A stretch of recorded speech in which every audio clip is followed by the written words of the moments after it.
Hello, everyone. Welcome to another episode of Web Audio TV. If you enjoy my content, make sure to subscribe to my channel and hit the like button. Like livestock. Guan Shan frowned deeply. Xiang Wen, he had turned the hospital into his personal breeding ground for guinea pigs, using those neglected patients as his prime experimental subjects. And when there were no subjects, he made his own. He seemed to be very skilled at turning normal people into mental patients, involving victims he contacted himself and those sent to him, like Zhang Xiyang. With so many patients, it must have taken a long time to accumulate them. Hasn't anyone noticed? Guan Shan's heart sank, or have those who noticed had their memories erased? Since Xiang Wen could produce a drug that significantly enhanced a person's healing ability, erasing memories didn't seem too difficult. Especially considering Xiang Wen's position as the deputy director of Sacred Heart Hospital. If he wanted to drug the hospital's water or food supply, it would be quite easy. As for the patients already labeled as mentally ill or genuinely so, their words were never believed anyway. He's really got everything under control. Guan Shan shook his head, experiencing a surreal, almost magical realism. Someone capable of inventing such a drug must have immense medical expertise. Moreover, Xiang Wen was a psychologist, not a pharmacologist. With such abilities, he could have done many things, yet he chose these horrific methods. He must be truly insane. Guan Shan asked for the identities of the other patients, but Su Rong, who had been practically imprisoned, knew little. He could only name 2 patients suffering like him. These were the names Xiang Wen had boasted about while scaring Su Rong during their outdoor time, showcasing his control. Xiang Wen often threatened Su Rong. If Su Rong hadn't almost succeeded in resisting once, leading Xiang Wen to take him to the basement for a tour as a warning, he wouldn't have known there were scenes more terrifying than hell. As Su Rong described the basement, he trembled, showing how deeply traumatized he was. All right, I understand. But I have to go now, or the caregivers will find me. Seeing the time, Guan Shan quickly asked his last question. Xiang Wen isn't working alone, right? Su Rong nodded. Other caregivers and doctors help him, but they only check and record things briefly. I don't know their names. Guan Shan nodded. Next time, I'll bring a list of the medical staff on this floor with photos. You can identify them. At that moment, footsteps sounded outside the room. Guan Shan restored Su Rong's straitjacket to its original state, then pried open the security bars again.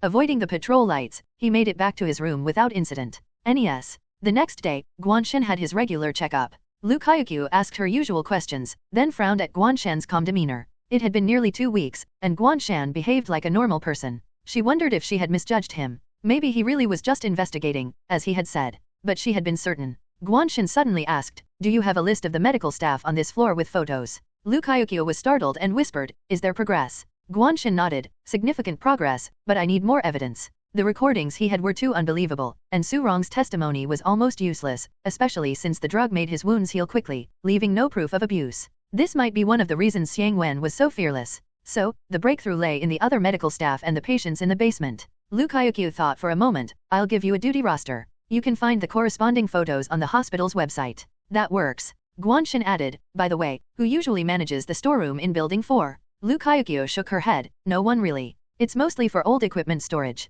The key is lost, and no one uses it." Oh, it seemed he would have to force his way in. In that case, he only had one chance. He needed to gather more evidence first before going to the basement. Otherwise, if he failed, Xiang Wen would become suspicious, making it harder to rescue anyone later. But even if Xiang Wen grew suspicious, he probably wouldn't suspect his main target. Guan Shan planned his actions carefully, deciding to visit Su Rong's room again that night. At noon, Lu Kaiyuqiu brought the duty roster and secretly handed it to Guan Shan. Guan Shan was surprised to see Li Hong's name on it, right around the time of Su Rong's psychological treatments. Could it be, this nurse taking care of me is actually Xiang Wen's informant? Guan Shan looked at the roster, thinking it made sense. If Xiang Wen knew about him so quickly, it would be understandable if it was through Li Hong. But, why? From their interactions, Li Hong didn't seem like someone who would aid a villain. She was always caring and attentive, an excellent nurse. However, if even Li Hong was involved, how many other medical staff were Xiang Wen's eyes and ears? He had to be more careful. Guan Shan feared alerting Xiang Wen. If Xiang Wen wanted to cover things up, any evidence could vanish in a day, leaving Guan Shan with nothing to investigate.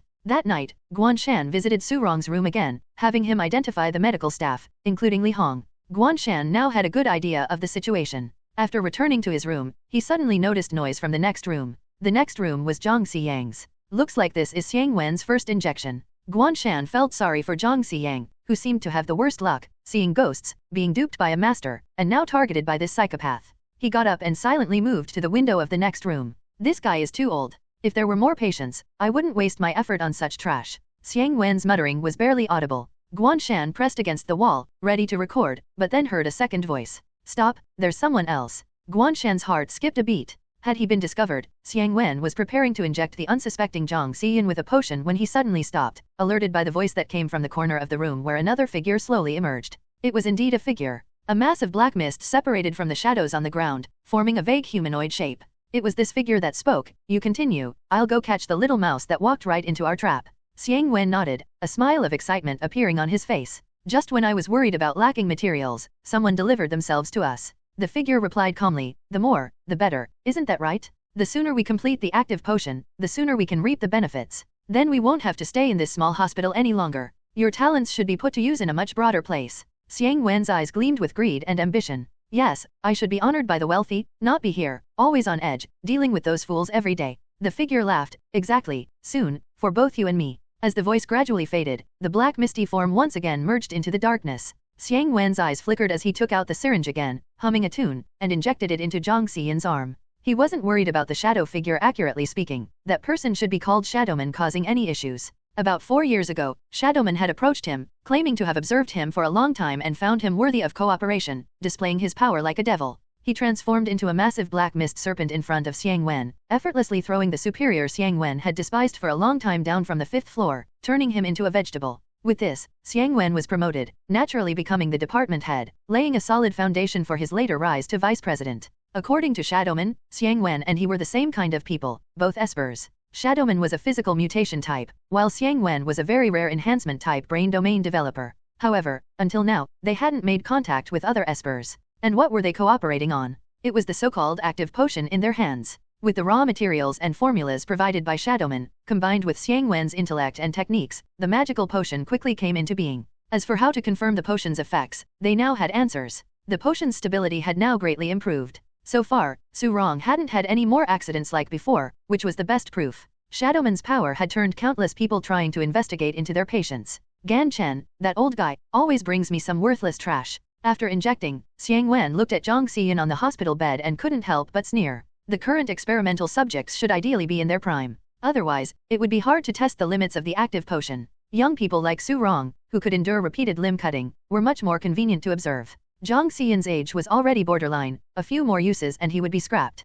If it weren't for the old guy's promise of a 70-30 split afterward. Xiang Wen pinched Zhang Xiyan's arm muscle, feeling its noticeable slackness, showing a hint of disdain. Gan Chen, also known as the so-called master hired by the Zhang family. In Xiang Wen's view, he was just a swindler with some tricks. But, indeed a high-level swindler, almost fooling them too. However, the old guy was useful. Through him, they could get those possessed people to Sacred Heart Hospital, providing them with plenty of materials. With circumflex. Xiang Wen smiled. This time, there should be another new material, right?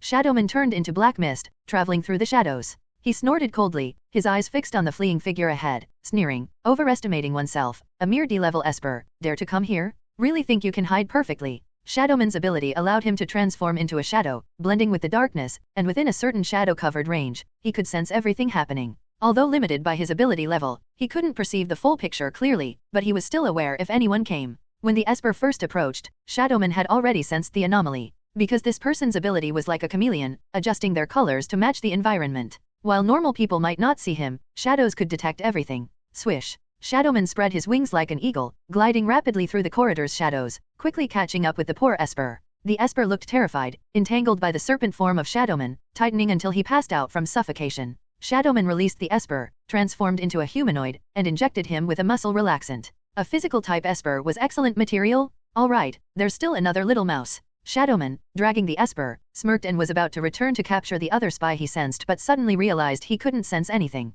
What? Shadowman was shocked, throwing the esper into the room and instructing Xiang Wen to lock him up. He then furiously searched around, but found no trace at all. Escaped. Shadowman gritted his teeth. I don't believe he just disappeared. Taking advantage of the night, he expanded his search to the entire Sacred Heart Hospital. When Guan Shan heard the second voice, he immediately activated gravity control, quickly retreating a step. He dropped, landed, and stood on the manhole cover by the flower bead. Then, he used secret behind the door, instantly hiding himself.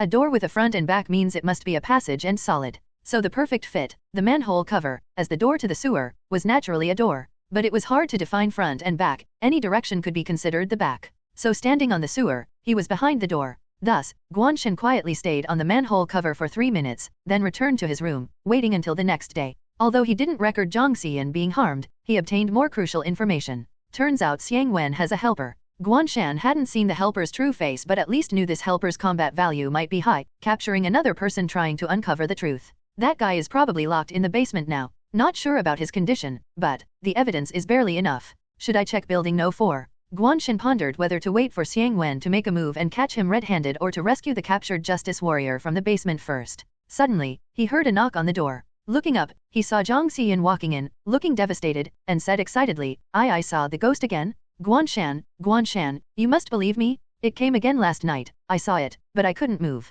Zhang Xiyan looked at Guan Shan with hope. You must have a way out, right? As long as you get me out, a promotion, a raise, anything, just save me. So, he actually retained consciousness last night? Did he think he was experiencing sleep paralysis? Guan Shan paused for a moment, then understood. It seemed that Zhang Xiyan mistook the previous times when Xiang Wen had drugged him at night for ghost attacks. Blurred between consciousness and unconsciousness, he had confused Xiang Wen for a ghost? However, come to think of it, Mr. Zhang, didn't you verify all the information? How come you don't know who the person you hired contacted?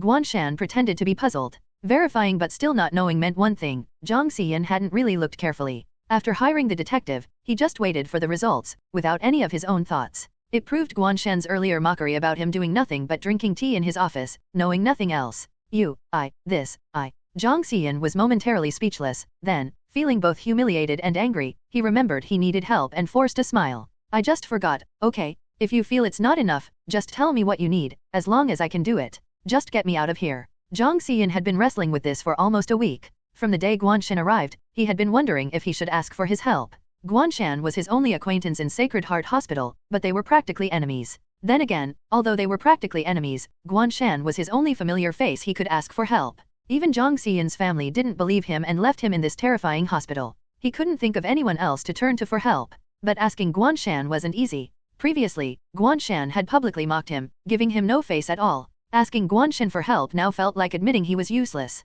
Every time Zhang Xiyan wanted to ask, he couldn't convince himself to do it. What made him let go of his pride was last night's nightmare experience. Zhang Xiyan stammered, I really saw a ghost last night. I have to leave here. If this continues, it will eat me. Do you know how it feels? I was lying there, unable to move, those black things closing in, and I could clearly feel the pain of my arm being torn apart. RNES. Recalling the scene, he became more agitated. They had sharp teeth and cold venom. I could feel it clearly, their teeth piercing my skin bit by bit, injecting venom. I wanted to struggle but my body wouldn't listen. I really felt like a lamb waiting to be slaughtered. No, you were just drugged and woke up midway. Guan Shan couldn't help but think. Zhang Xiyan clutched his arm in fear. When I woke up this morning, I thought it was a dream, but... He spat, face serious. I found a bit of blood on my arm. What I saw in the dream was real. No, you were just given a heavy injection and some unknown drug. Well, that's still pretty scary. Zhang Xiyan's tone grew more terrified. But I couldn't find any wounds on my body. The pain was still there, but there were no wounds. It must be eating my soul. No, it's just the drugs making you heal faster. Guan Shan, despite mentally countering these points, understood how everything seemed like a ghostly attack if he hadn't seen the events last night and known that Xiang Wen was experimenting on patients. One couldn't blame Zhang Xiyan for being this scared. Okay, I get it, you saw a ghost. If there's nothing else, I want to keep watching TV. We can talk tonight. Guan Shan saw Li Hong standing outside, pretending to be impatient as he pushed Zhang Xiyan away. You'll be discharged once you're well, so I suggest seeing a doctor. If you think your doctor isn't good, I recommend Dr. Liu. She's excellent. Hope you recover soon. While hinting to Zhang Xiyan, Guan Shan didn't believe relying on Lu Kaiyu would help.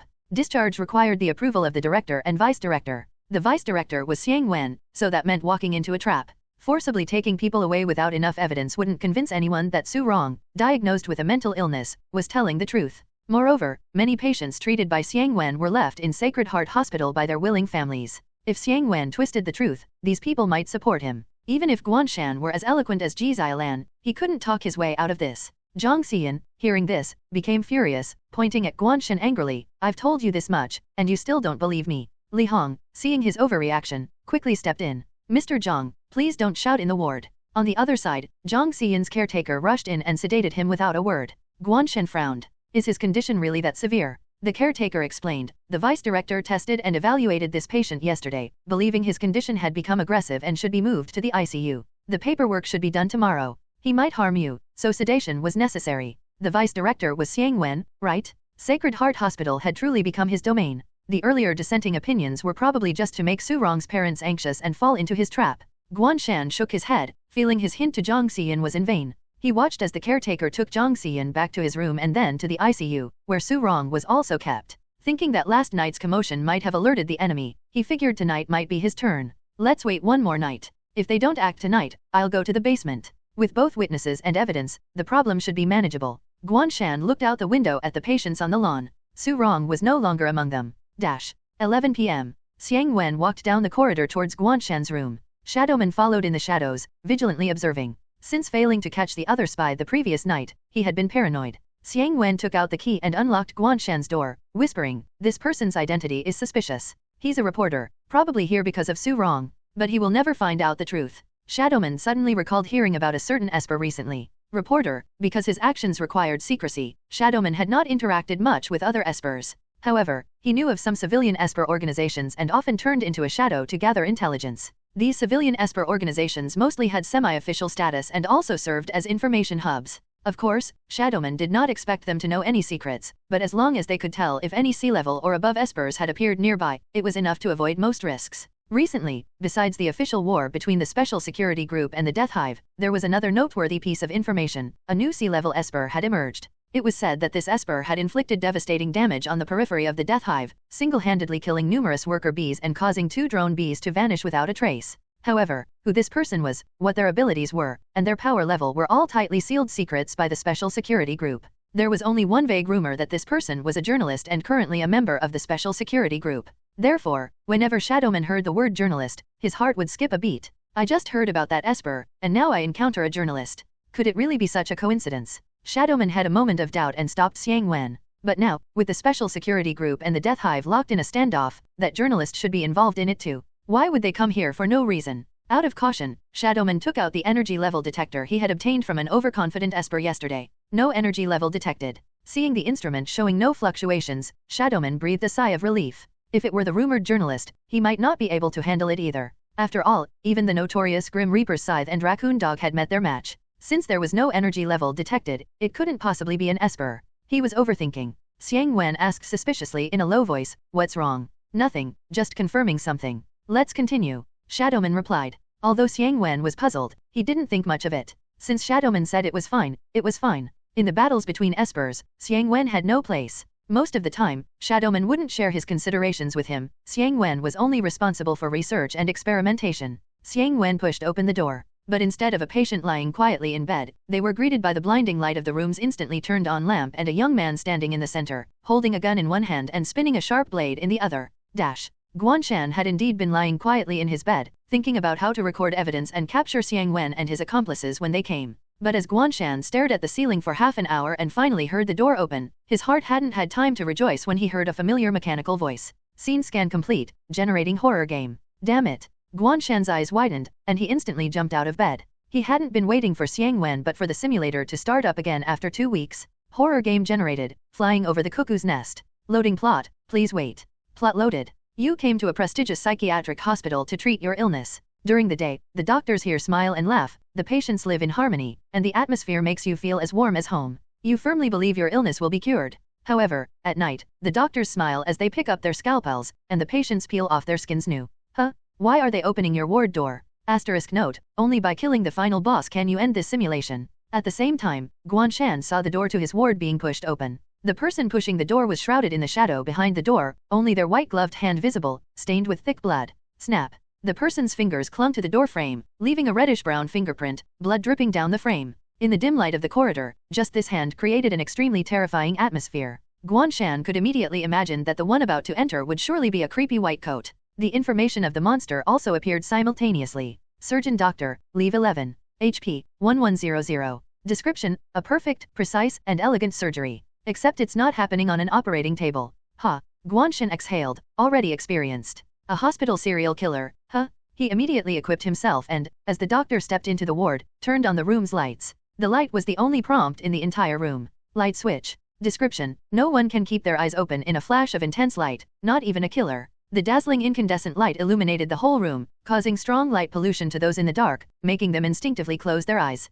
Bang! Without thinking, Guan Shan aimed at the doctor's body and fired, instantly seeing the doctor's face. That face could hardly be called a face anymore. It was a grotesque amalgamation of different faces stitched together, utterly horrifying. There were at least 7 or 8 different eyes, 4 or 5 different mouths, with parts of different faces forcibly stitched together in the wrong places, with writhing muscles visible through the seams. If the last bus driver's face was faceless, then this midnight psychiatric hospital killer doctor was thick-skinned. Not just his face, but all his exposed body parts were like this. Damn, this is disgusting, a nightmare for trypophobes. Guan Shan glanced and immediately got goosebumps. 346. A number, along with a scream from all the mouths on the monster's body, broke Guan Shan's revulsion. From the high damage, he quickly judged, didn't hit a vital spot, but this monster's defense is low, so the base damage is much higher. I can kill it directly. Guan Shan's eyes narrowed. He activated gravity control, stepped forward with a knife, and slashed at the doctor's face. Looking at this stitched face up close, Guan Shan couldn't help but say, damn it, if you're ugly, don't come out and scare people. Slash. The blade fell on one of the eyes, leaving a bloody gash, but it couldn't go further. From behind the doctor, a massive black shadow split into countless tentacles, half holding Guan Shan's knife and half turning into shadows, wrapping around Guan Shan's ankles and wrists. Boss anthrax patient, leave 15. HP, 15000. Description, it does not need a skin because it is the disease of the world, merely disguised as a human. In an instant, information about the black fog-like tentacles appeared before Guan Shan's eyes. His first thought was that the boss's HP was surprisingly normal. The second thought was that its attack power and defense must be quite high. Through numerous encounters, Guan Shan had figured out that these monsters' HP often determined the high or low of their various attributes. For one like this in front of him, its attributes were likely very balanced, and its attack power was certainly not weak. The monster's appearance matched its name perfectly. It spread like a tangible anthrax disease from the darkness of the corridor, crawling along walls and air. Where it passed, black mold-like spots grew, followed by various sized blisters that quickly rotted into red-black hardened scabs resembling carbonized cracks. The walls, despite being painted, grew blisters that looked like human skin, creating a disturbingly eerie scene. Guan Shan's pupils constricted. As those black fog tentacles wrapped around his wrists and ankles, black spots and blisters quickly appeared on his skin and spread rapidly. -33, -32, -34, -30. A series of damage numbers kept appearing, while his status bar showed the infected entry, indicating slowed movement and a 1% reduction in maximum HP every 10 minutes. The black fog transformed into a grinning human face, and more tentacles surged toward Guan Shan. With a twist of his wrist, Guan Shan's demon blade slashed downward, instantly cutting through the black fog around his left hand and foot. Once his left hand was free, he swiftly transferred the demon blade and cut through the fog on the other side, rolling backward to escape the area covered in black spots. Guan Shan retreated to the window in disarray, intending to break through, only to find the window immovable and displaying the classic message, the window seems fixed to the space and doesn't budge. The black spots and blisters had spread to almost the entire room. Really want me to escape in a hospital? Guan Shan turned his head calmly, only to see that the doctor he had shot earlier had almost fully recovered. The stitched-up face of the doctor glared at Guan Shan with all its eyes, emitting a layered roar. Then, the doctor pulled out a gun from his medical kit and fired immediately. Bang! Damn! Guan Shan rolled and dodged, cursing under his breath. I knew it. Such low HP must be a trap. He glanced at the blister on his wrist that had begun to scab, his mouth twitching. I can't keep this negative status, reducing max HP is too harsh. Seeing the black fog still surging toward him, Guan Shan made a decisive move and used innocent child's drawing. Effect, upon use, creates a 5mx5mx5m space of drawing, turning everything inside into a child's drawing style, lasting 180 seconds, with a cooldown of 1 hour NB. Instantly, centered around Guan Shan, everything in the room turned into crayon-drawn sketches. Amidst pop, pop, pop, sound effects, the black spots turned into lush green grass, the blisters into bright red mushrooms, the black fog into fluffy white clouds, and the doctor into a stick figure holding a cross-shaped gun. The childlike drawing even added cartoonish surprised expressions like sigma, degree and W, degree O degree, W to them. Guan Shan was dumbfounded, his tension and fear disappearing, replaced by a desire to laugh. More importantly, all damage was nullified. The fluffy clouds wrapped around, the green grass swayed, the mushrooms grew, and the touch felt like warm, soft blankets, completely harmless. The doctor displayed a furious expression, firing multiple shots at Guan Shan, but the cross-shaped gun only shot out little red flowers. Pfft! Guan Shan picked up a little red flower that landed on him, finally unable to hold back his laughter. Of course, he himself had also turned into a stick figure holding a slash. Innocent child's drawing affected all things within the space. He didn't forget his objective. Taking advantage of the two monsters' transformation into childlike drawings, he rushed out of the room. In the corridor, outside the range of the childlike drawing, he immediately used emergency bandage to remove his negative status. Crunch. Simultaneously, doors of other rooms in the corridor began to open one after another, revealing patients' wards and corresponding caretakers' restrooms. Narrow beams of light split the corridor into fragmented sections. Awakened by the commotion, patients emerged, confused, to check what was happening. Guan Shan took a deep breath, raised the demon blade, and prepared himself. Besides the NPC patients, there were also caretakers marked as monsters. Women in nurse uniforms staggered out from behind doors, holding axes, guns, and various other weapons, their faces replaced with a gaping mouth filled with teeth. Their exposed skin was covered in rotting blisters and scabs, their clothes soaked in blood, sticking to their bodies and outlining their curves. Black spots spread wherever they passed. Infected nurse, leave 6. HP, 600. Description: have you seen my patient? I need to care for them. Guan Shan's mouth twitched, with an axe and gun. These nurses' HP also looked normal, but with the doctor's example, Guan Shan assumed their regenerative abilities were extremely strong. Thus, he needed to kill them in one blow, leaving no room for recovery. The first nurse to rush at Guan Shan came from the caretaker's restroom corresponding to his ward. Originally, it had been Li Hong's restroom, but now it was just a monstrous figure in front of him. Patient, my care. The nurse's gaping mouth opened, emitting a bizarre sound while raising her fire axe to charge at Guan Shan. This level of monster no longer posed a threat to Guan Shan beyond its eerie appearance. He sidestepped the attack easily, calmly, and swiftly, slicing the nurse monster's neck with his blade. Crack. The crisp sound indicated the smooth cut through muscle and bone. Guan Shan sheathed his blade efficiently as the nurse's head fell, her neck spraying blood, and her body slowly collapsed. EXP plus 500. An NPC patient who had stumbled out of a nearby ward was splattered with blood, screaming in terror and scrambling backward. The young man passing by, dressed in a blood-soaked hospital gown, had a face that was unmistakably familiar. For a moment, the NPC felt the world had gone mad, muttering in a daze, Guan Shan, Zhang Xiyuan could not fall asleep tonight. Seeing the ghost again the previous night made him extremely nervous. Lying in bed, he felt like a shadowy figure could appear anywhere at any moment, so he simply stayed awake, staring blankly at the ceiling. The longer he lay there, the more frightened he became. The hospital at night was the perfect setting for a horror film. The silent room was enveloped in darkness, and under the faint light, everything seemed to become eerie. Zhang Xiyuan lay on the bed, too scared to move, just wishing that sleep would take him away. Even the slightest noise from the corridor would spark his imagination for 5 minutes. He tried to think of other things to distract himself from the fear, but being in the hospital for so long, there wasn't much else to think about. Naturally, he thought of Guan Shan, who had been on his mind recently. Thinking about it made Zhang Xiyuan angry. If it weren't for that so-called Master Gan framing me, would he dare give me the cold shoulder? He had humbly begged Guan Shan to save him, but Guan Shan acted indifferent, only giving him the name Dr. Lu when asked for help. If he could seek help from the doctors, would he have been trapped in this hospital for so many days? The ordinary doctors had no decision-making power. The problem with this hospital lay with the upper management. The doctor could let Guan Shan in but not out. Once the directors made a decision, even a normal person would quickly be deemed abnormal, and any resistance would label you as a severe case with no chance of escape.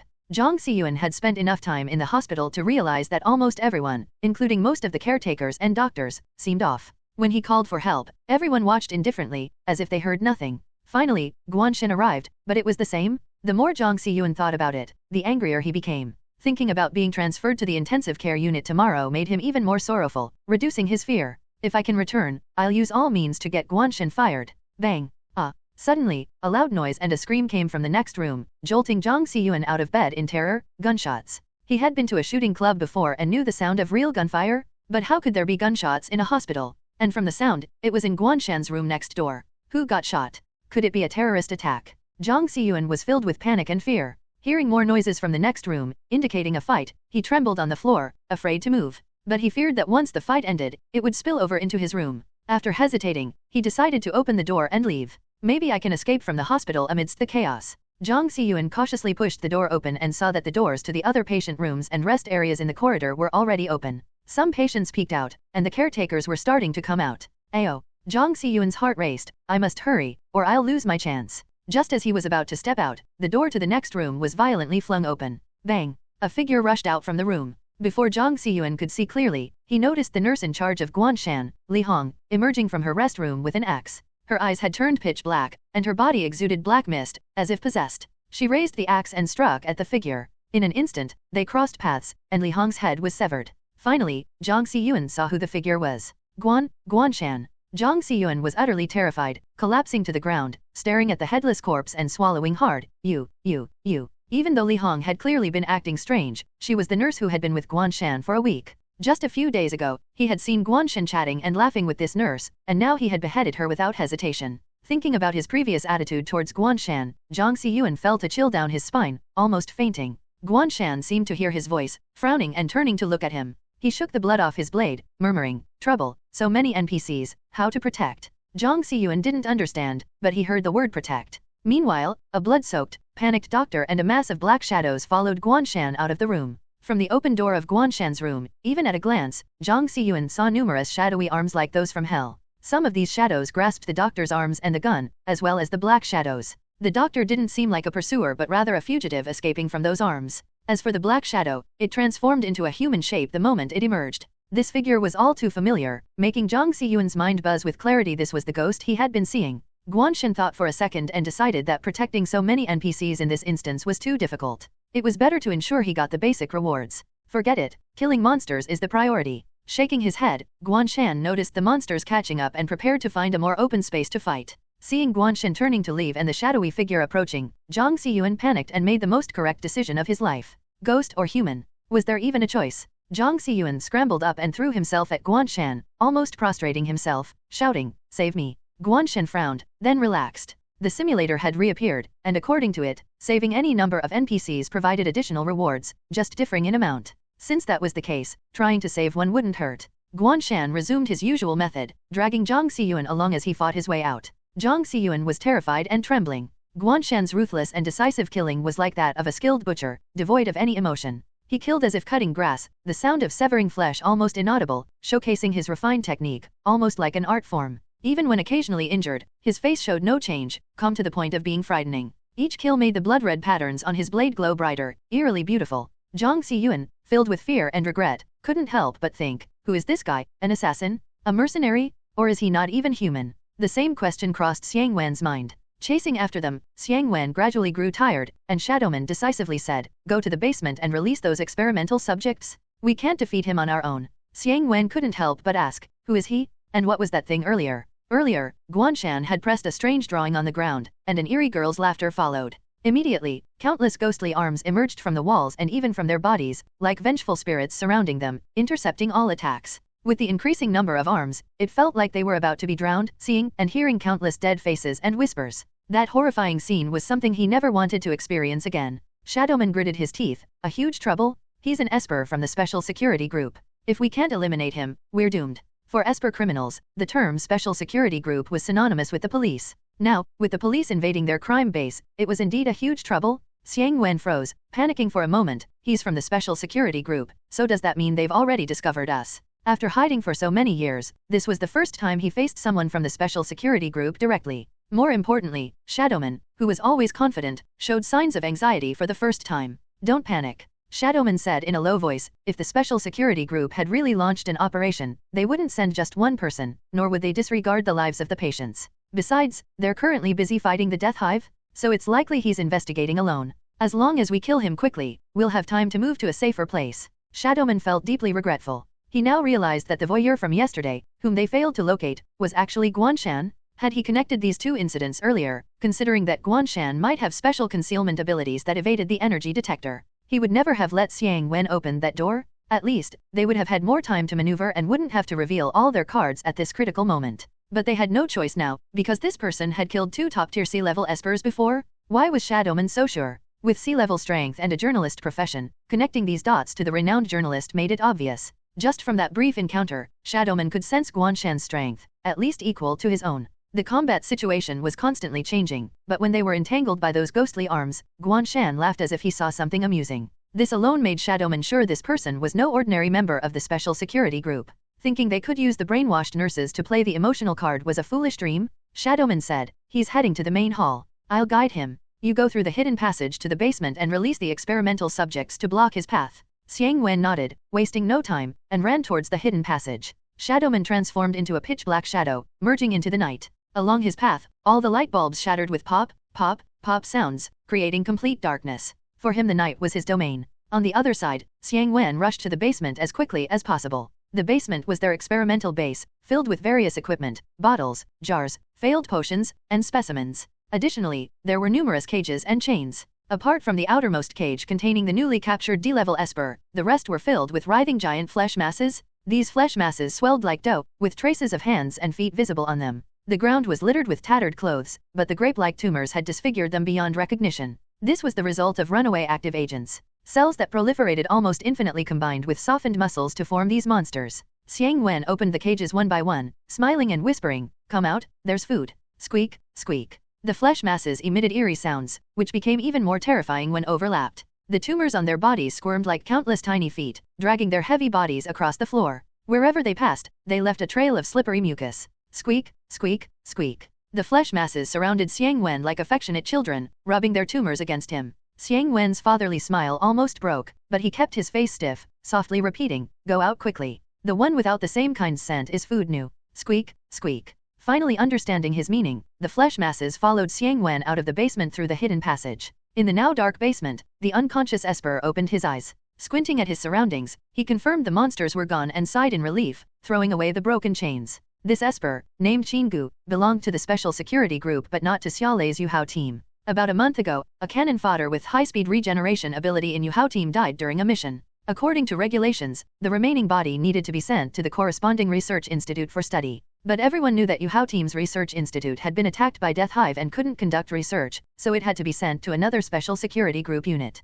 That was Qinggu's Haihao team. Recently, they discovered someone was secretly selling research results and extracted genes. So they sent people to investigate. Their investigation led them to Sacred Heart Hospital. And then I got captured. Leaving the basement, Qinggu felt extremely unlucky and somewhat scared. This place hid 2 sea-level espers conducting such inhumane experiments. Qinggu found a public phone in the hospital and reported the situation to his captain. At the same time, he reported the shadow spreading in the inpatient building and the possibility of another esper fighting, requesting reinforcements. Qinggu worried, a sea level, plus so many high-speed regenerating experimental subjects, how hard must it be to fight them?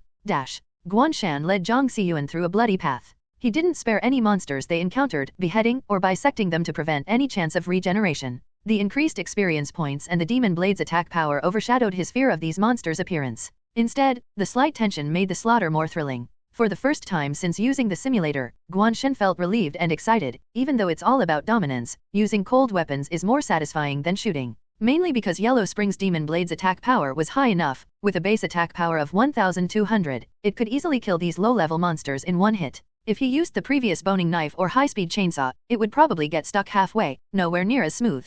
In the relatively spacious first-floor hall, Guan Shan tossed Zhang Xiyuan into a corner. As soon as he landed, Zhang Xiyuan turned pale and started vomiting, emptying his stomach completely. Partly from the gruesome scenes and partly from Guan Shan's swift and agile movements, treating him like a sack, shaking his brains almost loose. After vomiting, Zhang Xiyuan felt clearer, realizing the stench of his vomit wasn't as strong as the blood smell on Guan Shan. Thinking about the carnage along the way, Zhang Xiyuan shuddered in the corner, too scared to look at Guan Shan. He felt utterly weak, helpless, and pitiful. Guan Shan flexed his wrist, twirled his knife, and looked at the ominous black fog, putting on the mask of agony. "Stay hidden, or if you die, I'm not responsible." Zhang Xiyuan was stunned for a moment upon hearing this, then immediately scrambled to the stairwell at the corner of the hall. Although he had just vomited, he ran with the speed of a 100-meter dash. Zhang Xiyuan's swift movements showed no trace of the pampered middle-aged man in his 40s. It proved that human potential could be limitless when faced with the right circumstances. As soon as Zhang Xiyuan hid behind the stairs, shadows engulfed the hall, turning the already dim space into complete darkness. The hall's decor, like the rest of Sacred Heart Hospital, was luxurious and grand. Marble pillars stood around, with spiral staircases on either side leading to the 3rd floor, then transitioning to elevators. The hall was about 30 meters high, with a circular reception desk in the center. To Guan Shan, the entire hall resembled an anthrax-infected human body. Black spots, blood streaks, blisters, and rotting scabs covered the walls, with blisters continuously bursting and oozing pus-yellow blood. Just looking at it made him feel infected. The black fog swirled and flowed, resembling an ocean of condensed pathogens, attacking Guan Shan from all directions like a stormy sea. Guan Shan dashed forward, immediately activating gravity control to evade. His proficiency with the skill had grown, no longer just increasing or decreasing an object's gravity. He now attempted to distribute gravity, using it to finely manipulate and pull objects by changing its direction. This usage required more complex calculations but provided greater flexibility. At that moment, he could hover mid-air, akin to flying, dodging through the black fog while slashing with his blade. Slash, slash, slash. The shadows lunged at Guan Shan like clouds, intent on tearing him apart. The black fog moved faster than him, forcing him to precisely predict their attack trajectories. Thanks to his now level 13 physical attributes, his reaction time and dynamic vision had significantly improved, making this possible though challenging. Narrowly dodging left and right, Guan Shan sidestepped by mere millimeters, then swiftly countered, severing a segment of black fog. Pop.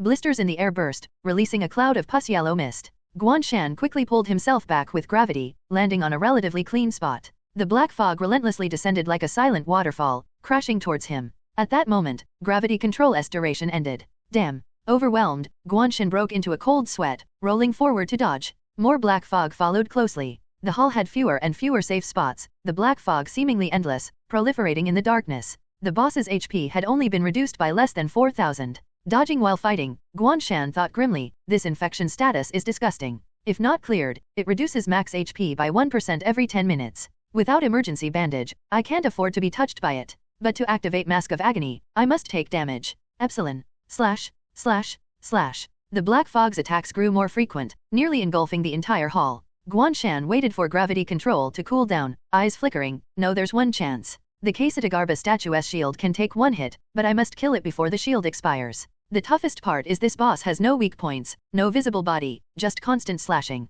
Black fog surged around, Guan Shan pushed off, gravity dissipating, darting back into the chaotic fog like a swift swallow in a storm. With the first floor offering few footholds, he soared up to the third floor level. Wait. From this vantage, Guan Shan noticed something unusual. From here, the oppressive black fog seemed less overwhelming. Clearly, the black fog had limits, blending with the shadows. Blisters eventually became scabs, losing their infectiousness, indicating they originated from the black fog. Thus, the blisters marked the black fog's range. I see. Understanding dawned on Guan Shan, grasping the boss's size. But what's the use of that? Damn. Guan Shan cursed, ready to dive back into battle, but then paused. No, wait. It's useful. In front of him, because Sacred Heart Hospital was founded by a missionary, the main hall still had a massive decorative stained glass window depicting the Madonna. The stained glass now reflected Guan Shan's image. Perfect, this counts as a mirror, right? With a sudden idea, Guan Shan pulled out an item he acquired from a previous dungeon. Mirror shard. Effect, when this shard faces another mirror, it creates an infinite loop space, lasting 10 seconds before disappearing.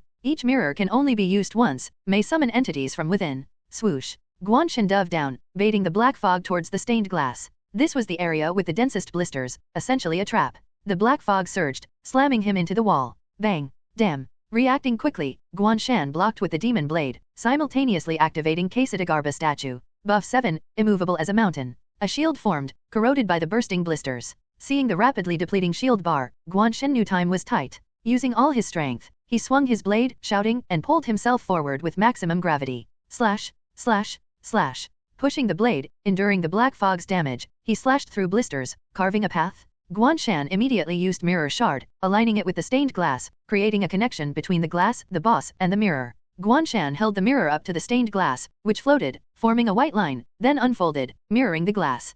Curious about the infinite space, Guan Shan saw the boss freeze, completely immobilized. In an instant, the constantly moving black fog and the writhing blisters were frozen in place. It was as if this area had been framed by some unknown force and the pause button had been pressed. Every particle separated from the black fog was visible, and the pus oozing from the bursting blisters was suspended midair in an eerie yet beautiful trajectory. Although it was supposed to create an infinite looping space, it seems like it's trapped in an infinite loop of a single moment. Guan Shan couldn't help but feel curious about what the boss was experiencing in that space. However, this was not the time for curiosity, as the mirror-formed space would only last for 10 seconds before disappearing. If he didn't kill the boss within this time, it would be another fierce battle. Guan Shan grabbed the demon blade and began slashing wildly. With his attack power now boosted to 1,300 after killing many monsters, 10 slashes should be enough to kill the boss. Unfortunately, Fate had other plans. He had only slashed 4 times when he heard a strange noise. A pig's squeal. Guan Shan was momentarily confused, then saw a group of massive, headless, tumor-like monsters charging from another corridor.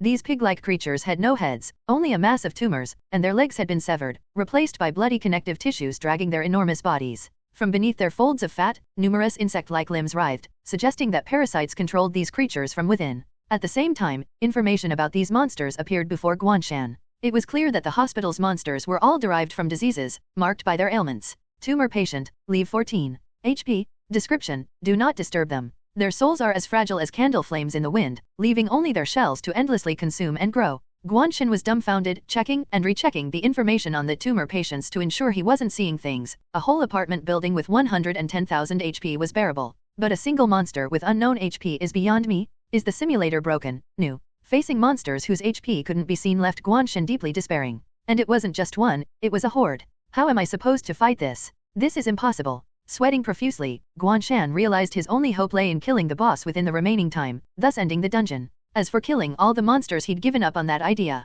Guan Shan's heart raced, his slashing speed increasing as the monsters closed in. Only as they approached did he see the connective tissues beneath their bodies. Is that a mouth? Indeed, it was. Guan Shan quickly gained first-hand experience. The headless monsters, about the size of a person, emitted strange pig-like squeals, surrounding Guan Shan. Suddenly, they reared back. Layers of fat folded, revealing insect-like limbs wriggling, and a 2-meter-long mouth emerged from their undersides. The mouth spanned the creature's belly, with bright red lips and complete human-like teeth and tongue. It would seem natural on a human face but was grotesquely installed on these monsters. The mouth opened wide, revealing yellowing teeth like guillotines and a tongue writhing from the abdominal cavity, spewing thick, sticky saliva. The connective tissues contracted, making the sight incredibly nauseating. This grotesque display, much more horrifying than the black fog and blisters, evoked true fear. Stop, stop, stop, don't come any closer. Guan Shan was nearly panicking. He only needed one more slash, but the monsters were closing in with their gaping mouths. The giant tongue almost touched him, the stench from their mouths unmistakable, and the squeals growing louder.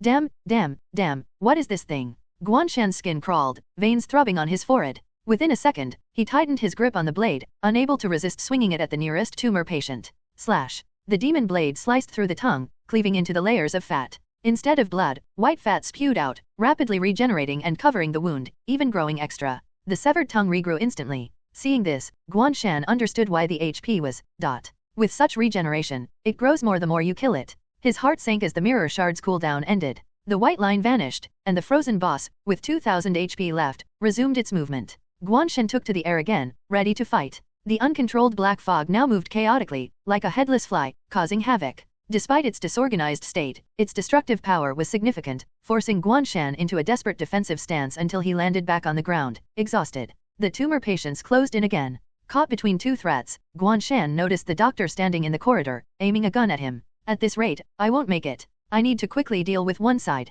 Frantically searching his inventory, Guan Shan found the soul capture bell, recalling the tumor patient description. A soul like a flickering candle. His eyes lit up. The simulator wouldn't present an unsolvable scenario. These monsters must have a weakness: their souls. Soul capture bell. Effect: separates unstable souls from their bodies, dealing damage to the soul. Description: jingle. Guan Shan took it out, shaking it while activating the skill he had recently purchased from the shop. Soul burning whistle, level 1. Effect: blowing the whistle invokes the resentful flames of the burning soul, incinerating the soul entirely, leaving no chance for reincarnation. Description: a sound beloved by the wraiths of the deepest hell, mournful and melancholic, like a song from the lost. This was a skill Guan Shan had purchased from the shop to replace the now obsolete neural magnetic field. He thought this skill would be perfect against ghost-type monsters. The only issue was, what if the user couldn't whistle? Well, even if you couldn't whistle, the simulator could help.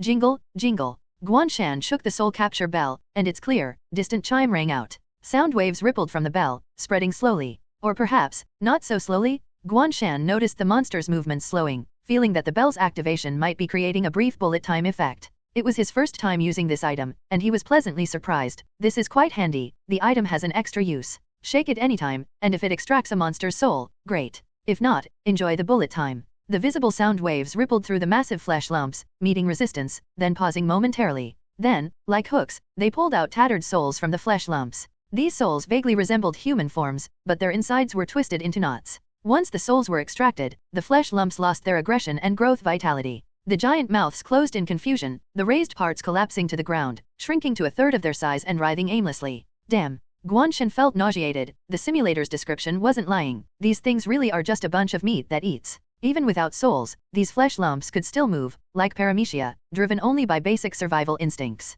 The souls, however, opened their mouths wide, screaming in pain, trembling violently like candles in the wind. Guan Shan blew the whistle. The soul-burning whistle had no specific method required. With a sense of mischief, he whistled the famous tune from Kill Bill, Twisted Nerve, often used in horror videos. Fitting? Boom. As the eerie whistle sounded, the souls were instantly engulfed in blue flames, turning into blazing torches. Ah! The soul screamed in agony within the flames, writhing, begging, kneeling, all to no avail. The whistle continued, the flames unwavering. Surrounded by hellish scenes, Guan Shan whistled while wielding the demon blade, slashing through the tumor patient flesh. EXP plus 4500 EXP plus 4000. These monsters had considerable HP. After killing the last monster, Guan Shan heard a faint humming. The humming had accompanied the whistle all along, faint and elusive, buried under the whistle and soul screams. Now, as the souls burned to ashes, the ashes were swept away by the flames, leaving nothing behind. The humming became clear, gentle, and seemed to come from behind. Why does this voice sound familiar? Guan Shan turned instinctively, but there was nothing. As he tried to identify the voice, the humming ceased with the whistle. Simultaneously, the bullet time effect of the soul capture bell ended, and a gunshot rang out, as the doctor fired at Guan Shan. Guan Shan moved to dodge, but the remaining black fog surged, entangling him. The dying counterattack squeezed him like a python constricting its prey. Not good. Guan Shan's pupils shrank, dodging the first bullet, but then the infection status appeared, slowing him down. Ha ha ha, you devil? Die, devil. The doctor laughed maniacally, crazed with fear, trembling yet efficient, reloading and firing a barrage of bullets at Guan Shan. Bang, bang, bang. Amidst the gunfire, Guan Shan was riddled with bullets, one even destroying his right eye and passing through his right brain. Ugh. Breathing became difficult, vision halved, blood red filling his sight along with a critical health warning. The black fog tightened, lifting him, crushing his bones and organs. Guan Shan hallucinated scenes from his past. Is this the end? No, damn it, there's still a chance. The last tumor monster lay on the ground before him. Having fought from the ward to the hall, Guan Shan's EXP had reached 39540/40000. Just a bit more, and he'd level up? And leveling up meant instant full health and status? Guan Shan, with determination, used painkillers to hold on, then gripped his blade, forced a gap, and threw it with gravity control. The demon blade spun, a brilliant silver arc, slicing into the last tumor monster. Whoosh! Slash! The sharp blade pierced the tumor monster, ending its life. The simulator's notification sounded. EXP plus 4200. LV.13 rightward arrow LV.14. Current EXP, 3740/50000. Current HP, 5079 rightward arrow 6079. Guan Shan felt warmth from the simulator's cold voice, nearly moved to tears. Leveling up, he summoned the demon blade back, slicing through the black fog, landing near the doctor. The black fog's last HP dwindled, solidifying into a mangled human skeleton, crumbling to dust. No, no, don't come closer. I can't die here, my research, my future. The doctor, terrified, crawled back, his own eyes wide with fear, darting around. Guan Shan opened his hand, the demon blade returning, slicing off the doctor's head. The fluid motion, a double kill, for Shadowman, tonight was undeniably a bizarre nightmare filled with unexpected horrors. As an experienced Esper who had been in hiding for nearly 20 years, Shadowman hadn't received official training, but he had a deep understanding of Esper classifications and assessments. He needed this knowledge to evade the Special Security Group's investigations. But no battle had ever been as incomprehensible and unpredictable as this one. Shadowman couldn't understand Guan Shan's abilities, just as he couldn't understand why Guan Shan had no detectable energy level. When Guan Shan drew his blade and fired in the ward, Shadowman thought he was dealing with a physical type or enhancement type Esper, or maybe even an immortal. Shadowman, though not underestimating his opponent, felt somewhat confident. Despite the rumors, physical types have their limitations. Once I turn into a shadow, I can attach to others and interfere with their actions, specifically targeting physical types. I have a great chance of winning. When Guan Shan summoned countless ghostly arms from a piece of paper, Shadowman thought he might also be a special type psychic. Understandable. Immortals can train their abilities, and psychics have innate talents. They can coexist, which makes sense. This guy indeed has some tricks up his sleeve. No wonder he could kill those two top-tier C-level Espers from Death Hive. It must be due to these two combined abilities. Strong, but with the help of those experiments, I can still take him down. When Guan Shan pulled out a mask, Shadowman suspected he might be a spatial type Esper. So he's a rare triple Esper. Physical, psychic, and true ability awakening. Truly exceptional, but it looks like the storage type, not combat-oriented. So what if he's a triple Esper? He'll die here today. When Guan Shan flew into the air, Shadowman. To hell with it. Seeing Guan Shan zipping through the air, Shadowman abandoned trying to figure out what kind of Esper Guan Shan was. Who cares what Esper he is, once he's dead, there's only one title for him, a dead man. Shadowman transformed into a shadow, engulfing the entire hall. From outside, the cylindrical hall appeared as if filled with thick black ink, with shadows swirling and surging, creating a highly oppressive atmosphere. In darkness, he could exert more power, as he no longer needed to transform into a shadow himself but could blend into existing shadows. Shadowman's attacks were swift as lightning, showering Guan Shan like a storm. He could clearly feel that Guan Shan's flight ability had a time limit, forcing him to rest periodically. Shadowman timed it right, concentrating his attacks and cornering Guan Shan against the wall. Die. He laughed maniacally, ready to kill Guan Shan, but then saw Guan Shan take out an ancient wooden Quesadagarba statue,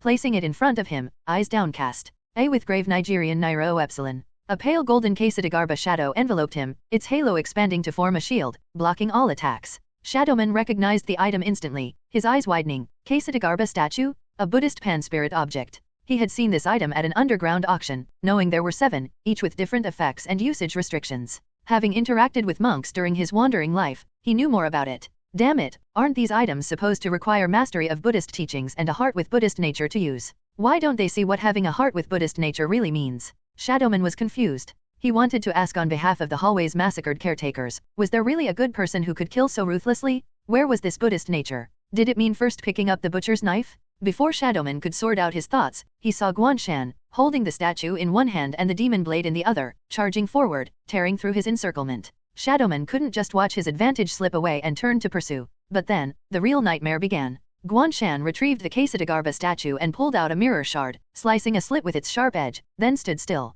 Shadowman couldn't believe it. Another one? How many pan-spirit objects does he have? Pan-spirit objects were rare and invaluable, yet Guan Shan seemed to have an endless supply. But regardless of how Guan Shan obtained so many pan-spirit objects, he now appeared immobilized, as if a side effect of using the item. Shadowman saw it as a perfect opportunity and charged forward. But soon, he realized something was wrong. Am I really moving forward? Shadowman questioned himself. His doubt quickly turned to certainty. No matter how fast he moved, he never reached Guan Shan, like a perpetual shortfall. It was as if he was isolated from the world, in a parallel universe. Realizing he was trapped, Shadowman remained calm, a spatial pan-spirit object. It wasn't surprising, given Guan Shan's demonstrated spatial abilities. Shadowman tried moving in all directions but remained in place. Using every trick, he couldn't break free, so he waited. Pan-spirit objects have time limits. I've hidden in darkness for half a year, who fears this? Shadowman thought coldly. But he underestimated how torturous it was to be trapped without a sense of time. It was a near-eternal loneliness and despair. When the mirror shard's effect wore off, Shadowman was already insane. Laughing madly, he burst into the real world, but now driven by pure instinct, devoid of reason. Xiang Wen, arriving with the experiments, saw Shadowman's ferocious attacks and rejoiced, aiming his gun at Guan Shan. But Guan Shan pulled out a bronze bell. Jingle, jingle. The eerie bell rang. Xiang Wen felt his brain hit by a hammer, blacking out momentarily, as twisted, rotten spirits emerged from the flesh lumps, which shrank to walnut size. Guan Shan shook the bell, whistling, the eerie tune making the spirits kneel in fiery agony, while he mercilessly sliced the flesh lumps into minced meat. No words but devil could describe it. Xiang Wen gulped, fear creeping in, realizing Shadowman had likely gone mad, yet he continued to fire at Guan Shan. Shadowman, laughing maniacally, trapped Guan Shan, filling Xiang Wen with hope. He had blown off half of Guan Shan's head. The battle was over. Victory is mine. Xiang Wen smiled, but then saw Guan Shan's grim face as he sliced the last flesh lump. Guan Shan's destroyed right eye socket regrew, red and white tissues knitting into a new eye, muscles and skin reforming, even his clothes renewed. To Xiang Wen, it seemed Guan Shan had absorbed the experiment's vitality. Guan Shan smiled genuinely, whispering I fooled you, and swiftly beheaded Shadowman, then walked towards Xiang Wen. That was Xiang Wen's last sight. A battlefield of flesh and blood, the once powerful Esper now dead. Darkness receded, and in the moonlight through the stained glass of the Madonna, the demon who summoned hellish wraiths and devoured lives walked towards him, smiling with the joy of harvest. The blade, as cold as the moonlight, followed. .exp plus 9000 exp plus 22222. Final boss defeated. Simulation ending. This scene will soon be destroyed. Please leave immediately. Countdown, 00:59. Guan Shan picked up the dropped items and glanced at the hall's dome. Dust and debris were already falling, with chunks of stone crashing down.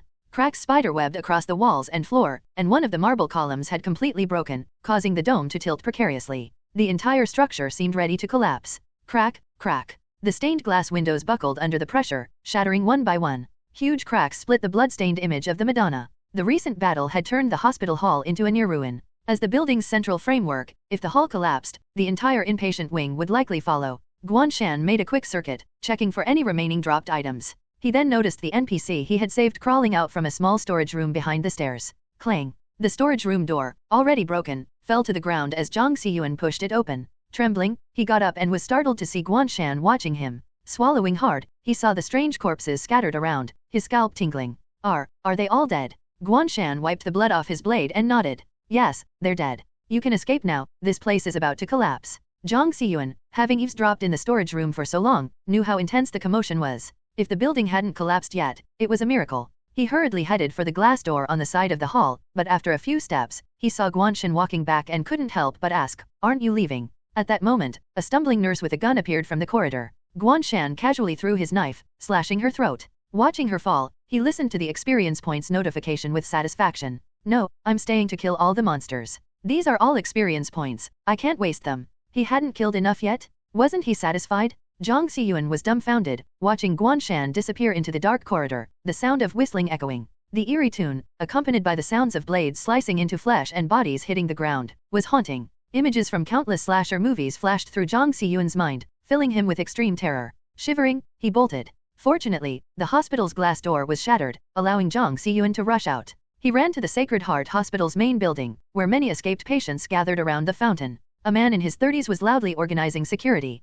A with circumflex and beta. From here, the bright lights outside and the sound of police sirens were visible. Zhang Xiyuan's eyes welled up. Freedom? He was finally free after a whole month. He spread his arms, taking a deep breath of fresh air, feeling the pain all over his body and dizziness in his head. Hiss. Dizzy, Zhang Xiyuan sat down, crawling over to ask for a bottle of mineral water. The genuinely mentally ill patients, seeing him covered in blood, handed him several bottles, asking what had happened. The man commanding the crowd was Qin Gu, who had evacuated and assisted the patients after calling for backup. The police who arrived were actually a nearby standby support team. Luckily, Sacred Heart Hospital didn't have many patients, and most doctors were absent at night, so there were no fatalities. Noticing Zhang Xiyuan's unusual condition, Qin Gu, having jumped down from the fountain, squatted beside him, asking, "Did you come from the inpatient hall? What's the situation there?" Not being a combat-focused Esper, he couldn't assist in the fight but could tell from the outside how intense it was. The escaped patients mostly didn't know what had happened, only mentioning dead people, ghosts, and monsters.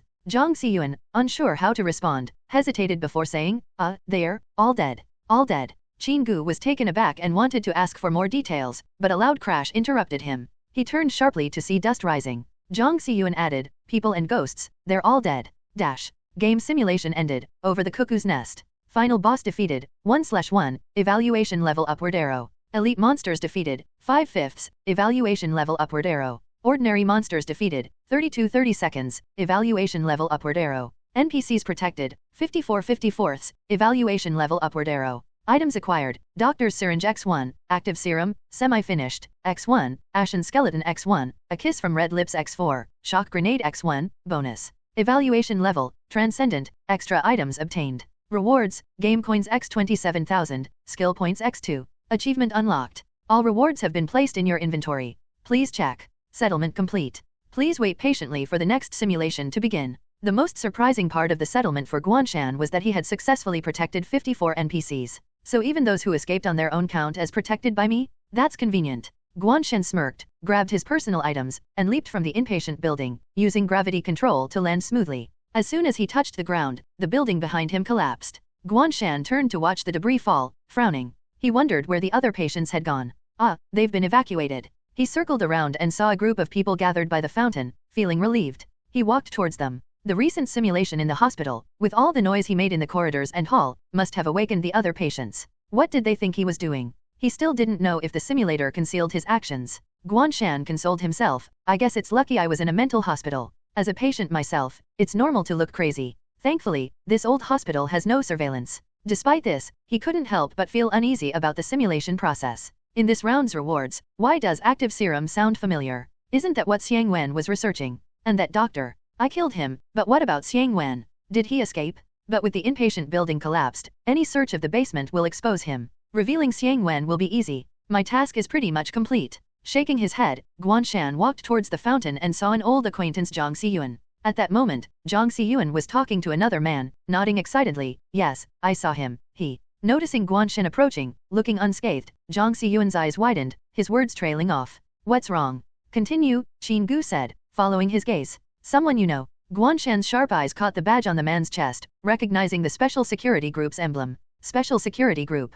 Guan Shan smiled at Qin Gu, flashing the identical badge Xiaolei had given him. "What a coincidence, so am I. I'm really scared he's with the Special Security Group too?" Qin Gu was taken aback, but a glance at the badge confirmed it. Special Security Group's official badges were custom-made, displaying unique information visible only to other Esper badge holders. The badges were also bound to their owners. If transferred, the information would no longer be valid. This system, activated when joining the Special Security Group and signing a contract, was a rule established by an A-level special type Esper in the group's upper echelon, making identity verification extremely effective. For instance, Guan Shan's badge indicated he belonged to the Yuhao team as a special external member. "Oh, so we're colleagues. Nice to meet you." Qin Gu, realizing the situation, smiled warmly and shook hands with Guan Shan. "My name is Qin Gu." Guan Shan introduced himself as well. Qin Gu had wondered why such a major incident hadn't drawn the Yuhao team but instead saw another Esper battling the two C-level Espers. It turned out he was a Special Security Group member. Qin Gu, having been incredulous about the deaths of the two C-level Espers, now understood the situation. He had thought a local powerhouse might be behind it, possibly involving internal conflicts. But here was the person in question, right before him. Qin Gu scrutinized Guan Shan, noticing his remarkably clean appearance compared to Zhang Xiyuan, who was covered in blood and barely recognizable. Guan Shan's hospital gown was spotless, as if brand new. Given the hospital hall's collapse, the fierce battle was evident, yet Guan Shan, one of the main combatants, was unscathed. It seemed improbable unless this person had achieved an overwhelming, effortless victory, while the supposed intensity was just the enemy's suffering. The Shadow Esper was nearly at C6 level. To defeat him so easily would require at least a C9 level, perhaps even a so-called half-step B level. If so, this man was indeed formidable. No wonder he was an external member, such status was hard to obtain. Qin Gu, pondering this, deepened his smile and curiously asked, judging by your hospital gown, were you undercover investigating that doctor? His name should be Xiang Wen, right? Why did the special security group seem so adept at undercover work? But apparently, Xiang Wen had already drawn official attention. His timing for this investigation was impeccable. Almost lost the headline. Guan Shan waved the recording pen he had hidden, a subtle smile on his face. Yes, I was investigating discreetly, but unexpected events happened. Now it seems unnecessary. A search of the basement should provide ample evidence. Yes. Qin Gu nodded, agreeing. I've reported the situation. That basement will surely serve as crucial evidence. What Xiang Wen did was utterly inhumane. Tied up in the basement, Qin Gu had witnessed hellish scenes. Those grotesque flesh lumps were once living people. It was unimaginable what atrocities Xiang Wen and the Shadow Esper had committed in the hospital. Moreover, the chain of trafficking Esper genes they were investigating extended far beyond Xiang Wen. He was merely one of the buyers? Guan Shan suddenly realized something, finding Qin Gu's voice familiar. Were you the one captured last night? Qin Gu scratched his head, chuckling awkwardly. Yes, that was me. I didn't expect them to catch me. Luckily, they should all be dead now. His ability, chameleon, allowed him to blend perfectly with his surroundings, making him highly elusive. This time, however, he had been overconfident. Qin Gu had observed for days, assuming Xiang Wen was alone. Who knew there was also Shadowman? All dead? They must be buried under the inpatient building. Justice served? Guan Shan raised an eyebrow, patting Qin Gu's shoulder in consolation. At least you didn't end up as one of the victims. Qin Gu's mouth twitched, recalling the infamous victim list, feeling somewhat demeaned. Speaking of victims, I was investigating someone named Su Rong. He's not truly mentally ill and knows a lot about Xiang Wen's actions and other victims. I wonder if he escaped. Guan Shan glanced around, spotting Su Rong sitting in a wheelchair nearby. Over there. But he's a murderer. Without the mental illness cover, he'll likely face execution soon.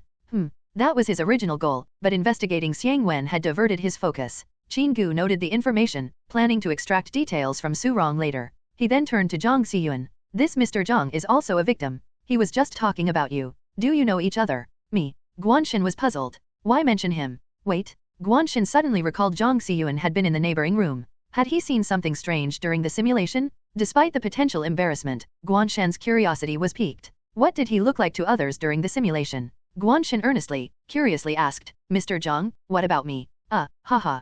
Zhang Xiyun chuckled nervously, sweating profusely, and waved his hand. Nothing at all. I said everything. You're great, no problems at all. So you're all in on it? What else could I say? That you massacred everyone inside, old grudges and new alike? If I said that, would I still be alive? Guan Shan, suspicious, persisted. Really? I felt there was quite a commotion. Don't be afraid. The criminals are dead. You can speak freely. This was definitely a threat? Zhang Xiyun, adamant, forced a smile. No, absolutely nothing. You did a fantastic job. I might have misunderstood you earlier, but now I see you're an outstanding and invaluable journalist. Thank you for saving me. If you have any complaints, just let me know when we get back. He patted his chest, giving a thumbs up. Everything I promised still stands. Guan Shan blinked, sensing something off about Zhang Xiyun. But perhaps the mental hospital experience had indeed enlightened Zhang Xiyun, allowing him to let go of past grievances and move on. A great benevolence. At this moment, Qin Gu noticed his captain, Wei Hong, a C7 level physical type Esper, arriving with reinforcements. Wei Hong strode over, ready for action, sternly asking, what's the situation? Did he escape? I've ordered a lockdown, he won't get far. Qin Gu scratched his head. He's already dead. Wei Hong, still puzzled, followed Guan Shan and Qin Gu to the side. Through Qin Gu's explanation, he finally grasped the situation. So, you are that reporter. Hello, I'm Wei Hong, but you can call me Fortress. Wei Hong extended his large hand to shake Guan Shan's, smiling warmly but internally shocked. Although it was a cross-district mission, the Sacred Heart Hospital was near the edge of Hangzhou. They had rushed here in about 20 minutes after receiving the news. In 20 minutes, he had killed an Esper of his level. Moreover, according to Qin Gu, this was a very troublesome mutation-type Esper. This meant that the seemingly gentle youth before him could likely defeat someone like Wei Hong, a pure physical-type enhancement Esper, in even less time. Everyone present might not be enough to take him down. The rumor that he had taken down 2 top C-level Espers in a short time seemed well-founded. He might be even stronger. Wei Hong began to understand why Xiaolei insisted on bringing Guan Shan into the special security group as an external member. Yu Hao team was currently in a transitional period, with Xiaolei retiring due to injuries. A single death hive was enough to keep them on edge, and they desperately needed a strong esper to stabilize the situation. Guan Shan looked at Wei Hong, feeling incredulous. This man's physique was such that even Schwarzenegger couldn't compare. He was at least 2 meters tall. The muscles under his tank top were so complex they could be a maze, truly a muscle-bound giant. When they shook hands, Guan Shan's hand felt like a baby's in comparison. It was easy to imagine that a punch from those fists could smash someone's head. Combined with his dark, scarred face, even his friendly smile seemed terrifying. Guan Shan thought, no wonder he's called Fortress, he doesn't look like someone a human could fight against. But, that reporter? Guan Shan curiously asked, am I well known in the special security group? Even another team knew about him. Wei Hong nodded, admiringly. I've heard about your recent exploits. You forced the hidden death hive to this extent, even shaking their foundation. Your contributions are significant. Guan Shan was taken aback, noting an unfamiliar name, and frowned. Death hive. Wei Hong didn't notice his reaction, thinking the legendary reporter was quite easy to get along with. His friendly nature immediately kicked in. He chuckled, yes, that organization is notorious, hiding in the shadows for over a decade. Thanks to you, they've lost so many people and even 2 major figures. They must be furious now. Guan Shan felt bewildered by the praise. The criminal organization he had dealt with consisted of a few delinquent youths. But these ragtag individuals couldn't be called an organization or have the ability to hide for over a decade. Could there be a deeper mastermind behind them? Indeed, during Qin Diguang's case, Xiaolei had mentioned someone guiding his actions. Could it be this death hive? But what did that have to do with him? Thinking it over, he figured his investigation might have exposed the organization, allowing the special security group to strike hard. With grave beta. However, could such coincidental credit truly earn the heartfelt praise of a special security group captain? Guan Shan felt something was off and probed, so now the death hive must be retaliating against the special security group. Naturally. Wei Hong nodded seriously. Yu Hao team and some of our other squads are fighting death hive, dismantling many of their bases, especially some deeply hidden ones. He then added, I heard you provided the clues for this. Xiaolei really made a great deal getting you as a special external member. Guan Shan was completely baffled. What the heck, this is definitely wrong. When did I ever provide clues? No, this has nothing to do with me. Guan Shan hurriedly clarified, it's just a rumor. I can't take credit for this. Wei Hong clicked his tongue and patted his shoulder. Don't be so modest. Excessive modesty is arrogance. If you weren't an external member, I'd want to recruit you. Guan Shan opened his mouth to speak, but Wei Hong slapped his forehead and said, oh, almost forgot the important task. We need to dig out those 2 bodies. He turned to Qin Gu, you go tally the casualties and identities to coordinate with Yu Hao team. This is their jurisdiction, so just take the information we need. Yes. Qin Gu immediately led people to the ruins to start excavating. Wei Hong also directed others to manage the evacuated patients. Guan Shan watched them bustle about and sighed, thinking, I'll have to ask Xiaolei when I get back. Something's definitely strange. When did I ever provide clues? He took out his camera, snapping a few distant shots of the collapsed building and gathered patients. Wei Hong, curious, asked, what are you doing? Guan Shan pulled out his laptop and sat by the fountain, replying, reporting the news, of course. Didn't you know I'm a reporter? Wei Hong. I thought that was just your code name. Didn't expect you to be an actual reporter. By the way, is your secret to being a reporter creating your own news? Impressive. Seeing Guan Shan's discreet and professional photo taking, Wei Hong waved and went about his business. All right, I won't disturb you then. Guan Shan waved back, if there's anything newsworthy, let me know. Wei Hong replied, will do. Amidst the chaos, Guan Shan reviewed his photos and contacted Li Jiying, releasing some information while awaiting official confirmation for the rest. Maybe Su Rong's parents would still cause trouble, but with Xiang Wen's downfall, their previous statements would collapse, making it impossible to repeat their tricks. With this, Guan Shan finally completed the 3 tasks assigned by Editor-in-Chief Li. Yet, he didn't feel relieved. Instead, his expression grew serious. Guan Shan gazed at the distant ruins. Though most bodies were buried under the debris, a closer look revealed some weren't crushed or smashed. Those overly clean cuts, bodies severed into pieces, seemed like they were cut by a sharp blade. Who could have wielded a blade and killed people in that brief 20 minutes? The answer is, anyone could have. Within the hospital, there were numerous mental patients, many of whom were highly aggressive. Taking advantage of the recent chaos to kill would be a piece of cake for them. But clearly, to cause such precise injuries, one would need not just a motive but also a tool. The wounds were so clean, almost unnaturally so, as if they were a single, clean cut that severed muscle, tendons, and bone with no jagged edges. Undoubtedly, the blade used to achieve such clean cuts had to be exceptionally sharp, like cutting through iron as if it were mud. So, who could obtain such a high-end blade in a nearly sealed mental hospital where patients had their personal belongings confiscated upon admission?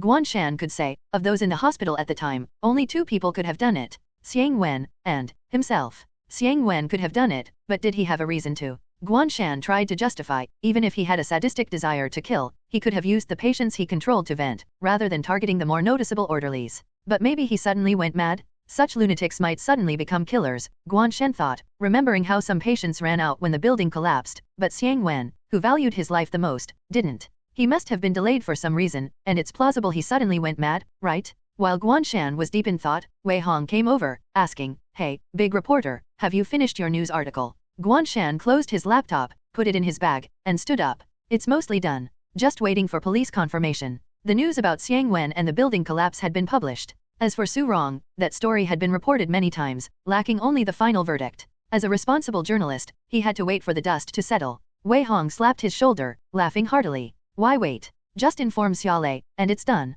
He thought for a moment, but he's a bit busy now. "You can contact the logistics team directly, they'll handle it. Rest assured, as long as it's legal and reasonable, the special security group can sort it out for you." Guan Shan was stunned. Wow, does the special security group have this much power? His initial understanding of the group was definitely off. He felt like he'd boarded a pirate ship. No, pirate ship seems inappropriate. A pleasure boat? No, that's even worse. Guan Shan shook his head to clear his thoughts, asking, "Anything else?" Wei Hong pointed his thumb at the hospital building. "Xiang Wen and his accomplices' bodies have been excavated. Want to identify them?" Guan Shan looked at the ruins, hesitated, and said, "I think it shouldn't be hard to identify, right? You must have his information. I have something else to do." Wei Hong was puzzled. "We do have Xiang Wen's info, but the other guy isn't in the database. He likely altered his appearance and identity. According to Zhang Xian, you're the only one who's seen his true face." Guan Shan. When did he see the true face of the second voice? And why was Zhang Xian so sure? Guan Shan felt an increasing sense of foreboding, but refusing to go seemed unreasonable. He finally sighed, "All right, I'll go take a look."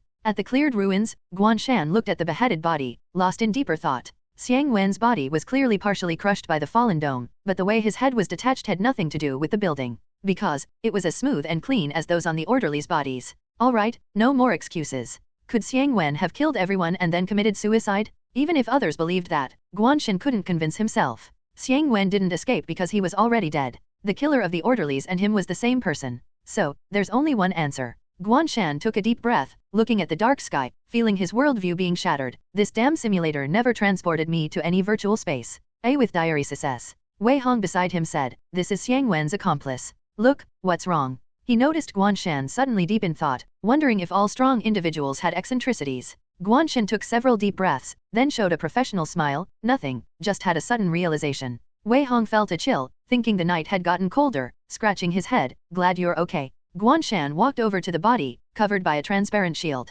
The man had a gloomy, unkempt appearance, about 30 years old, with black spots and scabs all over his skin, looking like an anthrax patient. The body, though seemingly intact, was actually shattered and pieced together. "Did I really cut that many times?" Despite feeling nauseous, Guan Shan couldn't help but mutter. Wei Hong heard clearly. "You don't know how many times you slashed? No wonder the Shadow Esper ended up like this." Physical class mutation type espers, despite their transformations, still had a transformation process. For example, a lizardized esper in worker B could revert to human form and couldn't maintain it after death. The same applied to the Shadow Esper. The attacks suffered while shadowed manifested on the human form after death, resulting in this gruesome state. Wei Hong pretended not to hear, saying, "Is it him?" Guan Shan wasn't entirely sure, as he saw only rolling black mist and pus-filled blisters during the fight. Even the final boss kill revealed only a broken skeleton. But given the state of the body and its features, it had to be the anthrax patient he battled for so long.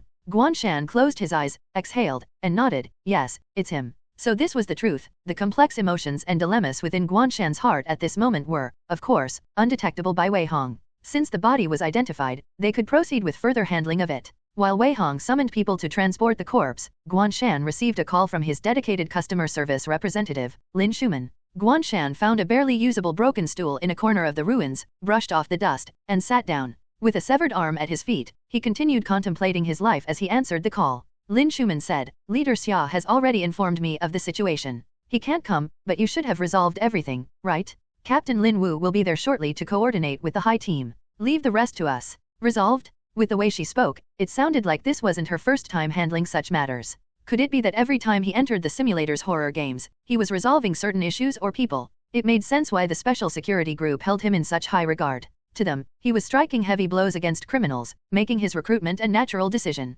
Given that the special security group didn't react negatively to his ruthless methods, instead praising them, it was clear that their targets were exceptionally dangerous, requiring immediate neutralization. It seemed the simulator arranged for him to confront these types of individuals. The more Guan Shan thought about it, the more depressed he became. He had always felt something was off, but he never imagined things could go from terrifying to even more terrifying. And it was a completely different, more profound level of terror. Now, the biggest question was, who were the monsters he killed in previous simulations, and what was the true nature of those bizarre and terrifying experiences? Guan Shan didn't feel pain or regret over it. Those monsters had always been out to kill him, and if he hadn't fought back, he'd be dead already. It was just that now, knowing the truth, he was deeply shaken, feeling confused, and at a loss. However, some of the previous simulations had clues that could be followed. As Guan Shan pondered, Lin Schumann on the other end of the phone hadn't heard a response for a long time and grew anxious. "Can you hear me? Is something wrong?" Guan Shan snapped out of his thoughts, weakly replying, "I can hear you, continue." Lin Schumann paused, noticing his low tone and seeming bad mood, and quickly asked, "Are you in trouble?"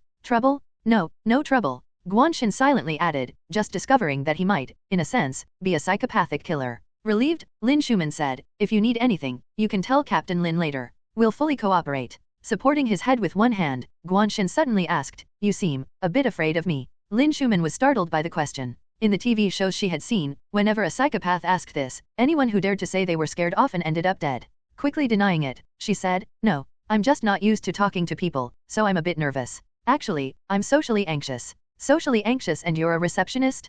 Guan Shan was speechless, realizing that he might already be seen as an unstable element. All right, I do have a question." Guan Shan asked curiously, "Is my 200,000 subsidy only for special external personnel?" He had thought it was hush money, but now it seemed to be a recruitment fee. "Yes, the special security group pays high salaries to its regular members, but only captains earn over 100,000. Lin Schumann stammered, explaining what she knew. Guan Shan learned that special external personnel, though officially listed as independent members under their recommenders, had powers equivalent to a team captain. As. This meant he was independent, able to act on his own. In such a case, if something went wrong, the recommender would bear full responsibility. Hence, they would only recommend their trusted confidants. This explained why Wei Hong said it was hard to apply for this position and why he couldn't poach him. It seemed. Xiao Lei genuinely saw great potential in him. Lost in thought, Guan Shan ended the call and waited for Captain Lin Wu. Meanwhile, he went to find Zhang Xian. There was still one thing he needed to confirm. Patients were being comforted, treated, and checked with some instruments. They were temporarily housed in tents outside the hospital, with ambulances parked along the roadside. Guan Shan also saw some patients' relatives arriving. As one of the main victims, Zhang Xian was in a special tent, looking disheveled and weary from his time as a mental patient, quite different from his previous polished appearance as the deputy editor of a newspaper. Guan Shan approached, and the logistics team members made way for him. He patted Zhang Xian on the shoulder. "Who? Don't you know manners?" Zhang Xian turned angrily, then froze seeing Guan Shan's face. "Oh, it's Guan Shan." He smiled awkwardly. "Haha, what brings you here? Sit, sit." Guan Shan sat next to Zhang Xian, saying, "There's one thing I want to confirm." Zhang Xian was puzzled. "What is it?" Guan Shan asked seriously. "The person I saved from the next room and brought to the lobby, that was you, right? If the monsters he killed in the simulations were criminals and evildoers, then the NPCs he saved and encountered should be ordinary people or members of the special security group." He needed Zhang Xian to confirm this point. Zhang Xian, thinking Guan Shan was there to threaten him again, was scared out of his wits, quickly saying, yes, it was me. "Don't worry, I swear, I'll never forget your great kindness. I'll keep my word, no regrets." Guan Shan found Zhang Xian's fear amusing and deliberately asked sinisterly, "So you saw everything?" Zhang Xian nodded, then quickly shook his head. No, I saw nothing." Terrified, he pleaded, "I really know my mistake. Please spare me." Had he known, he wouldn't have caused trouble, saving himself so much suffering. Guan Shan didn't intend to torment Zhang Xian further, shaking his head. "I didn't put you in this hospital. You should think about not sparing that master." As he exited the tent, he saw a team disembarking from police cars, led by a righteous-looking young man. That must be Lin Wu. Instead of approaching, Guan Shan paused, lost in thought. The boss were evildoers, the NPCs were bystanders, all altered by the simulator, meaning the simulator had always been changing reality. But there was one exception. An exception, the only one unaffected by the simulator. If the simulator influences reality, then everything Guan Shan thought to be false, because the simulator is just a fabrication, is incorrect. In fact, it's the opposite. The simulator only virtualizes the appearance of real people and things. What Guan Shan actually touches also exists in reality. However, back in the alley outside during the zombie siege, the unusual zombie's claws passed through Shen Dinggua's body, as if they were clipping through a game model, unable to affect her. That was a major reason why Guan Shan firmly believed the simulator scenarios were fake. But now, based on the conclusions Guan Shan had already reached, if zombies are real, then conversely, it means Shen Dinggua, who wasn't affected by the zombies, is fake. No, Xiao Shen definitely isn't fake, but she might not have a physical body. Guan Shan thought for a moment, wanting a cigarette. Damn, isn't that even worse? Guan Shan's already shaky worldview took another heavy blow. A simulator suddenly appeared, thrusting him into a seemingly dubious department, which was already strange enough. Is this some kind of light novel plot? My childhood friend is actually a ghost? Guan Shan turned in place twice to calm down. I can't let my mind run wild. When I get back, I'll ask Xiao Shen directly. He firmly believed in his heart, she wouldn't lie to me. Lin Wu got off the car and immediately saw Guan Shan at the hospital entrance. As he got closer, he noticed the young man looked a bit dazed, lost in thought. But he wasn't surprised. There were plenty of odd people among espers. Isn't it normal to be in a daze after killing someone? Lin Wu approached, extending his hand with a sincere tone. Hello, Xiao Man should have mentioned me on the phone. I'm Lin Wu, the captain of the 3rd squad. I must thank you for saving our entire squad and making up for my negligence. Their 3rd squad was responsible for research and some intelligence work. Due to his major oversight, Zhao Hong and his wife were almost wiped out by parasites, resulting in him being demoted and confined for a month. He had just resumed his captain duties. So, Guan Shan was indeed their squad's savior. Lin Wu had heard of Guan Shan's exploits against the Death Hive and couldn't help but cheer for him, admiring him deeply. Guan Shan looked at the righteous man in front of him, thinking, when did I save your entire squad? Forget it. It was probably during one of those simulations when he saved an NPC. Guan Shan was almost numb to it now. He shook hands briefly and shook his head. It's nothing, really. Wei Hong approached, laughing heartily and giving Lin Wu a hearty slap on the shoulder. Why are you here? Finally out of confinement? What about that little girl? The loud slaps made Guan Shan's own shoulder ache just watching. Lin Wu's face twisted in pain for a moment, then he took a deep breath. The 1st squad is with Captain Xia, engaging the Death Hive on the front lines. They can't leave. I wanted to ask, why are you guys here? Wei Hong's face turned serious. Long story short, we discovered someone selling genes here. This is a recent development, but this profit chain has existed for a long time. This isn't a simple matter. I'll report it later and discuss it with you in detail. Lin Wu nodded. The two discussed, deciding that the evidence found in the basement would be taken by Wei Hong, while the bodies would be handled by Yu Hao team. Guan Shan watched silently until they finished talking, then asked Lin Wu for a favor. The complete files on the criminals you killed before. Lin Wu was taken aback but then nodded. You already have access to them. No problem. When do you need them? Guan Shan replied, as soon as possible. Lin Wu said, then by today. I'll have Xiao Man hand them over to you. Guan Shan thanked him, but Lin Wu quickly said, no need, it's my duty. He added with a smile, honestly, I'm glad you're taking an interest in these criminals. I heard you usually work alone and don't interact with the special security group. I thought you only dealt with those who offended you. Naturally, because I had no idea. Guan Shan couldn't help but think. I was probably pretty ruthless to those criminals, wasn't I? Guan Shan thought about his previous actions towards the bosses and cautiously asked, aren't you scared? Even he thought the special security group was bold for recruiting him. Guan Shan had another thought. If the special security group decided he was dangerous and acted against him, would the simulator treat them as bosses and monsters, creating a scenario? Guan Shan was shocked by this idea. Could the simulator activate because someone had murderous intent towards him? Lin Wu didn't hesitate. Did those criminals kill fewer people than you? Were their methods gentler? No, they were more and more brutal. Letting them live is the real cruelty to the victims.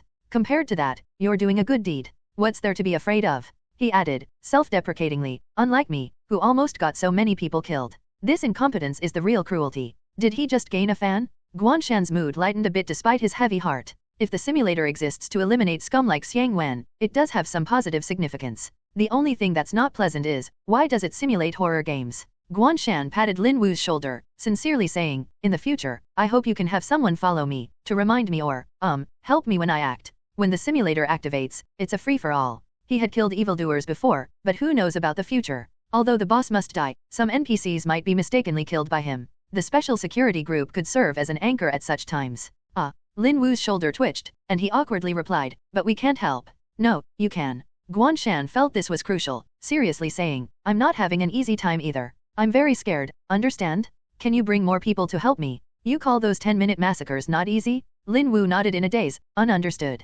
Guan Shan patted his shoulder again, said goodbye to the grimacing Lin Wu, and headed home. After a few steps, he saw Zhang Xian's family getting out of a luxury car. The elderly man, reportedly highly experienced in the newspaper industry, was checking Zhang Xian's injuries with concern. An old man with white eyebrows and a sage-like appearance accompanied them. The old man confidently said, I told you, he's carrying Yingsha and must enter an extremely yin place to avoid disaster. You didn't believe me and didn't put him in the ICU, now it's come true. Zhang Xian cursed, you're talking nonsense? I'm not sick. Xiang Wen is in custody, and you still dare show your face. Gan Chen, unfazed, relied on his connections with various influential figures, sneering, Xiang Wen is deeply sinful. I merely used a small trick to lure him in. Guan Shan coldly said, "Did you predict your own imprisonment today?" He snapped his fingers, activating gravity control, causing Gan Chen to fall hard with a scream. Zhang Xian instinctively covered his mouth, remembering his knocked-out teeth, almost triggering his PTSD. Guan Shan had the special security group take Gan Chen away swiftly, shaking his head and advising the wide-eyed, trembling elder Zhang, "You should be more cautious, sir. Buying health products is better than being cheated and harmed." Guan Shan left, and the collaboration between the two squads of the special security group efficiently cleaned up everything related to espers, reducing the cordoned-off area to just around the hospital lobby. The other buildings, including building number 4, where the basement is located, were left for the cleanup crew to handle, with the hospital's director, an elderly man deceived by Xiang Wen for years, nearly having a heart attack upon hearing the news at midnight. He was tasked with notifying the hospital's doctors to come and help identify and handle some records and personal belongings. The old medical records archive of the Sacred Heart Hospital was located in the inpatient building. With the collapse of the lobby, the adjacent rooms, including the archive, were also affected. These were decades of medical records, all paper-based and extremely fragile. Most were destroyed, leaving the elderly director pale as he looked at the rubble-covered fragments, beginning to cross himself repeatedly. Of course, it was fortunate that the corpses of the orderlies had already been dealt with. Otherwise, the old director wouldn't have had time for crossing himself and might have needed immediate medical attention. Due to most orderlies being buried under the rubble, the task of sorting through these medical records fell to the doctors. One of those doctors was Lu Kaiyu. She received a call at dawn, saying the hospital had collapsed and Xiang Wen's crimes had been exposed. She thought it was a prank until the serious tone on the other end made her realize the gravity of the situation. When Lu Kaiyu finally stood in front of the rubble, she couldn't help but be stunned for a long time. If it had just been the inpatient building collapsed due to old age, she wouldn't have thought much of it, only considering it an unfortunate accident. Because the buildings at the Sacred Heart Hospital were indeed quite old. Although inspected annually, they could still have unexpected issues. But with Xiang Wen dead and his illegal human experiments exposed added to the mix, she couldn't help but wonder. Others might not know, but Lu Kaiyu certainly did.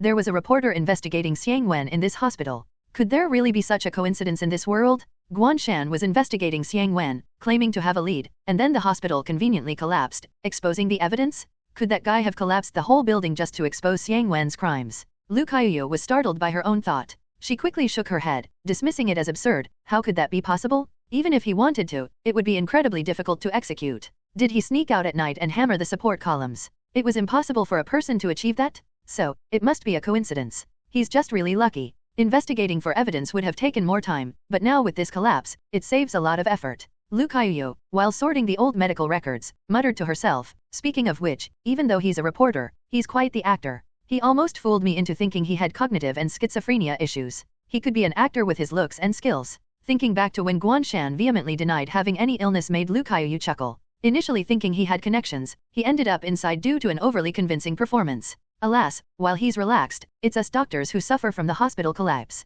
What will we do next? Omicron Beta. Lu Kaiyu, feeling melancholic, continued sorting through the records, pondering her future. Most of the old records, dating back decades, were reduced to shreds and could not be recovered. What remained were the more recent records. If the records were still in their folders, it was fine, but if they were scattered, they needed to be manually sorted, a task for professionals with a significant workload.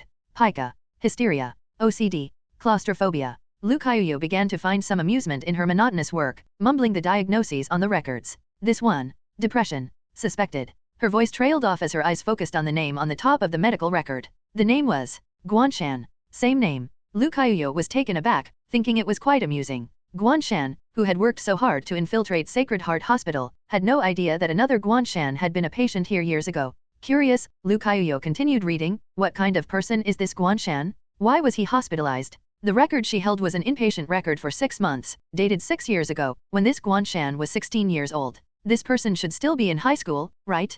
Considering today, their age should be about the same. Being hospitalized for 6 months means they must have taken a leave from school. Lu Kaiyu read on. The record indicated that this teenager, Guan Shan, was hospitalized due to mental stress from family changes, diagnosed with depression and suspected schizophrenia. He often talked to himself or remained silent in a corner but had no tendencies toward suicide or self-harm, leading to his admission. Oddly, this teenager had come to the hospital on his own, without any family accompanying him. That's rare. If only all mental patients were this cooperative. As Lu Kaiyu read further, she saw that the attending physician was listed as Lu Minji. Her eyes widened. Dad. She never expected the record to be her father's, and this Guan Shan was his patient. Feeling uneasy, Lu Kaiyu continued searching the rubble until she completed the medical record and discovered that the ID number for both Guan Shan's was the same. It was the same person? Guan Shan was hospitalized at Sacred Heart Hospital 6 years ago. Lu Kaiyu was confused, but there's no record of his previous history here. Missing records, not entered into the electronic system. But he clearly acted like it was his first time at Sacred Heart Hospital, even asking an orderly for directions. Was he acting? With her mind buzzing with questions, Lu Kaiyu looked around at her busy colleagues, realizing no one had noticed her discovery. Taking a deep breath, she quietly slipped the medical record into her bag. Guan Shan arrived home in the evening. Lin Wu had said Lin Schumann had left the documents on his table. Guan Shan organized his things and then headed next door. Standing at the gate, he looked at the brightly lit house, feeling a sense of normalcy. He hadn't called Shen Dinghua on the way back, despite telling himself she wouldn't lie to him. His doubts remained, causing him to feel both nervous and afraid. Afraid that if he made the call, Shen Dinghua, who he couldn't touch, would disappear. Ding dong. Guan Shan took a deep breath and rang the doorbell. But it wasn't Shen Dinghua who answered, it was the old housekeeper.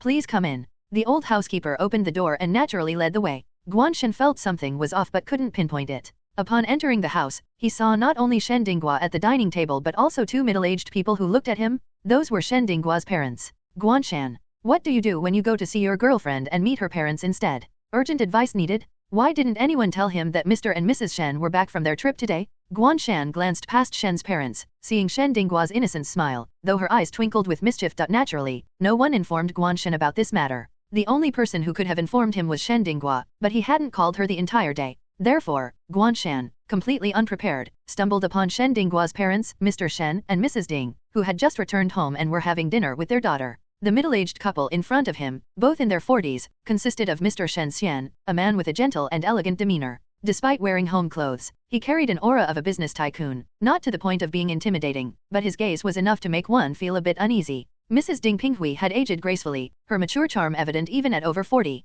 Her skin remained smooth, with only a few crow's feet around her eyes revealing the passage of time. She bore a striking resemblance to Shen Dinghua in terms of facial features, especially the eyes, which were almost identical. However, unlike Shen Dinghua's constant smile, Ding Pinghui's expression was more reserved, giving her a slightly cold demeanor. She must have been a classic beauty in her youth. The origins of Shen Dinghua's name were now clear. The surname Shen from the father, and Ding from the mother, with Hua meaning flower, fittingly chosen for a daughter. Shen Dinghua, being a symbol of auspiciousness, made perfect sense as a name. However, under the combined scrutiny of Shen Xian and Ding Pinghui, Guan Shan couldn't help but wonder why Shen Dinghua's parents didn't name her Shen Pippi instead. Even if Shen Dinghua knew her parents were coming back, she could have sent a message to warn Guan Shan. But she didn't, making it clear that she did it on purpose to see how he would handle her parents. Guan Shan could read this mischief from Shen Dinghua's eyes. Shen Xian smiled and beckoned, Xiao Shan, it's been a long time.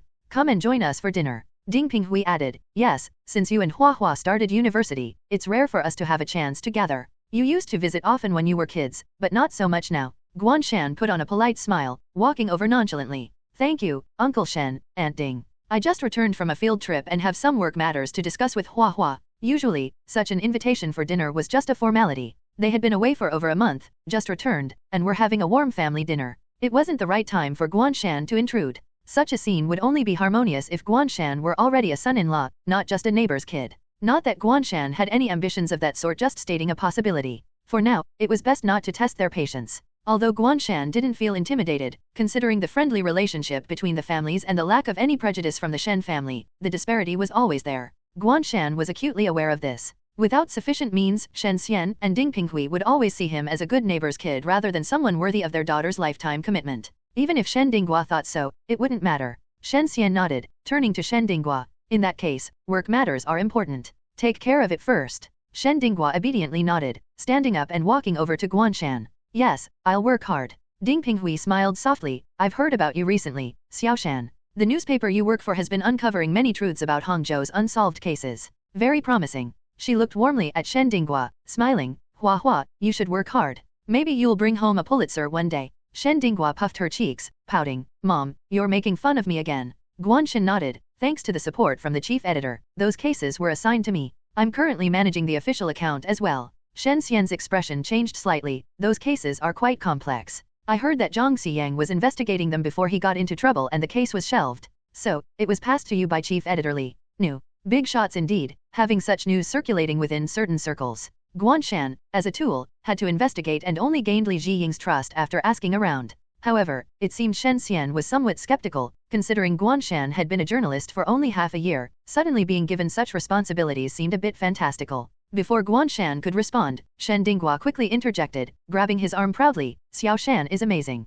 He solved cases that even famous detectives couldn't handle. Chief Editor Li even wanted him to be the deputy director of the news department, but Xiao Shan declined. Hey, tone it down. Your parents look like they want to chop my arm off? Guan Shan broke into a cold sweat, feeling both nervous and relieved. Nervous about the clearly different and overly intimate state, which had undoubtedly raised the couple's suspicions. Relieved because Shen Dinggua's arm still felt warm and soft, definitely real. There was nothing ghostly about her, she was as real as could be. With Mr. and Mrs. Shen present, it confirmed that Shen Dinghua was fine and he had been overthinking. Maybe there was something wrong with the simulator. While Guan Shan thought this, Shen Xian curiously asked, "Why decline? Chief Editor Li must be grooming you as her confidant." Guan Shan quickly retracted his arm, chuckling, "I feel I'm not yet capable of handling such administrative duties. Plus, I've only been at the newspaper for 6 months, so it might be hard to win everyone over. I thought I'd wait another 6 months." Shen Xian gave a meaningful nod. 6 months is reasonable. But remember to keep in touch with Chief Editor Li. She's bound to leave Hangzhou daily at some point. If you help her achieve something, she'll likely take you along. Whether people approve of you is secondary. Guan Shan was stunned. He'd heard rumors of Li Jiying's impressive background, apparently using the editor-in-chief role to build her resume. Although Guan Shan didn't rely on his newspaper income to make money, the contract with the special security group included a confidentiality clause he couldn't breach. Having a better cover job was beneficial. Guan Shan naturally displayed a humble and attentive demeanor. Shen Xian continued with some casual remarks before allowing Guan Shan and Shen Dinghua to head upstairs to work in the study. Phew. Guan Shan closed the door, sighing in relief. From behind, Shen Dinghua's small hands slipped up, hugging him and sniffing like a puppy. Xiao Shan smells the same as always. That's nice. Guan Shan took a sharp breath, quickly turning around and whispering, "Your parents are downstairs." Shen Dinghua blinked and said, "Wouldn't that be better? Where is the good in this?" Guan Shan gently pressed Shen Dinghua's shoulders, pushing her back while screaming internally. If they were caught, his legs might be broken. The Shen family was known for their strict upbringing. On the other hand, Shen Dinghua was especially doted on for being obedient and well-behaved. Any overly intimate actions between them, especially when there was no clear relationship established, would be prohibited. Guan Shan would likely be blamed. Even though they had never engaged in any overly intimate actions, parents tended to magnify and apply double standards. It wasn't hard to understand. But if it came to that, he might have to elope with Xiao Shan, which didn't sound too bad. Guan Shan's thoughts drifted for a moment, then he snapped back, feeling a headache. "Why didn't you tell me uncle and aunt were back?" Shen Dinghua leaned forward again. Guan Shan instinctively caught her, closing the distance to 0. With her elbow resting on Guan Shan's chest, Shen Dinghua propped her chin and hummed, "You didn't tell me you were coming back. If you had called me first, I would have told you. Instead, you just showed up without saying a word. It's not that I..." "Then why is it?" Guan Shan opened his mouth but had no words. Should he tell her he suspected she was a ghost? An illusion? Non-existent? He was afraid that once he realized this, Shen Dinghua would vanish from his life like in the TV shows, and the number he dialed would turn into a dead line. So, until he confirmed the truth, he preferred not to call Shen Dinghua. This way, she would continue to exist in his world for a little longer. This ridiculous, pretentious, and embarrassing reason would surely make Xiao Shen laugh at him. Thinking this, Guan Shan gave up explaining, quietly and gently embracing the soft body of the girl. He buried his head in Shen Dinghua's shoulder, inhaling the familiar fragrance of her hair, feeling unprecedented relief. He whispered, "I was wrong. You can scold me." As long as Shen Dinghua existed, that was enough. But whether this gentle, firm embrace was the right move, the initially angry Shen Dinghua's face softened. She pretended to be mature, stroking Guan Shan's hair. "Xiao Shan used to talk to me about everything, but now he often goes silent. Our last conversation was a week ago, and you don't take me out anymore. We used to have great chemistry, but now it feels like we're suddenly far apart." Shen Dinghua held Guan Shan's face with a serious, earnest look, finally showing her true intentions. "Tell me, do you have another cat outside?" Guan Shan, embarrassed, played dumb. "I only have Allie. Speaking of which, how is Allie doing at the pet store? Is she pregnant? If she is, we should get her spayed after the kittens are born. Don't try to change the subject." Shen Dinghua leaned in, staring into his eyes. "How are the doctors and nurses at the hospital?" Guan Shan replied without hesitation, "None are as beautiful as Xiao Shan." Shen Dinghua, alert, "So they are beautiful." Guan Shan. In the simulated scene, the common monsters were nurses, meaning most of the complicit caretakers had probably been butchered by him. Maybe they died beautifully? Seeing Guan Shan's silence and shifting gaze, Shen Dinghua immediately wore a "so that's how it is" expression, her eyes filled with tears as she lowered her head. "Xiao Shen doesn't like me anymore." Guan Shan quickly said, "No such thing. Xiao Shen never liked me. This never existed. No, I mean." Guan Shan took a deep breath, feeling nervous, his heart racing. "Not liking you never existed." He vaguely understood what Shen Dinghua wanted him to say. Shen Dinghua's fingers brushed Guan Shan's cheeks, looking up at him with sparkling eyes. "So, Xiao Shen likes me, right?" Thump, thump, thump. The study was incredibly quiet, with only the faint hum of the computer in the background. Guan Shan felt he could hear his own heartbeat. On the way back from Sacred Heart Hospital, he had considered all possibilities and knew how lost and sad he felt at the thought of Shen Dinghua disappearing. Clearly, there was no room for argument. The answer was certain, but saying it out loud felt like it would change something important. He had to be careful, very careful. Guan Shan's throat felt dry. After a long silence, he finally said, yes. As soon as he said it, Guan Shan instinctively sighed in relief, but then he couldn't help feeling his face heat up, becoming increasingly unable to look Shen Dinghua in the eyes. This should count as a confession, right? The barriers and distance that had existed since kindergarten seemed to vanish, indicating a change in their relationship. But it also felt unchanged. Guan Shan thought, yes, he liked Shen Dinghua. And Shen Dinghua seemed to only want to be in his heart. He looked away, but Shen Dinghua's mischievous eyes moved closer. She softly said, then prove it. Guan Shan was taken aback, then smiled wryly. How do I prove it? Shen Dinghua's eyes sparkled as she turned his face towards her, pouting, I don't care. You have to prove it. Guan Shan likes Shen Dinghua. How does one prove liking someone? With the person he liked so close, Guan Shan couldn't think of another way. He slowly leaned down, seeing stars scattering in the ripples of her eyes, a mix of purity and allure he had never experienced, lips softly meeting in a tender and inexperienced kiss. The girl's eyes were pure yet wicked. She was wicked, undoubtedly. Guan Shan thought, she was so wicked, so overbearing, so adorable, making him submit to her will, willing to fall. Creak. Ding Pinghui suddenly opened the door. Want some fruit? She stopped mid-sentence, seeing the two startled individuals. Shen Dinghua calmly took the fruit plate, blushing slightly. Thank you, Mom. Guan Shan awkwardly tried to look like he was working. But as he reached for the mouse, he realized the computer had already gone into sleep mode due to inactivity. Staring at the suddenly illuminated screen, Guan Shan felt so embarrassed that he almost wanted to punch through the window and make a dramatic exit, perhaps even take Xiao Shen along to elope. But, unfortunately, he couldn't do that. Ding Pinghui's scrutinizing gaze shifted between the two of them several times. Just when Guan Shan was about to turn to stone, she finally revealed a faint smile. It was as if she hadn't seen anything, and she turned to Shen Dinghua, instructing her, hurry down, your dad is waiting. While speaking, she also glanced at Guan Shan. Guan Shan could clearly sense the warning in her gaze. He twitched the corners of his mouth. What else could he do? He could only stare at the screensaver, lost in thought. Who knew the computer had not only gone to sleep but had also entered screensaver mode? A screensaver wouldn't activate until at least 15 minutes of inactivity. This indirectly proved that they had been doing something unproductive in the study for at least 15 minutes. The evidence was irrefutable, no excuses could cover it. Shen Dinghua obediently nodded, pushing Ding Pinghui out of the door. She blinked innocently, stalling, very soon. Just a small layout issue with the photos. We'll solve it in 5 minutes, don't worry. Ding Pinghui sighed, gently tapped Shen Dinghua's forehead with her fingers. You. Shen Dinghua held her head, dragging out her words in a grievance. All right. Ding Pinghui's demeanor softened immediately. She sighed softly, patted Shen Dinghua's head, and scolded playfully, just don't let your dad find out. Always causing trouble, be careful not to upset him. Feeling like a cat on a hot tin roof, Guan Shan finally exhaled quietly. He summoned the courage to click the mouse, disengaging the screensaver, and randomly opened a layout page of an electronic newspaper to avoid any further mishaps. Aunt Ding still had a soft spot for Xiao Shen, but Uncle Shen was another matter. Had it been Uncle Shen, Guan Shan might have been done for. Guan Shan learned a valuable lesson from this incident. Lock the door next time.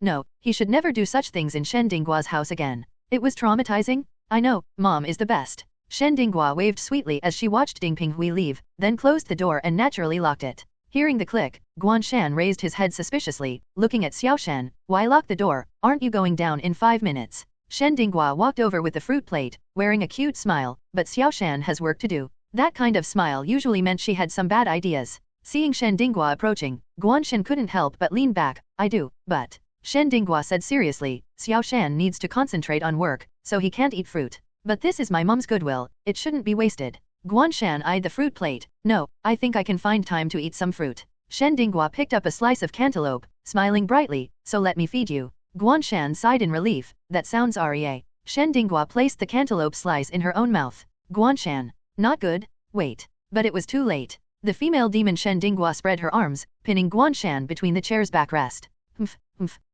The female demon smiled mischievously, her hair falling, her enchanting eyes reflecting Guan Shan's nervous face. New to the scene, Guan Shan lacked the experience to resist, and despite his struggles, he fell prey to the demon's tactics. Staring at the tightly shut door and the light above, Guan Shan could only breathe in the familiar fragrance mingled with the sweet scent of the fruit. 5 minutes later, Guan Shan, who had finished the whole plate of fruit, casually bid goodbye to Shen Dinghua's parents and returned home.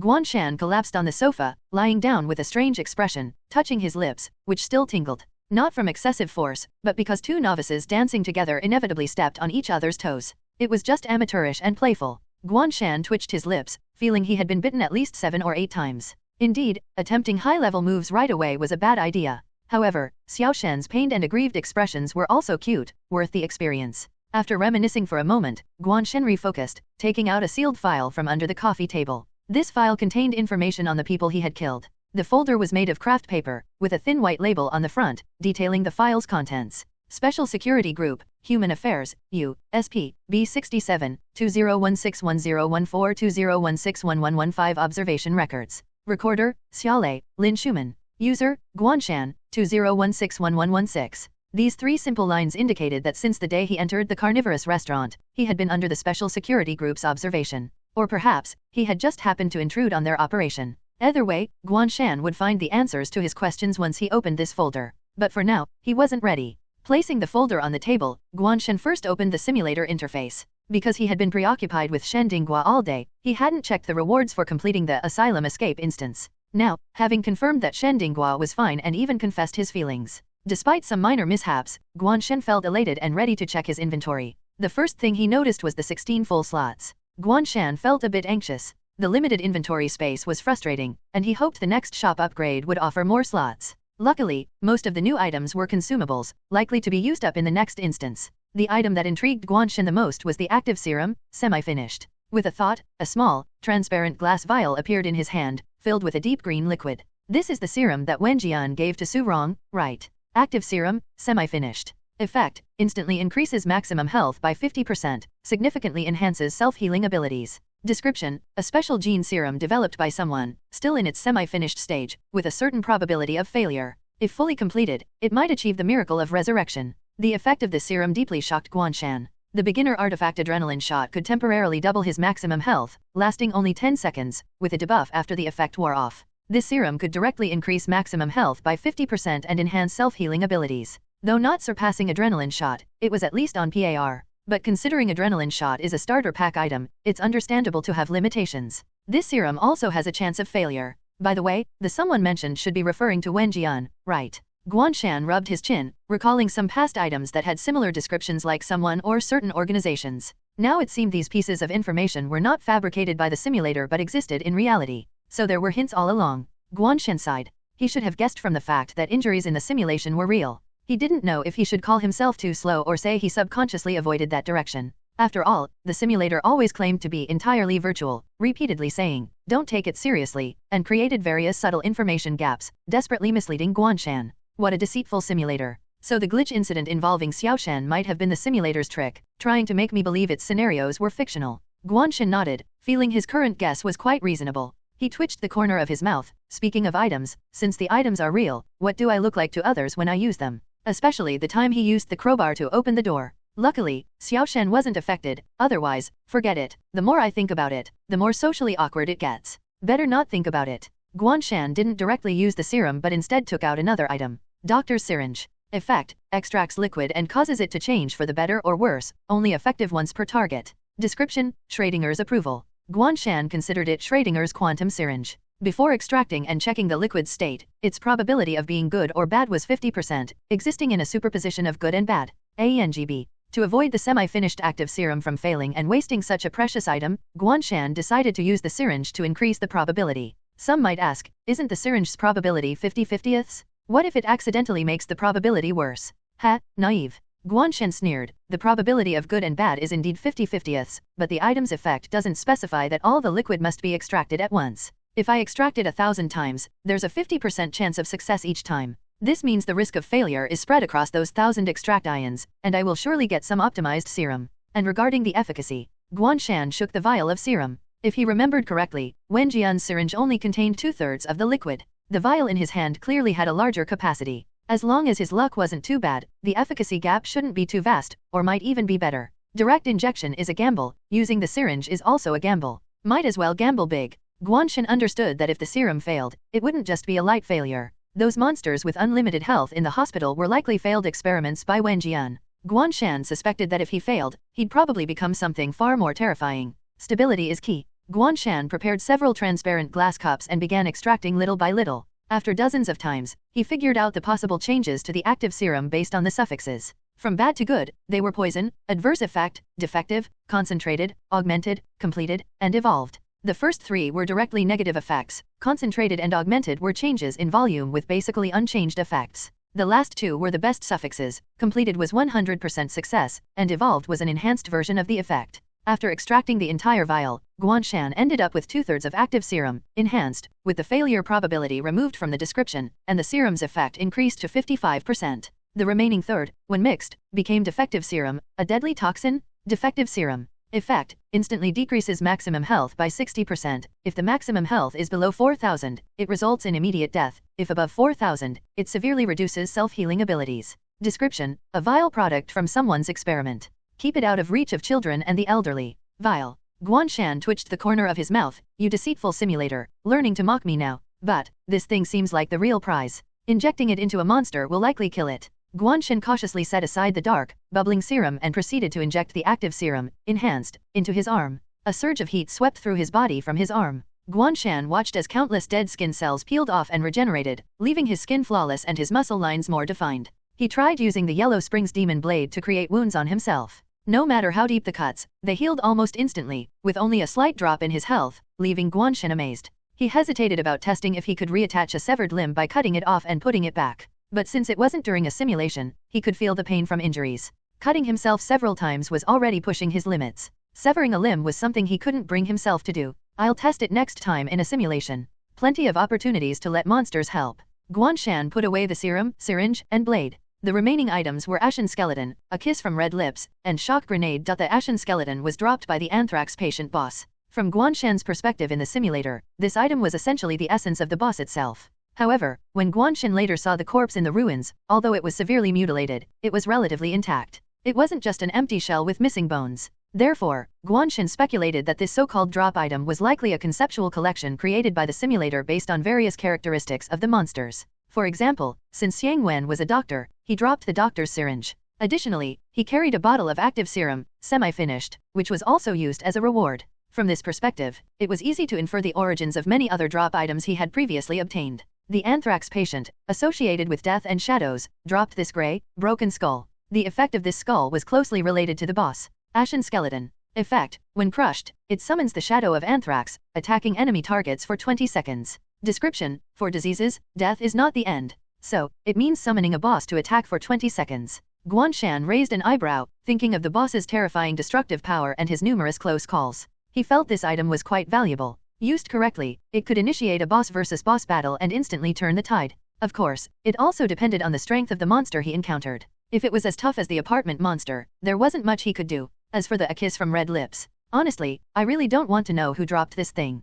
Guan Shan twitched his mouth, but unfortunately, he had personally retrieved this item from those tumors. Although he knew those people were also victims, thinking about the large, bright red lips and sharp white teeth beneath the layers of fat, combined with the name A Kiss from Red Lips, made him feel physically uncomfortable. Fortunately, this item was not for self-use. A Kiss from Red Lips. Effect, after using it on a target, it marks them, allowing you to sense their position within a 300-meter radius for 1 hour. Description, dear sweetheart, don't try to escape my kiss. Ugh. Guan Shan's face turned pale. After experiencing many terrifying or disgusting simulations, this was the first time he felt such a strong urge to vomit. But ignoring the disgusting description, this was a highly functional item. It meant that Guan Shan finally had tracking capabilities. Although he had previously obtained the worker bee pendant, which allowed him to communicate with nearby bee-like creatures and barely gather some information, its effects were too weak and limited. New OES. Or rather, it only worked on ordinary people and was ineffective against monsters. For example, in the hospital, Guan Shan was able to avoid the guards and attendants and follow them to Su Rong's ward, thanks to the pendant's ability. However, with A Kiss from Red Lips, it would be highly effective against monsters with stealth abilities or those that fled quickly.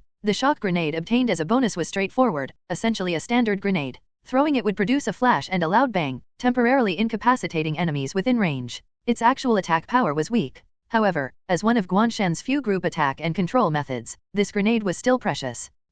Rescuing NPCs was worth it. After organizing his gains, Guan Shan took a deep breath and opened the document folder. He thought he was prepared, but the first document shocked him. WTF? Zhao Hong and Fang Minmin. Guan Shan's eyes widened as he looked at the document in his hand, feeling utterly stunned. The first document involved the Zhao Hong couple, who were recently found the real culprit due to him. The location was the SX Snacks store that had been burned down. This was the place where Guan Shan had experienced the carnivorous restaurant instance. For a moment, he felt like he had traveled back to when Li Jiying first assigned him the task. He had opened the documents and seen Zhao Hong and Fang Minmin's photos. The difference was that it was on a computer then, and now it was on paper. Guan Shan felt utterly bewildered. So, I actually killed these two people? I'm the murderer? The murderer is actually myself. Guan Shan calmed himself for 5 minutes, accepting this difficult-to-accept fact. Since the special security group didn't arrest me, there must be more to the story behind these two people. They weren't just simple victims. Moreover, in the simulator scenario, I was the victim. They attacked first. Guan Shan comforted himself and continued reading. Sure enough, he found that these two were both victims and perpetrators. Guan Shan then covered his face in realization, but this means that, after investigating the truth, what image did I have in the eyes of the special security group? He found it hard to accept. I've been trying to avoid social death, but I've actually socially died 7 times. But since it had come to this, as the saying goes, when life forcibly screws you and you can't resist, you can only enjoy it. Guan Shan took a deep breath, steadied his heartbeat, and continued reading. Zhao Hong and Fang Minmin had indeed suffered unspeakable atrocities from those thugs. But after that, they were used by the Death Hive organization, mentioned by Wei Hong, who gave them ascension candy. They awakened abilities, lost their sanity, and went on a killing spree. Wait.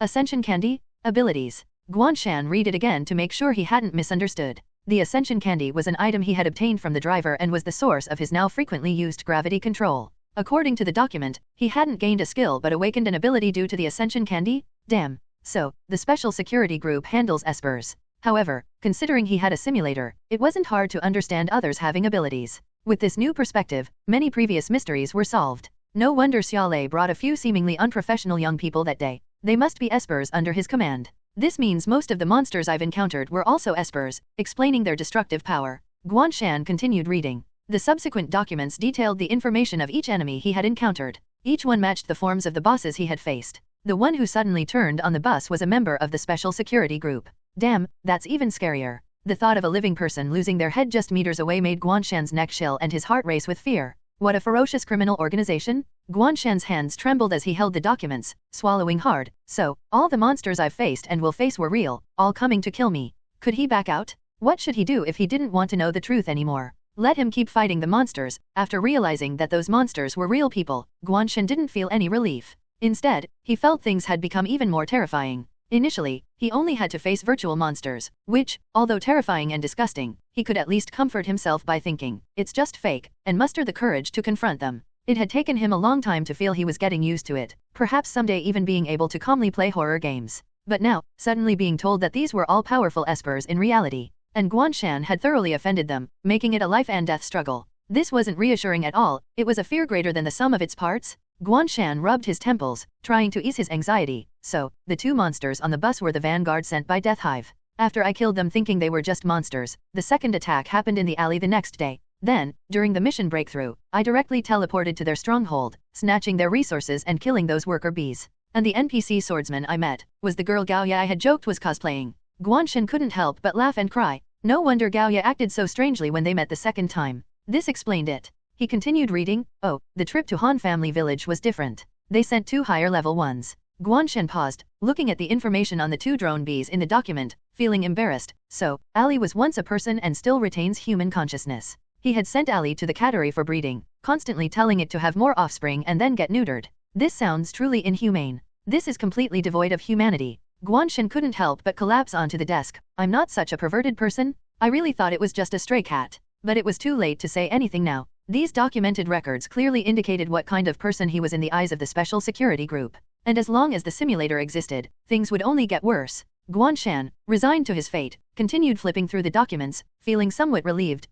At least the apartment instance wasn't Death Hive. Instead, it was the Church of Unity. Damn it. Now, he was being targeted by 2 criminal organizations at the same time. The only consolation was that the recently ended hospital instance had nothing to do with these organizations. It was purely the actions of Xiang Wen and another esper. Rao. But Guan Shan had overheard Lin Wu and Wei Hong talking, knowing that the genes in Xiang Wen's possession came from an illegal source, hinting at an unverified chain of interests. However, despite the worsening situation, Guan Shan now thoroughly understood what had happened in the 7 instances. He also had a rough idea of the structure of the special security group and espers. There are still some strange parts, like the woman and child in the apartment, who should be Han Ying and Qin Yaoyao. They weren't monsters, but they appeared in the simulator's perspective, and I obtained items from their relics. Generally, these special items should be monster drops. Guan Shan pondered, thinking of a possibility. After being sacrificed by Qin Diguang, they didn't actually die. At least their consciousness remained, merging with Qin Diguang in the apartment. But instead of becoming evil spirits, they tried to warn me. She was pointing upwards, indicating that room 704 was safe, and those items could help me.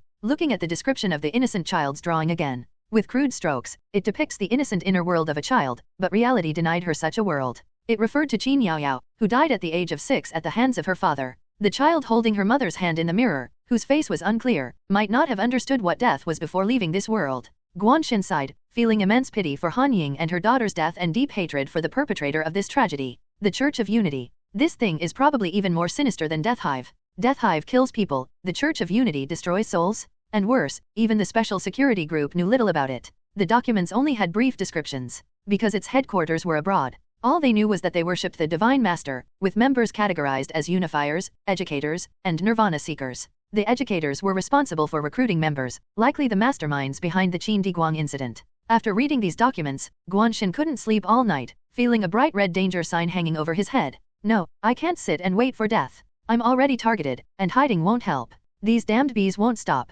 It's better to join the special security group's operations and gather some intelligence. This way, at least next time the simulator activates, I'll know some information, not having to guess the boss's skills. He made up his mind to contact his exclusive customer service the next day to learn more about the special security group. Tossing and turning, but they might target people I know. If it doesn't affect Xiao Shen in the simulator, would it be safer to always keep her with me? But what if it's just an exception? The special security group seems to have sent people to protect her, so maybe it's better to stay away. But I just confessed, would Xiao Shen be mad? As he struggled with his thoughts, he suddenly heard his phone ring. His train of thought was interrupted. He got up to check the time, which was exactly 2 a.m. He twitched his mouth. Who's calling me at this hour? Cosplaying Sadeko's midnight ring. Despite his words, Guan Shan still picked up the phone. What if it was something urgent? However, the caller wasn't someone he expected. Dr. Lu. Guan Shan was stunned. It was the number of Lu Kaiyuqiu, which he had saved when he first entered the hospital. Strange, weren't things settled? Xiang Wen was dead, and Lu Kaiyuqiu's task as a free informant for justice should be over. Why call now? Hello, Dr. Lu. Guan Shan answered the phone, joking. Is there a post-discharge recovery consultation project? Lu Kaiyuqiu's voice, trembling with sobs, came through. I'm really sorry. I had no other choice but to ask you. My dad is missing. Guan Shan was puzzled. Your dad is missing, and you don't call the police? Why call me? Do you suspect I kidnapped your dad? Lu Kaiyuqiu choked up, quickly saying, no, I wanted your help. I've already called the police, but they've been searching all day without finding him. The police can only treat it as a missing person case. Guan Shan frowned. You think it's not a normal disappearance? Lu Kaiyuqiu hummed in agreement. There was another person who disappeared like this before. It was the detective who came to the hospital to investigate before you. In other words, your predecessor. If Guan Shan had been drinking water, he would have spat it out. Dr. Lu, don't falsely accuse people of things out of thin air. Where did I get a predecessor? It was fortunate that it was late at night and there was no one around. If Xiao Shen had been beside him and heard this, misunderstanding that he had a hidden romantic past, he wouldn't have survived without peeling off a layer of skin. Lu Kaiyuqiu also realized her words had some ambiguity. Afraid that Guan Shan might get angry and refuse to help, she quickly whispered, you took over that detective's work, didn't you? So you are his successor, and he is your predecessor, right? Guan Shan replied seriously and sternly, not at all. I don't even know that detective you mentioned. From what I understand, he was hired by our newspaper's deputy editor-in-chief, Zhang Xiyang. You should know him. He was the detective's real employer, but later, due to an incident, he was falsely accused of being mentally ill and ended up in your hospital. The detective was hired to investigate some hidden news. After he went missing, the work couldn't continue, so I took over the follow-up investigation purely out of a sense of justice. Guan Shan righteously stated, so strictly speaking, he was just a temporary worker, and I'm the official one. So, please don't use the term predecessor anymore. If Xiao Shen heard it, the impact would be terrible. Oh, Lu Kaiyuqiu responded meekly, still a bit confused. This ambiguity wasn't even a misunderstanding, perhaps only non-single people would worry about such things. Why was this guy so nervous? He didn't look like a scumbag. Could it be he was henpecked? But now wasn't the time for gossip. Lu Kaiyuqiu quickly returned to the main topic. I suspect my dad's disappearance is related to that detective's disappearance. Why? Guan Shan raised an eyebrow. Just because they disappeared under similar circumstances. Lu Kaiyuqiu explained, not quite. Although I'm not entirely sure, my dad and that detective had known each other for a long time. He had been asking the detective to investigate a statue, and after he disappeared, the statue also went missing. So I suspect it might be this statue that attracted some ill-intentioned people. Guan Shan twitched his mouth, thinking that this detective's business scope was quite broad.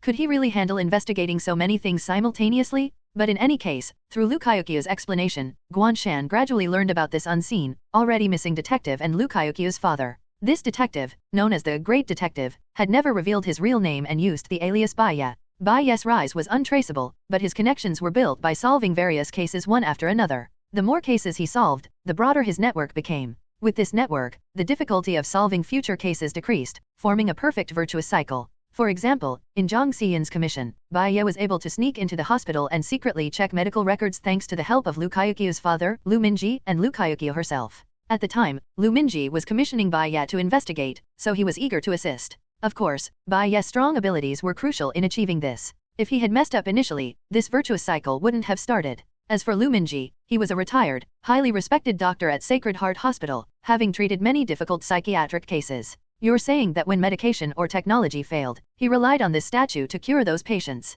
Guan Shan felt the situation had taken a surreal turn into the realm of the unknown. A statue curing diseases sounded off. Lu Kaiuqiu shook her head. I also found it absurd, thinking the statue might have a structure that could create a hypnotic psychological suggestion. But my dad valued that thing greatly, always keeping it well preserved and asking Bai Ye to investigate it. With diuresis new Thailand body. Bai Ye disappeared while investigating it. I originally thought he might have offended someone due to another commission, but now my dad is missing too, so it must be because of the statue. Guan Shan's heart skipped a beat, and he suddenly asked, what does the statue look like? Lu Kaiuqiu described, the statue only has an upper body. It's a wooden Buddha statue, very rustic, seemingly ancient. I don't know much about Buddhism, but my dad mentioned it's a Ksatagarbha statue. Ksatagarbha statue? Guan Shan's pupils constricted, a strong premonition rising in his heart. He took out his Ksatagarbha statue 7th from his backpack and sent a photo of the upper body to Lu Kaiuqiu. Is it like this? Lu Kaiuqiu. The posture and expression are different, but the material and appearance are the same. Guan Shan twitched his mouth and said, you don't think I did it, do you?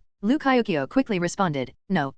When my dad went missing, you were still in the hospital. Plus, you risked your life to help investigate Xiang Wen's case, so you must be a good person. Though she did suspect Guan Shan for a moment, because she found Guan Shan's old medical record, which was overseen by Lu Minji. But thinking it over, Lu Minji got the statue a year ago, and Guan Shan's record was at least 6 years old, with no correlation. Moreover, it was just an illness, nothing serious enough to warrant murder. Ding! Good person card +1. Guan Shan seemed to hear the simulator's voice. He coughed and said, given this, things are not simple. Give me your home address, and I'll bring someone over. Now it was clear why another Ksatagarbha statue appeared in reality. Most of his items were conceptual collections created by the simulator based on monsters' traits. But some were genuine, taken directly from others. Like the Glock 17 he got from the restaurant. Thinking about it made Guan Shan feel embarrassed. He had robbed someone's gun on the spot, and now that person was his exclusive customer service. And the Ksatagarbha statue. If it can treat mental illness, then this statue should have a similar calming benefit. Bai Ye and Lu Minji were likely kidnapped by espers. Guan Shan looked up at the sky, speechless. So, if I go, won't it inevitably trigger the simulator? But the benefits of Ksatagarbha statue 7th were visible. He believed the others wouldn't be weak either. If he could get the second statue. Guan Shan sighed deeply, feeling akin to Ksatagarbha himself. If I don't go to hell, who will? After hanging up with Lu Kaiuqiu, he immediately called his customer service lady. Before he could connect, he heard a strange ringtone from behind. Damn, real midnight ring. Guan Shan was startled, turning around sharply. Lin Schumann peeked out from behind the sofa, waving, hi. Guan Shan stared at the woman in white before him, her disheveled black hair covering half her face. He widened his eyes and nearly jumped up in fright. What the hell? A ghost? Guan Shan's eyes were wide with terror as he looked at the woman who suddenly emerged from behind the sofa, holding a ringing phone. Wait, her phone is ringing? Guan Shan looked at the phone in her hand, then at his own phone, falling into contemplation. Could she be his exclusive customer service agent? Lin Schumann. Guan Shan cautiously probed. Lin Schumann, equally nervous, nodded carefully and silenced her phone to prove she was indeed Guan Shan's customer service agent. She spoke softly, yes, I overheard your conversation just now. Do you need me to file a report now? If you want to bring people over, I can notify the logistics team for dispatch. This was her first official face-to-face conversation with Guan Shan. Despite the awkwardness, it was at least a formal step towards communication. Compared to Guan Shan's previous aloofness, his willingness to actively involve the special security group in the operation, rather than just using them as a logistics team, was a milestone improvement. On the other hand, Guan Shan looked at his phone, where the call had been hung up, and couldn't help but hold his forehead. So it was you who scared Zhang Xiyang into hospitalization? It wasn't Zhang Xiyang's fault for being scared. If someone appeared out of thin air, dressed exactly like Sadeko, who could handle it? This was terrifying. But she had been hiding behind the sofa all this time? Good thing he hadn't done anything embarrassing, or he'd have died of shame. Guan Shan felt a wave of relief, then warily asked, do you always follow me around? Lin Schumann quickly shook her head and waved her hands. Of course not, no. After you formally joined the special security group, I stopped monitoring you and started monitoring Lily. You should be able to tell from the detailed information in the documents you received. Oh, that's fine then. Guan Shan breathed a sigh of relief, then paused. Lily. Lin Schumann awkwardly explained, that's the tabby cat you're keeping. Now this former drone bee of the Death Hive had become the mother of several kittens. In a month or so, she would be giving birth and getting neutered. Guan Shan twitched his mouth, refusing to delve deeper into this topic, forcefully changing the subject. That's not important. The important thing is, I do need to bring people to Lu Kaiokio's house to find clues. Guan Shan wanted to take this opportunity to learn more about the structure and information of the special security group. He cleared his throat and crouched down, asking, how many espers can the special security group mobilize now? Lin Schumann showed an awkward expression. Currently, because we're investigating the Death Hive stronghold, all the combat-capable espers are on missions and can't come over. So, the only esper you can use is me. She pointed to herself and introduced, my ability is invisible presence. If you need to infiltrate or the like, I'm the right person. Guan Shan. Though Lin Schumann tried to make herself sound useful, Guan Shan could still glean one piece of information: she wasn't very useful. Damn it, after talking so earnestly with Lin Wu, I still have to rely on myself? Guan Shan sighed. All right. At this point, he couldn't demand they conjure up a combat-ready esper. After all, the Death Hive had been targeting him for a long time. If the special security group could eliminate the Death Hive, it would indirectly protect him. Their mission was more urgent. Guan Shan asked, what about the logistics team? Do you have any methods to detect esper traces? Lin Schumann nodded. Team 3's logistics team is always available. As for detection methods, with your clearance, you can use a high-precision energy detector, which not only has high precision but also shows residual energy traces. Guan Shan stood up, pondering. All right, let's take the detector and bring a few logistics personnel with me according to your standard operational procedures. Wait. Lin Schumann suddenly stopped him and took a small box from her pocket. This earphone is for you. Once you put it on and adjust the channel, you can communicate with your mind. It just arrived from headquarters recently. This thought earphone was a pan-spirit object. Though mass-produced, it couldn't be acquired immediately, with a production cycle of about a month. So it was only now handed to Guan Shan. Guan Shan opened it, tried it on, and found it fit his ear perfectly. It was clearly customized. Thank you. Guan Shan politely thanked her. Lin Schumann quickly waved her hands. No need, it's my duty. Guan Shan extended his hand, and Lin Schumann, puzzled, looked up at him. Guan Shan helplessly said, aren't you getting up? You've been crouching behind the sofa, aren't you tired? Oh. Lin Schumann finally reacted, cautiously shaking her head and standing up. I'm used to it. When doing missions, I often need to stay still or refrain from eating or drinking for a whole day. With some espers having high mental and alertness levels, I can't make a sound. Crouching in corners or behind sofas is already a habit, or you could call it an occupational disease. Guan Shan smiled, feeling that the lives of these espers seemed more colorful than he had imagined. He joked, be careful not to turn into a mushroom. Lin Schumann thought to herself that this man now seemed to be in the green state as determined by the psychologist, friendly, gentle, and even a bit humorous. But anyone who had seen Guan Shan in combat would never think he was harmless. Guan Shan asked, by the way, what kind of people are in your logistics team? After hanging up, Lu Kaiokio anxiously waited at home. She had searched the house for clues, turning the study and living room into a mess, as if it had just been ransacked. However, before she returned home, it was as tidy as usual. Lu Minji had mild OCD and was a neat freak, so the house was always meticulously organized, even excessively clean. When Lu Kaiokio returned, there was even a cup of warm coffee on the study desk, as if Lu Minji was still home. But after searching the entire house, she couldn't find Lu Minji, realizing something was wrong. Ding dong. The doorbell rang. Had Guan Shan finally arrived? Lu Kaiokio hurriedly went to the door, opening it with excitement. Standing outside were several burly men, each with arms like tree trunks and chests that could break stones. Dressed in camouflage, their dark skin made them look like they could pass as mercenaries with just a headgear. Lu Kaiokio instinctively took 2 steps back, seeing Guan Shan squeeze past the burly men, awkwardly smiling. Staff members, they look fierce, but don't mind that. Lu Kaiokio watched in astonishment as Guan Shan walked in. 2 of the burly men immediately stood shoulder to shoulder and turned to guard the entrance. The remaining 3 followed Guan Shan inside, silent and exuding an air of restrained power. They were clearly well trained. Staff? You call these people staff? What kind of staff dresses like special forces ready to raid terrorists? They even had guns in their hands. And more importantly, aren't you a journalist? Lu Kaiokio's impression of Guan Shan as a mysterious, highly capable investigative journalist shattered instantly. What kind of journalist can make one phone call and bring armed personnel to the door? A thought flashed through Lu Kaiokio's mind. Could it be true that Sacred Heart Hospital collapsed because of Guan Shan? Previously, she thought it was nonsense, but now she believed it was likely true. Seeing her dazed expression, Guan Shan reassured her, they're really just staff, though from a special department. Don't worry, they're legitimate and have proper credentials. The burly men immediately presented their credentials and professionally explained the existence of the special security group to Lu Kaiokio. Oh, I see. Lu Kayukyo seemed to understand, though not completely, but she accepted this fact and became more anxious. So, my father's disappearance might be a supernatural incident. There's a good chance. Where did your father disappear from?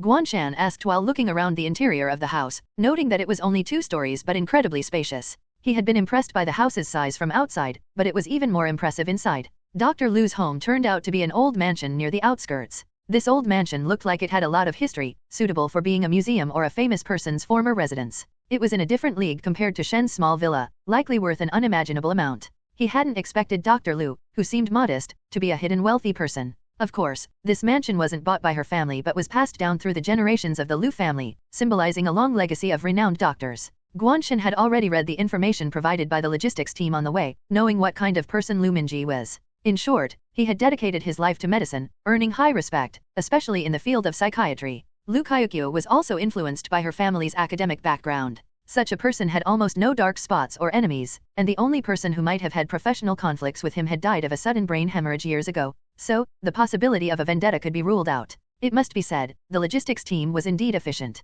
Although they looked like thugs, they were actually enthusiastic and professional young men. But Guan Shan's focus wasn't on whether it was a vendetta or if Lu Minji got lost. If this were a horror movie or game, the appearance of the word mansion itself would be a flag. And for Guan Shan, who had the simulator, this flag was a foregone conclusion. Just like no one could resist raising the crowbar when an enemy descended from above. The horror game simulator surely wouldn't miss such a classic horror game setting, right? But, if Lu Minji disappeared, it means this shouldn't be the main battleground, so I should be safe for now. Guan Shan felt his analysis was reasonable. It wasn't like the kidnapper would come back to check the crime scene, right? Lu Kayukyo led the way upstairs, opening the door to the study. This is the place. Early this morning, when I left for the hospital, he was here reading, and I made him a cup of coffee. New. When I returned in the morning, he was gone. Lu Kayukyo pointed to the coffee cup on the table. When I came in, there was no one here, but the coffee was still warm. I thought he might have gone to bed, but I had something to discuss with him, so I knocked on the door, but it wasn't closed. I searched the entire house but couldn't find him. The police also questioned anyone who might have seen him, but no one had.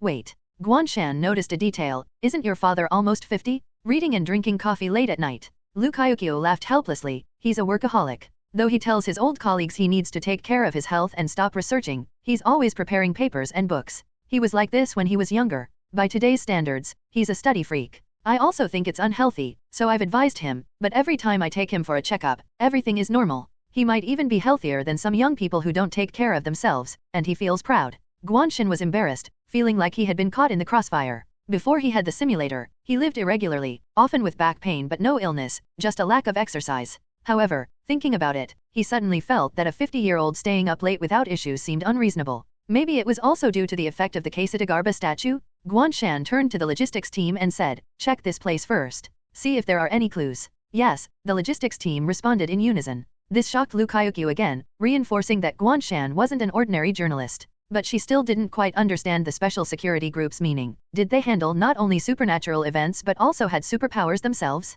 Lu Kayukyo sneaked a glance at Guan Shan, her imagination running wild. What kind of power did he have to cause a hospital wing to collapse? Guan Shan watched the logistics team work, then walked to the table to observe. It wasn't that he had suddenly developed official airs and learned to give orders, but he didn't know how to use the energy detector. This was the so-called to cover up the fact that I'm actually useless. I can only let my subordinates handle it. Where does your father usually keep that statue? Guan Shan examined the coffee cup, asking. Lu Kayukyo pointed to a nearby display shelf. There. He treasured that statue, not even letting me touch it, and had a protective glass cover made for it. Guan Shan looked at the empty cover on the shelf. At this moment, the logistics team reported seriously, there's an energy reaction, and it's strong, almost throughout the entire study, but it's scattered and evenly distributed. Guan Shan didn't understand. Seeing their serious expressions, he asked, isn't that normal? The logistics team explained, according to experience, it's not normal. Generally, an esper's traces should be singular, like a criminal's fingerprints, only appearing in places they touched. Understood, a criminal wouldn't touch every inch of the room, and an esper wouldn't crawl all over the place. Guan Shan was stunned, suddenly remembering Qin Diguang, who became the entire apartment, feeling a chill down his spine. Espers might not crawl, but they could become the room. Now he knew how the simulator would trigger the plot. Guan Shan immediately pulled Lu Kayukyo to run outside, shouting, get out first. He might never have left this room. He had taken only 2 steps, opened the door, and found a wall outside. The wall blocked the entire door as if it were a fake door. Scene scan complete. Damn it. Scene scan completed. Generating horror game. Horror game generated. Haunted house horror. Loading plot. Please wait. Plot loaded. Due to a case, you followed a friend and several police officers to visit her family's old mansion. However, you discovered a shocking secret in the study. There was no one there, yet you could hear breathing. You tried to escape, only to find a wall outside the door, and behind you. Asterisk note, only by killing the final boss can you end this simulation. The familiar mechanical voice echoed in Guan Shan's ears once again. But this time, it was different from any previous occasion. Because this time, Guan Shan was sure that the real people were right behind him, holding his hand. Once the simulator started, the world in front of him would undoubtedly change. This change, which Guan Shan once believed was taking him to a strange space between reality and illusion, was now clear to him that it was merely a fictional layer created by the simulator, underneath which lay the real world. At this moment, this 8th instance was his true chance to verify the simulator's nature and experience it firsthand. What will the simulator turn Dr. Liu and the logistics team into? Guan Shan took a deep breath. The wall in front of him was completely made of red bricks, not even plastered, and the red bricks were oozing blood profusely, covering the brick patterns and flowing onto the floor. Moreover, the areas soaked in blood quickly grew white mold, slender and furry, swaying in the air. It looked utterly disgusting. Not knowing if the blood had any adverse effects, Guan Shan took 2 steps back to a safe distance. With complex and nervous emotions, he turned around and saw the terrified faces of 4 NPCs. Guan Shan followed the hand he was holding up and saw not Liu Kaiokyo's face but a foreign one with distinct Western features. It was a beautiful face, with blonde hair and blue eyes, bright eyes, fair skin resembling Audrey Hepburn, but with a few freckles. Guan Shan's eyelid twitched. Wow, is this story set abroad now? A row of information appeared beside him. You encountered an NPC. Friend Victoria, leave 2. Health, 200. Description, your friend Victoria, a psychiatrist. If you suspect you're not mentally well, maybe you can ask her for help. Damn it, ask her for help, you're the one who's not mentally well. Guan Shan felt insulted by the simulator but had no evidence. He then looked at the other logistics members in the room. They had turned into very standard Western faces, full beards, slightly altered physiques, and were wearing unknown police uniforms with unchanged weapon configurations. A with tilde New Thailand bot. Police A, leave 4. Health, 600. Description, this is a fully armed, reliable police officer. So, his survival rate is __. The other 2 were simply labeled as Police B and Police C. Guan Shan twitched his mouth. What a mean description. In horror films and games, the survival rate of police officers other than the protagonist is practically 0. Is the simulator getting cheekier? But from the simulator's level assessment, none of the special security group's logistics members are simple. I remember Fang Min Min, an actual D-level Esper, was rated only level 6 in the carnivorous restaurant instance, while these logistics members without abilities reached level 4. If they had some heavy weapons, they could directly match a D-level Esper. It does make sense. The destruction a D-level Esper can cause is not much different from what heavy weapons can achieve. Guan Shan exhaled deeply, finally confirming that the simulator turned everything he saw into virtual reality rather than creating a virtual reality. Everyone, come here. Gather around me. Guan Shan took out the Yellow Springs demon blade, put on the mask of agony, and spoke softly. However, even if these logistics members could match a D-level Esper, they still couldn't withstand an attack from a C-level Esper. The gap between Esper levels was like the difference between an ant and a tree, impossible to overcome. Guan Shan looked warily at the study's chair, seeing the blood on the floor flowing toward it, climbing up the chair legs, and forming a humanoid shape on the chair. The humanoid shape was made entirely of blood, but when it spoke, its head split open to reveal a mouthful of human teeth. He. I've been waiting for you here for a long time. As expected, setting a trap in a place with enough bait will always catch someone. A hunter's experience never fails. The blood-formed humanoid laughed eerily and said, you will stay here, with this mansion, rotting, decaying, dying, and then going mad. Guan Shan vaguely felt that what he heard wasn't exactly what this thing meant to say. But understanding didn't matter now. The most important thing was to kill the boss and ensure safety. The creature before him was clearly the final boss of this simulation. Boss Haunted Room Phantom, leave 17. Health, 42,000. Description, can't go out, can't see through, can't hear, can't touch. Where are you? Swish. This time, as soon as Guan Shan read the information, he charged forward at full speed. To others, it looked like an explosive burst of speed. He flashed, stomping on the study desk, the blades whistling through the air barely stopping before the blade edge fell. The blood figure's face twisted into a surprised expression, leaning back and reaching out to block the blade. But Guan Shan wasn't aiming to cut it but to use the Reaper's finger bone. However, when he touched the blood figure, his hand passed through it without resistance. Guan Shan's eyes widened as the blood figure burst like a bubble and vanished into the air. The blood figure's expression changed from surprise to mockery, laughing. Do you think you're in this room? Wrong, you're not here anymore. It vanished like a bubble, and the blood on the floor began to rise, the water level increasing rapidly. An illusion. Guan Shan's pupils contracted as he watched the blood figure disappear like a mirage, feeling momentarily dumbfounded. What did it mean by saying I'm not in this room? Where else could I be? One thing was clear, the boss's main body wasn't in this room, the blood figure was just a projection. Guan Shan turned around and saw the 4 NPCs standing in the blood water, their shoes half submerged. However, their status bars showed no abnormalities, and their health points hadn't decreased. For now, the water seemed to have no adverse effects, but if it kept rising, it would definitely drown people. Guan Shan, feeling uncomfortable seeing the panicked woman with a foreign face, tentatively called out, "Dr. Liu." The blonde, blue-eyed woman hurried over, anxiously asking, "Who was that just now? Did he kidnap my father? Is this what you call an esper?" As soon as this friend Victoria spoke, Guan Shan was stunned. Goodness, her perfect London accent was so authentic it was as if it had the Union Jack on it, absolutely flawless. This simulator was too damn realistic. It even downloaded a foreign language voice pack for him. It appeared foreign and was indeed foreign, inside and out. Damn. Forget it, this stupid simulator had no physical form to curse. If Guan Shan's foreign language skills weren't decent, he'd be stumped right now. Communication, let alone gathering intelligence, would be impossible.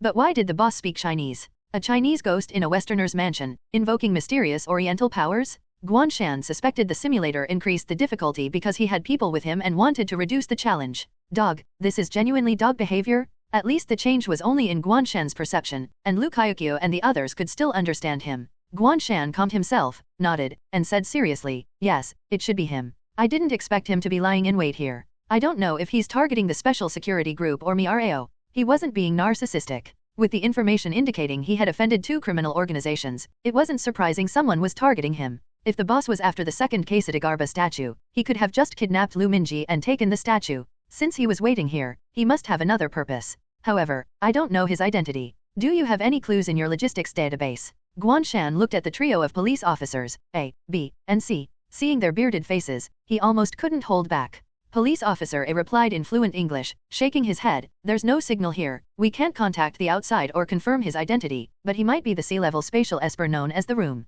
To them, the room's sealed state was straightforward. When Guan Shan opened the door, it was just a pitch-black void outside. But on the other hand, the windows still showed a normal night scene, which was eerie. Guan Shan asked about the Esper's specific abilities, but the logistics team said they had insufficient information. "We only know his ability traps people in a room, but what happens next, no one who experienced it survived to tell." The logistics team explained the victim list and mentioned that this Esper, known as the Room, ranked 291st and was on the Special Security Group's wanted list. Guan Shan. In other words, highly dangerous abilities, with a 100% fatality rate. Encountering such a wanted criminal, his luck was unparalleled. Honestly, he hadn't been that scared initially, but now he was. Forget it. For now, we're relatively safe. The blood water isn't rising quickly. Let's figure out how to get out first. Guan Shan stepped down from the table, walking through the blood water, and switched from the demon blade to the crowbar, saying, "I'll try to force the door open. Be ready." The others exchanged glances, and Police Officer A hesitated. "What blood water?" Guan Shan was puzzled. "You can't see it."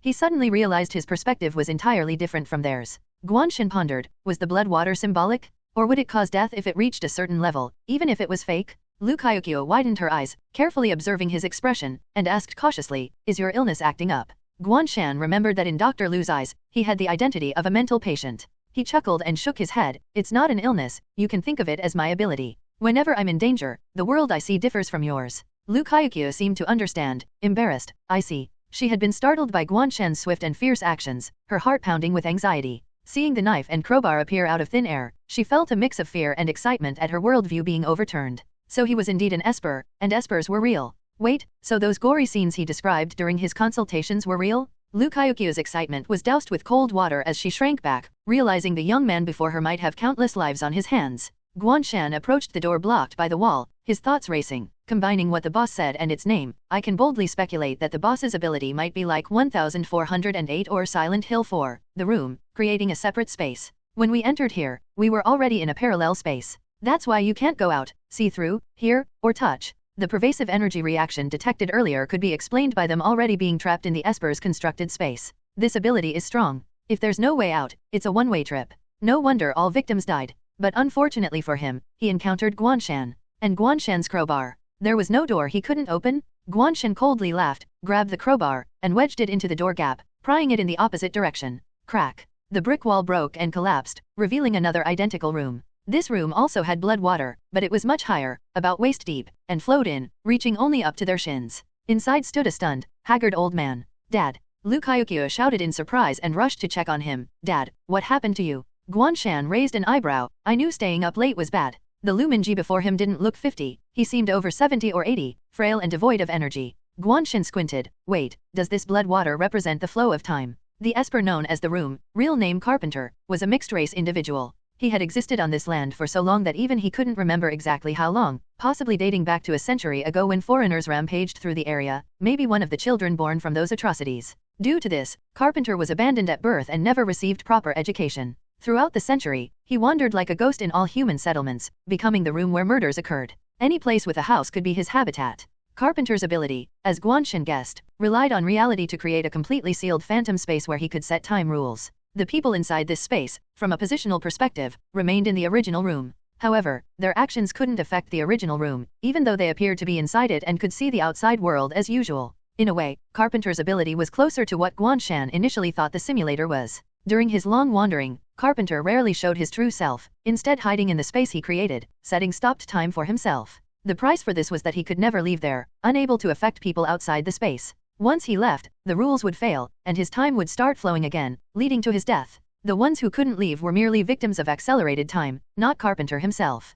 No one can leave after stepping in here, including myself. Carpenter had once taken this as his motto. This time was no different. At least, he was confident about this. Therefore, after mocking the group, Carpenter calmly left the separate space trapping Guan Shan and the others, continuing to oversee the maze he had constructed from a god's eye perspective. Over the years, although still sea level, Carpenter's ability had evolved far beyond creating a single space. His power allowed him to stack 20 parallel spaces in the same room. However, this was only for trapping ordinary people. When it came to espers, the burden increased with the target's energy level, affecting the number of spaces he could create. At this moment, he had trapped 3 espers, 1 sea level, 1 B level, and 1 non-powered Guan Shan, creating around 5 spaces. Carpenter was the ghost in the room. Although he wasn't in reality, he could gather some information by shaping an identical parallel space. Thus, he knew about Luminji obtaining the Quesadagarba statue, that the detective Baya helped Luminji to get the Quesadagarba statue, and even placed a microcamera in Luminji's study to monitor him.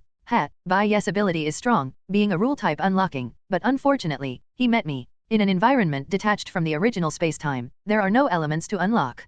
Carpenter's gaze fell on a middle-aged man sitting desolately at a table in another room, sneering. What a pity for a naturally B-level strong esper. If he could grow continuously, his future would be limitless. Unfortunately, he will die soon and BS. His voice transmitted to the room where Baya was. Have you reconsidered cooperating with me? I appreciate your ability, but as the Chinese saying goes, a wise man submits to circumstances. Or has the past month not made you realize the reality? You can't leave here. Give up. You have 2 choices, die of old age here or tell me the clues you found and help me locate the other half of the Quesadagarba statue. You're only 19, awakened for less than 3 years, with such means already. Do you want to die here, achieving nothing? Aren't you unwilling? Carpenter's words were filled with temptation and mockery, which he had repeated hundreds of times over the past month. Baya had never responded. Thus, Baya had aged from a teenager to a middle-aged man. This time, Baya opened his eyes, snorted coldly, and raised his middle finger. Idiot. Carpenter froze, then angrily said, You. Baya sneered, even if I told you, you'd adjust the time flow to normal at most, not let me leave here. Then you could continue to threaten me, making me find the Quesadagarba statue for you and then kill me. If you let me out, your no entry, no exit aura would be gone, and you couldn't stand that, right? I guess you want the life of the Quesadagarba statue to extend your life. Baya raised his head proudly and righteously said, So, whether I die or not, I won't let this world have one more heinous criminal. Let's go to hell together. I'll be waiting for you on the Yellow Springs Road. Completely guessed right. Carpenter, though not furious, felt anger. Fine, very well. I didn't want to do this to my future ally, but now, wait for your parents to join you here. Baya's face changed, but he tried to stay calm, feeling uncontrollable anxiety. Carpenter finished his harsh words and suddenly felt a foreboding feeling. He turned his attention to the room where Guan Shan and the others were, hearing a crisp crack. It was as if something had shattered. What? For the first time, Carpenter's created phantom space developed a crack. Damn, that non-powered guy is a space type, or a rule type. Carpenter felt like his body was splitting, panicking and trying to regenerate a space to fix it, only to see Guan Shan holding a crowbar, prying open the space's seal. Irresistible, unstoppable. Crack. The sound was even crisper and louder, and the entire space split completely, with the overlapping phantoms sliding apart. The people who had been in the same room but different spaces, like Guan Shan and Lu Minji, now appeared in separate rooms. The door connecting them was pried open by the crowbar. This must be a rule type. That crowbar, is it a pan-spirit object? But why doesn't it have an energy response? Carpenter panicked, no longer caring about Baya, and began manipulating the space. On the other side, Baya also vaguely heard the shattering sound, feeling a surge of hope. Could it be, the special security group finally came to rescue me? He was overjoyed, guessing, someone who can counter space type, Could it be the A-level traverser? Is this a bit too much? But considering the room's peculiarity, it's possible. Bai Ye couldn't help but feel nervous and excited. This was his first time meeting an A-level big shot. Dad, are you alright? How did you suddenly age so much? Lu Kaiokyo's eyes welled up with tears as she looked at her father, Lu Minji, who had aged decades overnight and appeared frail and haggard. Lu Minji was stunned to see people breaking through the wall, taking a long moment to regain his senses. He stammered, Kaiokyo, how did you get in here? Was it that damned guy? And who are these people? Indeed, from Guan Shan and the others' perspective, it was as if they were opening a door. But from Lu Minji's side, it looked like they had pried open a huge hole in the wall and then walked in boldly from the other side. No time to explain. Just know that we're here to save you, Guan Shan said as he picked up the crowbar and headed towards the door of this room. Since the rooms were connected, Lu Minji, however, didn't look relieved but instead panicked, shouting, you need to leave, now. This place. To him, their behavior was tantamount to walking into a trap. Guan Shan looked at the blood water, turned around, and said, the time flow here is different, right? How did you know? Lu Minji coughed, astonished. From their appearances, it seemed they hadn't been in this cursed place for long. The mysterious voice had adjusted this room's time flow to thousands of times normal to force him to reveal the Kesetagarba statue's origins and use, turning Lu Minji into an old man in just one night. The robust middle-aged man Lu Kaiokyo described, who stayed up late and was always healthy, had turned into a decrepit old man. Lu Minji, just an ordinary person, was nearly scared to death. The older he got, the more he cherished his life, especially with a daughter to care for, so he confessed everything. Why was he still locked up here? Because he knew nothing. The Kesetagarba statue was something he had picked up from an antique market, and he had always treated it like an ordinary statue, burning incense and making offerings. His patience felt clearer and more open-minded after spending time in his study, but he had no special method. Lu Minji explained everything, but instead of freedom, he received more threats from the mysterious voice, demanding the true method or his daughter would be brought into. Desperate and wronged, Lu Minji felt there was nothing he could do. He had spoken the truth, but the madman accused him of lying. What could he do? He could only wait for death. In reality, Carpenter was furious, thinking Lu Minji had tricked him since he found the statue useless. Obtaining the Kesetagarba statue but being unable to use it was Carpenter's greatest frustration. So he planned to capture Lu Kaiokyo to force Lu Minji. As for the special security group members, he didn't care. Unless there was an esper who could counter his ability, they were no threat. He had investigated thoroughly before acting. It was supposed to be like this. How did you know? Guan Shan lifted his foot, feeling the wetness from the water, and smiled, because the water levels are different. Originally, the simulator altering his perception should have been terrifying, but now he found it helpful. The simulator's changes in his perception often served as warnings of danger. For example, in the restaurant, the meat appeared as rotten and unidentified objects, which turned out to be Fang Minmin's parasitic methods. If he had eaten it, he wouldn't be here now. The same applied here, the blood water others couldn't see. Water level. Lu Minji looked around, puzzled, seeing no sign of water. Lu Kaiokyo explained Guan Shan's condition, no ability. Guan Shan didn't expect them to understand, muttering to himself, the water levels equalizing means the rooms become a single entity, and the larger space can't support a faster time flow. There's a balance. B. The Esper's control over time flow is limited, possibly having a fixed total water volume that must be distributed. Otherwise, he could have made our sides flow as fast as this one from the start, implying more water is in this room. He must manage the water volume to adjust the time flow. In other words, expanding the space would distribute the time flow. If the total amount is limited, the number of rooms is also limited. Opening the last room might lead to the real room. Crack. Guan Shan pried open the door of this room too. The room beyond was no longer Lu Minji's study but a dim, unfamiliar room. Blood water spread, filling this room, piled with over 3 skeletons. No, they weren't skeletons, as they stood up. Carpenter's voice echoed again, sinisterly ordering, kill them, and I'll give you freedom. Guan Shan saw information about the skeletons. Undead skeleton, leave 14. Health, 7000. Description, bones imprisoned here for 50 years, having lost their will, leaving only hunger and madness. These were likely people Carpenter had captured, now dead or turned into his minions? Seeing at least 4 level 10+ skeletons, Guan Shan took a deep breath. No wonder no one returns. The previous victims became minions, preventing any escape. For others' safety, Guan Shan switched to the demon blade and shouted, get down. Then he pulled out the shock grenade and threw it. Lu Kaiokyo and her father didn't react fast enough, but the logistics team did. The well-trained logistics members immediately dragged them into another room, pressing them to the ground. Boom. Buzz. The grenade exploded among the skeletons, the loud bang and flash filling the narrow space, amplifying the effect. Even those in the other room felt their heads buzzing. The skeletons were worse off. One fragile skeleton disintegrated, giving Guan Shan 6,000 experience points. Dust filled the room, obscuring vision, as a blood-red arc flashed, and Guan Shan's figure burst through the dust, appearing before a skeleton. Swish. The patterns on the demon blade lit up with a blood-red glow, making it stand out like a giant firefly in the dark, chaotic room. The skeletal corpses, barely standing and writhing in agony, had their eyes drawn to the light, but their ability to focus was hindered by the intense flash and shock they had just endured. All they could see was a blurry, split image. Seize the moment, strike the blow. This had been Guan Shan's motto since he got the simulator. He sprinted to one of the undead corpses, pinning it against the wall with his foot, and drove his blade into its eye socket. These corpses were in a mummified state, with shriveled eyes still in their sockets. Squish. As Guan Shan stabbed, it felt like piercing a thick-skinned, deflated balloon, then pushing into something akin to a wooden floor. The blade's sensation changed from soft, watery to hard as it penetrated the varying layers, though the watery part was nearly non-existent. Herg. The corpse struggled, extending a hand. The arm, covered in greenish skin and purple nails, was filled with white mold similar to what had grown where the blood water had touched. It tried to scratch at Guan Shan's leg. Guan Shan twisted the blade, effectively turning the corpse into a juicer.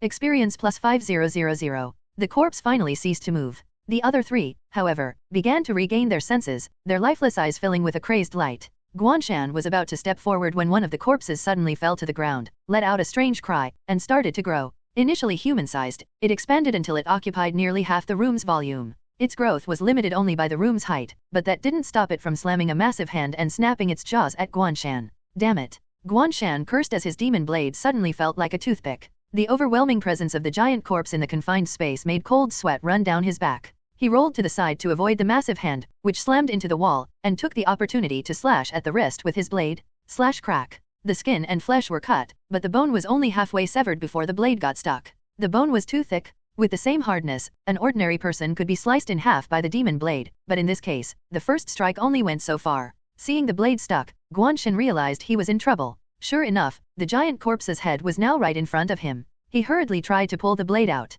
but the corpse didn't hesitate. It pushed its wrist forward, clamping the blade between its severed bones. Shit. Guan Shan's pupils contracted. Decisive, he let go of the blade, switched to the crowbar, and used it to block the incoming bite. This series of actions left him no room to dodge the gaping maw. The crowbar managed to prevent the jaws from closing, but Guan Shan was still forced back by the impact, causing waves of blood water to splash. Bang. Guan Shan was slammed into the corner, feeling like his internal organs were about to be shaken loose. Minus 1,200. His health dropped by a sixth. Guan Shan gritted his teeth, struggling to hold the crowbar, preventing the giant corpse's jaws from closing. I miscalculated, forgot that these monsters are actually espers. Ayo. In this trap, there were not only ordinary people but also espers. Even aged, they were still espers. Their physical functions may have declined, and their abilities weakened, but their powers remained. At their peak, they could have been bosses in any instance. This also highlighted how powerful the room really was. Just as Guan Shan thought of this, he saw, over the giant corpse's shoulder, the other two corpses. One turned into a buzzing cloud of flies, and the other had its white mold grow crazily, embedding into the blood water. The mold seemed to trigger a massive outbreak of spores in the blood water, emerging from all corners of the room. The fly swarm occupied half the room, biting Guan Shan's exposed skin, causing a constant -1-1-1-1-1 damage. Though minimal, the frequency was high. Coupled with the mold climbing his ankles like vines, trying to penetrate his skin, it was a hair-raising sight. Guan Shan didn't dare to take chances. He gritted his teeth, veins bulging on his hands, and pushed the giant corpse a short distance away, rolling aside again. He then pulled out a gray-white skull, crushed it with a forceful grip. The skull turned to dust, floating in the air, turning black and forming a shadow. The dark mass surged, boiling with horrific bubbles, and swept towards the giant skeleton. Ashen skeleton? A tool that could summon the boss Anthrax back to the mortal realm? Time to use magic against magic? Though only for 20 seconds, a boss could easily take down an elite monster in that time. The shadow coiled around the giant skeleton like a snake, countless shadowy blades raining down, causing it to howl in pain. The giant skeleton's attempts to fight back only hurt itself. Freed from the giant skeleton's grasp, Guan Shan switched back to the demon blade and ran towards the mold-controlling esper, shouting, "Logistics team, what's the deal with these espers?" The logistics team lifted their heads slightly, shouting back, "Plant control, gas transformation, and gigantism, all recorded as missing espers for over 50 years." Guan Shan's eyes lit up at the keyword plants. Weak to fire then. He raised his Glock 17, aiming at the mold-covered corpse. Bang! The incendiary round exploded on the mold, igniting a blaze that spread to the wild mold in the blood water. The room turned into an inferno, the mold-wrapped corpse becoming a torch, screaming in agony. Ah! Unwilling to give up, it tried to command the mold to entangle Guan Shan. The flies caught in the fire also became fuel, turning to ash. Under such intense flames, the fly swarm regrouped into a humanoid form, with one arm burned off, charging at Guan Shan with a contorted, pained expression. Guan Shan suddenly shouted, raising the demon blade, "Trip it." Lin Schumann, who had remained unseen, stretched out her leg, tripping the corpse, causing it to fall with a thud, stunned. Guan Shan broke free from the mold, took 2 steps forward, and decapitated the corpse. The mold-wrapped corpse finally turned into charred bones, frozen in place, while the shadow tore apart the giant skeleton. Experience plus 6000, experience plus 7000, experience plus 6000. LV.14 rightward arrow LV.15. Current EXP, 14962/60000. He leveled up, level 15. Guan Shan let out a long breath, put away the demon blade, and then brushed off the mutated mold clinging to his leg. With the death of its owner, the mold lost its vitality and dried up, crumbling into pieces that fell into the blood water below. But Guan Shan could still feel the tight, constricting sensation around his leg. Looking down, he saw that his calf was covered in blood marks, as if it had been gnawed on by a row of tiny teeth, with his pants and surrounding flesh mashed into a bloody pulp. Although the wounds were rapidly disappearing, as if refreshing themselves and soon becoming invisible, the process was still felt. Fortunately, these molds were thorny and fine, or else his pants wouldn't have survived. Thanks for the help just now. Guan Shan thanked Lin Shuman through the earpiece, since he couldn't see her and calling out loud would seem silly. Despite everything, this earpiece was truly amazing, refreshing his understanding of the Esper world once again. Lin Shuman's ability was quite interesting, making her presence invisible. But on the flip side, the ability named Invisible Presence did sound somewhat tragic. While Guan Shan looked around, Lin Shuman was already crouching in the corner, covering her face, feeling like crying. Hearing Guan Shan's thanks, Lin Shuman timidly replied, "No need to thank me. It's my duty." But why did she instinctively stick out her foot when he shouted trip it?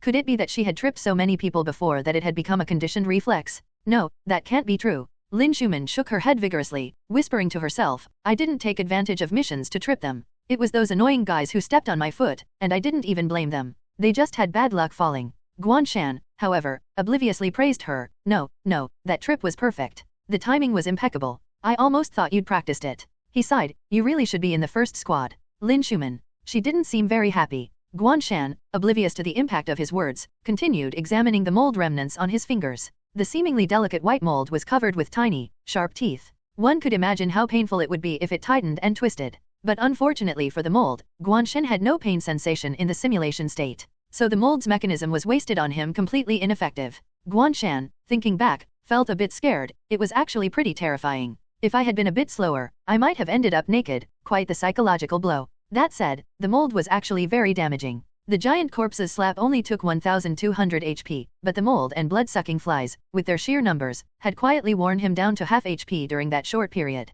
Soft blades cut the deepest? Good thing leveling up restored my HP, saving me time recovering in place. And, my clothes are repaired too. Guan Shan walked to the door, where the logistics team had already helped up the shaken Lu family. To Guan Shan, it looked as if they had dived into the blood water, emerging looking like they'd been dipped in tomato soup, with a particularly festive hue. Lu Kaiokyo looked at Guan Shan as if seeing him for the first time, filled with shock. In just a few minutes, despite her fear, she couldn't help but sneak peeks and was deeply impressed by what she saw. She finally understood how Guan Shan had brought down that building. Lu Kaiokyo felt like she was watching a special effects blockbuster, with Guan Shan as the absolute main character. Of course, this movie wasn't Superman but Deadpool, making the scenes somewhat unsuitable for children. Lu Minji stammered, "Just now, that was." To them, those humanoid creatures, though not skeletal, were aged beyond recognition. Even so, they still fought for survival, their murky eyes filled with ferocity. BS.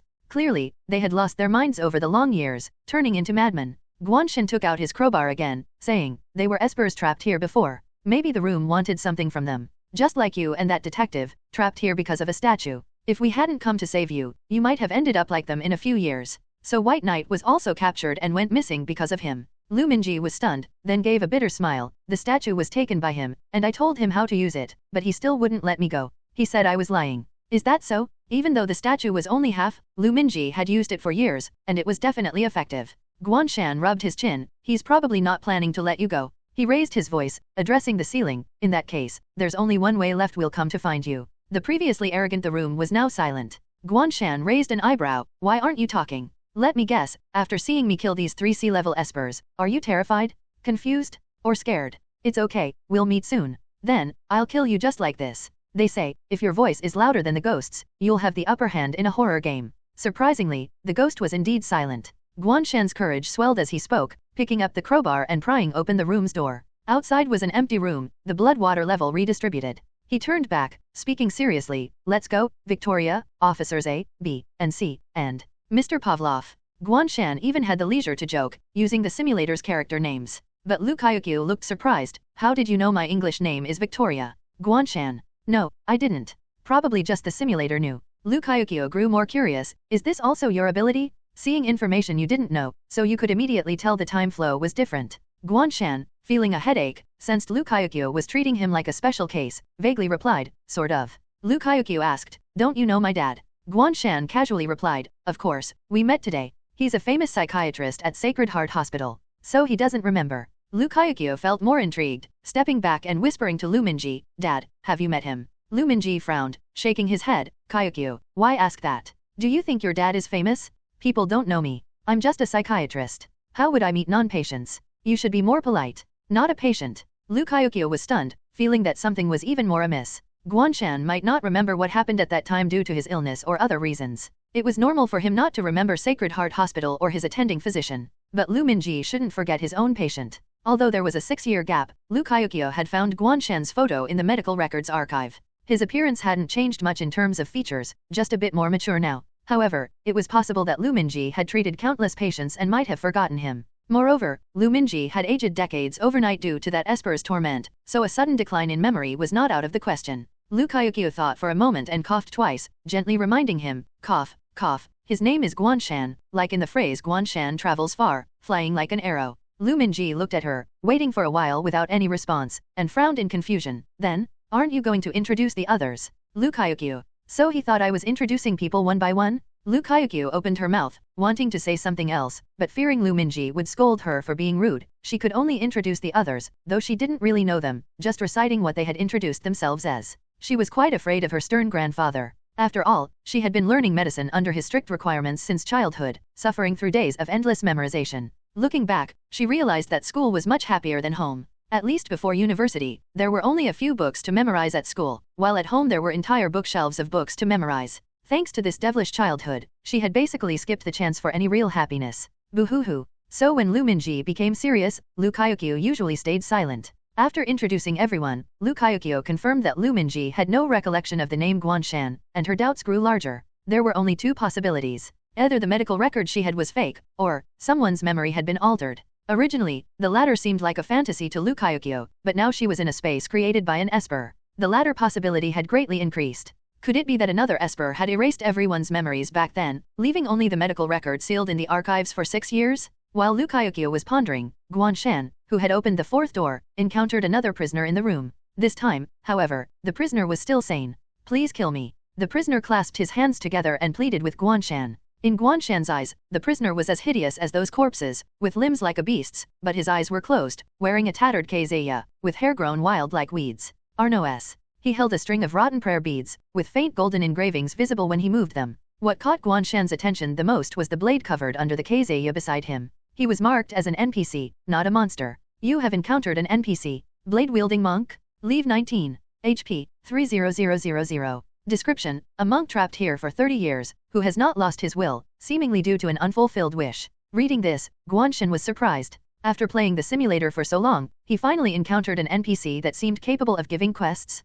Though there wasn't a glowing exclamation mark above his head, Guan Shan could sense the presence of a quest. Alright, a horror game didn't usually have proper quests, but this NPC could at least be communicated with. This monk's level seems to be the highest I've seen so far, right? Guan Shan recalled that the dungeon's boss was only level 17 with 40,000 HP. This level 19 monk with 30,000 HP probably had extremely high attack power. Thinking from another perspective, being trapped here for 30 years, maintaining 30,000 HP, and staying sane was terrifying. In any case, caution was necessary. Guan Shan confirmed with Lin Schumann that they also saw the person as a monk, but looking more normal, even kind. Guan Shan approached, slightly bowing, and raised his crowbar. Master, are you trapped here too? I have a way out. Why not come with us? The blade-wielding monk shook his head. No, my light has burned out, and this body is merely sustained by that evil being. What keeps me going is just a lingering wish. 30 years have passed, and seeing your modern attire, I know the outside world has changed beyond recognition. I no longer have the ability or the reason to leave. The blade-wielding monk handed his prayer beads to Guan Shan, speaking softly. These prayer beads were a gift from my master, Lia Ye, when I took my vows. They nourish the spirit. Now, if you can cut away my sins, I will give these beads to you. If you encounter anyone who recognizes these beads in the future, please tell them that Qingyi is dead, with no more attachments. Though his voice sounded extremely hoarse and frightening, Guan Shan could still hear a hint of gentleness, showing the monk's profound Buddhist practice. This room seemed quite sinister. Staying here for long could turn one into a monster, like the previous 3 espers. Yet this monk, Master Qingyi, remained clear-minded, which was extraordinary. Guan Shan took the prayer beads, and their attributes immediately appeared. It turned out to be an item, blade-wielding monk's prayer beads. Effect: for each Buddhist item held, its effect bonus increases by 5%. Stackable: when HP reaches 0, there is a chance to avoid death once and recover 1% HP. Description: a treasure passed down in the Green Moss Temple, symbolizing the abbot. Guan Shan's pupils contracted in shock. What a powerful effect for nurturing the spirit. Setting aside the terrifying effect if combined with the Ksatagarbha statue, the ability to avoid death once was currently his most powerful item. After just a few words, the monk entrusted such an important item to Guan Shan. It seemed he was truly desperate. Guan Shan quickly promised, "Since it's your last wish, Master, I will definitely fulfill it. However, I have some questions. Could you answer them, Master?" Qing Yi nodded, and Guan Shan inquired about the Ksatagarbha statue. Qing Yi looked at Guan Shan and said, "It is indeed a Buddhist treasure, one of them. However, most were lost during the turmoil, and it's rare to find a complete one now. That evil being wanted to know its whereabouts and usage, but unfortunately, I don't know either." Guan Shan nodded, then asked about the Green Moss Temple and espers, but Qing Yi, from a different era, couldn't provide much information. They parted regretfully in the end. Guan Shan swiftly granted Qing Yi a quick death. It wasn't out of cruelty. Qing Yi's marker had gradually turned red by the end of their conversation. It seemed Qing Yi had finally reached his limit. Opening the next door, Guan Shan saw a middle-aged man being held hostage by the bloodman. The bloodman sneered, "I didn't expect you to have the ability to split space, but this is the end. Is this man your goal too? Detective Bai Ye, your senior. How about it? He killed Qing Yi without hesitation. Aren't you afraid he'll kill you too? Why don't we work together?" Bai Ye's eyes lit up upon hearing this and shouted to Guan Shan, "Good job. Don't worry about me. Kill him." Carpenter's intention behind his words was still to sway Bai Ye into cooperating with him, to search for the other half of the Ksatagarbha statue. He deliberately blocked the sound within the room, reversing parts of the previous scene and displaying it before Bai Ye. It looked as if Guan Shan had used sweet talk to gain Qing Yi's trust, only to then ruthlessly decapitate the helpless Qing Yi for the prayer beads. Carpenter had coveted those prayer beads himself, but Qing Yi's combat ability was far beyond his reach, and his willpower was as firm as a rock. Carpenter could only use the room to trap him, hoping he would die naturally. He tried to convince Bai Ye that the intruder in the room was not a savior but another villain, no better than Carpenter himself. The reason Guan Shan spared Lu Minji's life was simply to extract information, just as Carpenter had done. Carpenter coaxed, "If he kills me, you will be next. You will have created an even worse villain. It would be better to cooperate with me temporarily, kill him together, and then you can wait for a better candidate." Unexpectedly, Bai Ye didn't fall for it. Not only did he not fall for it, but he also looked excitedly ready to die. Even though Carpenter considered himself somewhat of a madman, he couldn't comprehend what was going through Bai Ye's mind.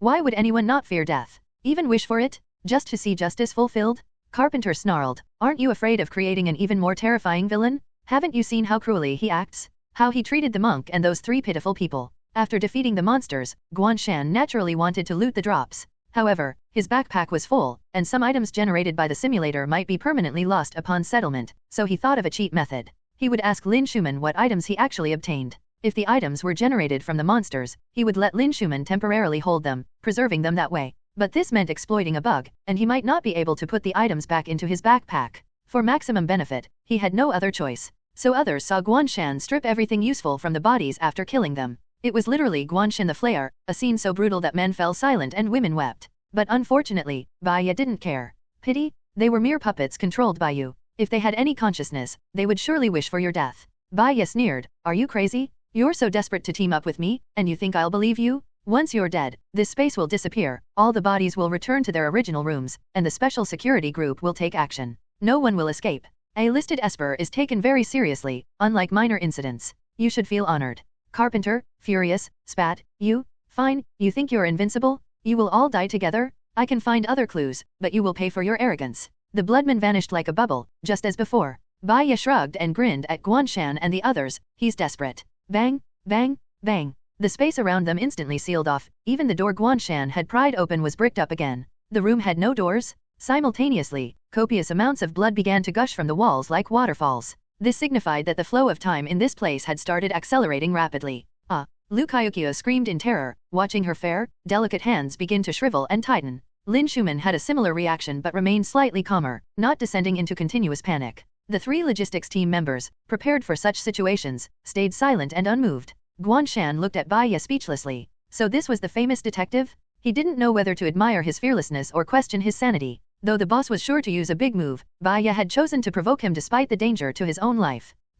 Undeniably, he had a unique personality. To Guan Shan, Bai Ye appeared as a middle-aged NPC. Bai Ye, Leave 21. HP, 1000. Description, a mysterious detective trapped here for a month, erratic but deeply devoted to justice. Wow, right after the blade-wielding monk's level, here's an even higher one. Judging by his behavior and level, Baya was definitely an Esper, seemingly unaffiliated with the special security group. But his fragility was excessive. A level 21 Esper with the same HP as Guan Shan at level 10 before his breakthrough. How strong could his abilities be? But no matter how strong, it was useless now. They were still trapped here. Guan Shan extended his hand for a simple introduction. Baya gripped his hand firmly, shaking it vigorously, marveling as if he had found a rare treasure. You caused the room such panic. I thought it would be one of the special security group's space experts, but it turns out you're a reporter from Zhongxiyuan Daily. Did you finish investigating those 3 cases I left half done? Yes, I did. Baya became excited. Are you interested in joining my detective agency? What's that? Wait. Now's not the time for this. Guan Shan pulled his hand back, sighed, and said, my ability requires the presence of doors to work. This space is completely sealed. He trailed off, but everyone understood. It meant they were all doomed. The room they were in was a completely enclosed space. Guan Shan had thought the room's end would be where the boss was, but now it seemed otherwise. Baya calmed down in a second, musing, I see, the room brought me here to counter your ability. He's not stupid. Guan Shan was about to speak, but Baya continued, but all rooms are based on reality. Since the room could replicate this room, it means he has entered before. If he can enter, we can exit. A door doesn't have to be a passage, it can be a switch. Guan Shan watched in awe as Baya muttered to himself, walked around the room, and then squatted by the wall, touching it. Looks like it's here. Try prying this spot. Baya called the others to help press 12 brick spots on the wall, then turned to Guan Shan. All right, pry it open. I've solved the puzzle. He quickly explained, this should be a mechanism wall. Under the room's influence, even if I unlock the mechanism, the wall won't open. But since you can open all doors, this wall should work too. Guan Shan stepped forward, thinking Baya's ability wasn't just solving puzzles. He should be called a cheat code for puzzle games. Clang. Guan Shan inserted the crowbar into the gap in the wall and pried upwards. Sure enough, he heard the sound of the wall loosening. A layer of dust fell from above, covering Guan Shan and the others, but at this moment, no one cared about their appearance. Time in the room was flying by rapidly, even a second's delay could age them by months.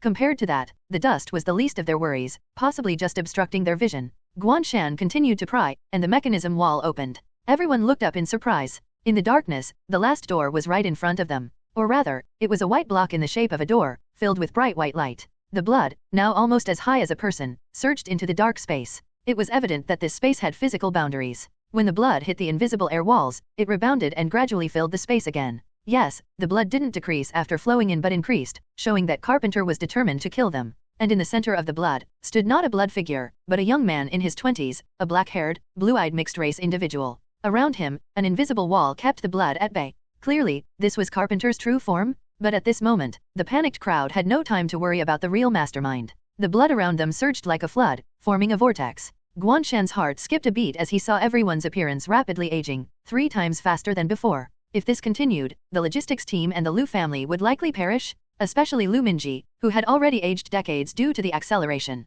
He had completely lost the ability to move, his hair white, his body and face wrinkled and covered in age spots. His consciousness was fading, and he nearly collapsed to the ground. Lu Kyukyo had to support him, hastily saying, Dad, hold on. We'll be out soon, just a little longer. The 3 logistics team members took syringes from their bodies, injecting one into each of the Lu family and handing one to Guan Shan. Baya, also struggling to breathe due to aging, curiously asked, What's this? A secret weapon of the special security group. The logistics team explained, a weakened version of the active serum. It can enhance cellular activity and has an anti-aging effect. Baya solemnly patted the speaker on the shoulder. These 3 life-saving serums, 2 were given to ordinary people, and 1 to the strongest combatant, Guan Shan, without hesitation. This was the special security group's logistics team. This aligned perfectly with Baya's pursuit of justice, deeply moving him. He said, if you die, I'll make sure your names are remembered in my detective agency. B. The logistics team didn't find this promise childish. Instead, they exchanged looks and grinned. One joked, what if we survive?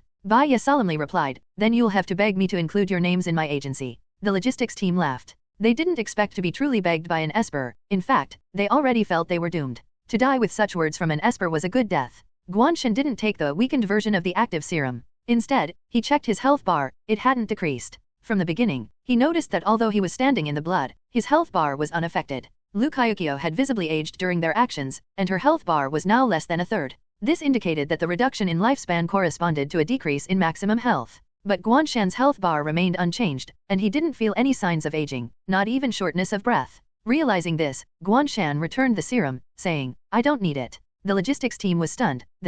At that moment, Carpenter stepped aside, and the blood parted. He pointed to the glowing door. I'll give you a chance. I don't want to waste more words. Leave Baiya behind, and the rest can go. This is the exit. Lu Kyukyo, now an old lady, angrily shouted, you say it's the exit, and we should believe you? What if it's a trap? Guan Shan glanced at the door, which displayed exit, and said quietly, it is indeed the exit. Lu Kyukyo, Baiya, stepping forward proudly, said, if it's the exit, then you all go. I'll stay. If you don't go, we'll all be trapped here. Better to leave me and save you all. The group was stunned, hesitating. How can we? Baiya looked back at them, smiling. What's the problem? Even ordinary people know to protect the weak. As an esper with greater power, I should protect those who understand this principle. Everyone was moved by his words. But Guan Shan, pondering, nodded and looked at Carpenter. Fine, but they leave first, then I'll go. I don't trust you. Carpenter laughed, pointing at Guan Shan and saying to Baiya, see? He's just a hypocritical villain who doesn't care about your life. You're letting out someone more evil and destructive than me. What if he kills the rest outside to cover his tracks with the special security group? Baiya, calm, said, even so, it's better than letting an uncatchable room ghost continue wreaking havoc in China. Carpenter snorted, self-deception. He turned to the others, you can leave. Lu Kyukyo, feeling reluctant, and the logistics team, with grim faces, couldn't deny that this was the best option. They reluctantly headed towards the light door, returning to reality. In the blood-filled space, only Guan Shan, Baiya, and Carpenter remained. Guan Shan approached the door and shook hands with Baiya, saying, goodbye. Baiya looked at him deeply and said, I believe in you and Xiaolei's judgment. If he recommended you, you must be a good person. Yes, I know. Guan Shan nodded.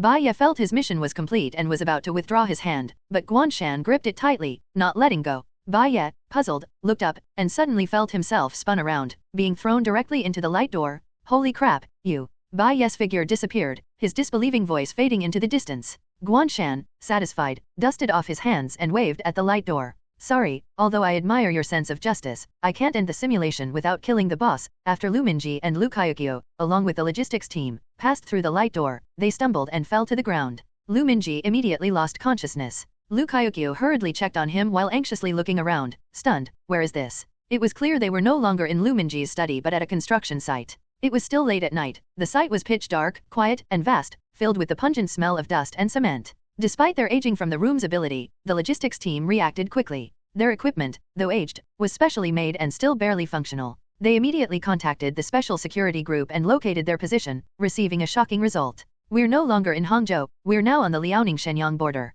Lu Kyukyo was shocked and disoriented. Liaoning-Shenyang. That's halfway across China. The distance from Hangzhou to Liaoning-Shenyang was over 1,000 kilometers. Yet, in that strange space, they had spent only an hour passing through 5 rooms. In reality, they had leaped from Hangzhou to 1,000 kilometers away in Liaoning-Shenyang. Lu Kyukyo once again felt the terror of espers. It wasn't about brutality, but realizing their abilities surpassed human understanding, creating a sense of distance between their world and hers. The logistics team supported Lu Minji and Lu Kyukyo, reassuring them, but don't worry, reinforcements will arrive soon. Lu Kyukyo nodded but remained tense, looking back. Though they exited through the light door, there was no door on the other side in the real world, indicating it was a one-way passage created by Carpenter. They were out, but Baiya remained in that terrifying space, suffering. Lu Kyukyo felt heavy-hearted. Sacrificing one to save many was understandable, but as one of the saved, she couldn't help feeling guilty. She also couldn't help but wonder. Guan Shan was too calm and decisive. Shit, oldly. A sudden curse interrupted Lu Kyukyo's thoughts. She turned towards the sound. You.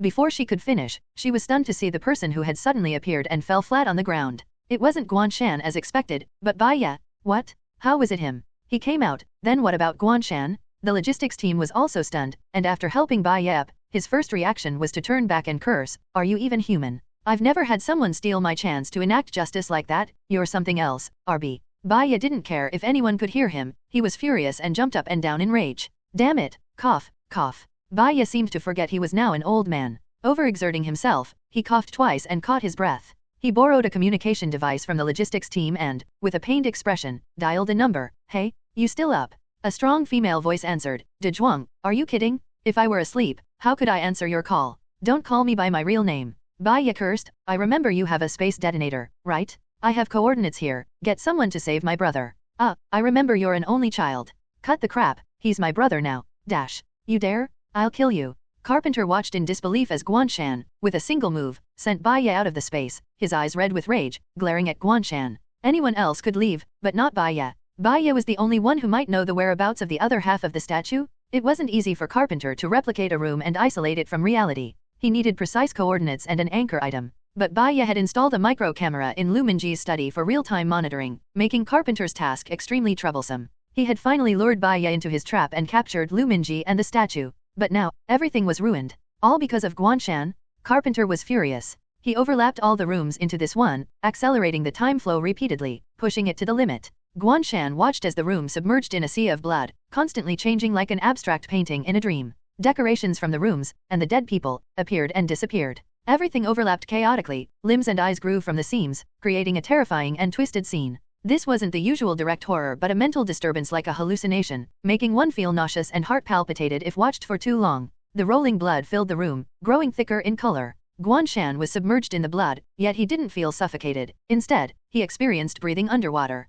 At the same time, an enraged Carpenter regained some sanity. He looked at Guan Shan standing in the center, the man always wearing a clown mask, and said, "According to the information, you should have lived close to 100 years, yet you still look like you're in your 20s. So, you must have altered your own time flow, freezing it at some point. You must have a room within you as well." Carpenter's heart skipped a beat but quickly realized something was wrong. The time flow in the room had reached his limit, 30 million times. At this moment, staying in the room for 1 second was like living a year. He couldn't maintain this state for long as it was a tremendous burden, possibly destabilizing his own time flow. But no one could survive a minute in such a fast time flow. Yet, Carpenter wondered why, after so much time flow change, everyone else had aged, but Guan Shan remained unchanged. No, impossible? A horrifying thought crossed Carpenter's mind but was quickly dismissed. It must be that time wasn't enough, he was just holding on. A few more minutes, and he would reveal his true form? What are you waiting for? Waiting for me to age and die? Guan Shan suddenly spoke. Carpenter was shocked to hear Guan Shan's voice, clear and strong, unchanged. Impossible, impossible. Though I don't know why, I think you shouldn't wait because... Guan Shan spread his hands and took off the mask of agony, revealing his still young and handsome face, and said innocently, "Accelerating the time flow doesn't seem to affect me." "It doesn't work? How can it not work?" Carpenter's pupils contracted, cold sweat breaking out on his back. "No, impossible? You must be playing tricks." Carpenter shook his head frantically, retreating in disbelief at Guan Shan's words. He shouted, "You can't deceive me? As long as you're human, you can't resist the power of time. You must have obtained some pan-spirit object from the special security group to extend your lifespan, but no matter how long, under the power of time, you'll eventually turn to dust." Yes, it must be that. Even if he extended his lifespan, how much could he extend it? As long as he was human, he would have a limit, and there would be a day of aging and death. 30 million times wasn't enough, then 50 million times. 100 million times. Until it reached the limit? Unconvinced, Carpenter continued to crazily accelerate the time flow in the room. In his fury and inexplicable panic, he no longer cared about his own stability, pushing his ability to the extreme. The surging sea of blood became violent, roaring, and raging in the room like a storm or tsunami. Even the space began to tremble, like a small boat tossed in the waves. "Let's see how long you can keep pretending." Carpenter stared at Guan Shan, veins bulging on his face and neck, his skin turning red as if his blood was boiling like the blood outside. At this moment, the time flow in the overlapping space had surpassed 50 million times. The surreal scenes blurred, becoming like fleeting dreams. Every second was now equivalent to 2 years. At such a rate, a normal human would age and die within a minute. However, Guan Shan shrugged, not even putting on the mask of agony, standing there calmly as if cooperating with Carpenter's performance. 3 minutes later, Guan Shan and Carpenter stared at each other. Guan Shan asked, "Aren't you tired of glaring at me? With your effort, it must have been hundreds of years by now, right?" Carpenter's eyes were bloodshot, and he gritted his teeth. "Impossible, impossible, impossible." He intensified his power again. 5 minutes later, Carpenter himself began showing signs of aging. Looking at his noticeably older hands, he collapsed, covering his head and shouting, "What are you? 1,000 years, you can't be human. Humans age and die, how can you not? Alright, your performance should be over now. As I said, accelerating the time flow doesn't affect me. As for the reason..." Guan Shan walked slowly towards Carpenter, stroking his chin. "Maybe it's because players don't age." Carpenter instinctively stepped back, then stopped. "What player? Don't understand? Doesn't matter. You only need to know that I have to kill you," Guan Shan said, taking out the innocent child's drawing from his backpack. Carpenter sneered nervously. "Kill me? Even if my power doesn't work on you, you can't kill me? Do you think I'm really in this room? No, I'm not that stupid. Like in the first room, you can't touch me, let alone kill me." Nigerian Nairo. His time-controlling ability required a room to affect the people or objects in it. So although Carpenter wasn't in this space, he was in another room. But he wasn't trapped in a room, he could move freely among the rooms. Guan Shan had a bold idea. Carpenter's room wasn't a physical room but a concept affecting him. His experience with the crowbar and the existence of concept-based abilities like White Knight made this plausible. Judging by Carpenter's reactions, this seemed likely. So, if the room was on Carpenter himself? Since the boss couldn't affect Guan Shan, but he could do as he pleased to the boss, he would try to kill him in every way possible? Guan Shan didn't waste words, using the innocent child's drawing in the room's center.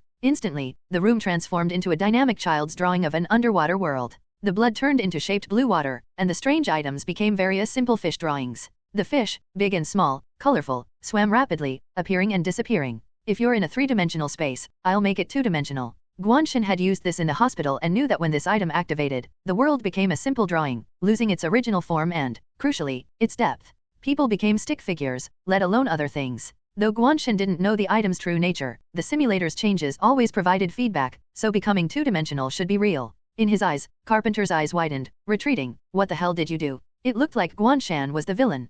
Carpenter waved his hands as if driving away invisible things. Curious, Guan Shan reached out, touching an oddly shaped circle around Carpenter. In the drawing, Carpenter was surrounded by two red circles, one rounder, the inner one like a kidney bean. Guan Shan thoughtfully raised his crowbar, realizing, so, the room on you is a placenta. Did you take your birth proof or kill your mother, taking something and making her your room? Carpenter, horrified, no, don't. I need a door, and as White Knight said, every room has a door. It's on you, so I don't need to figure out what or where it is. In other words, your ability was countered by my crowbar from the start. Now your room is in front of me, you're already dead. Guan Shan mumbled and swung the crowbar, breaking the red circle and hitting the stick figure's body. The innocent child's drawing effect ended. Guan Shan saw his crowbar lodged in Carpenter's chest, the bent end piercing his heart, killing him instantly. Oh, it's a heart's door. Carpenter died with eyes wide open, never understanding why Guan Shan didn't age and how he died. Experience plus 30000. Final boss defeated. Simulation ending. This scenario will be destroyed soon, please exit quickly.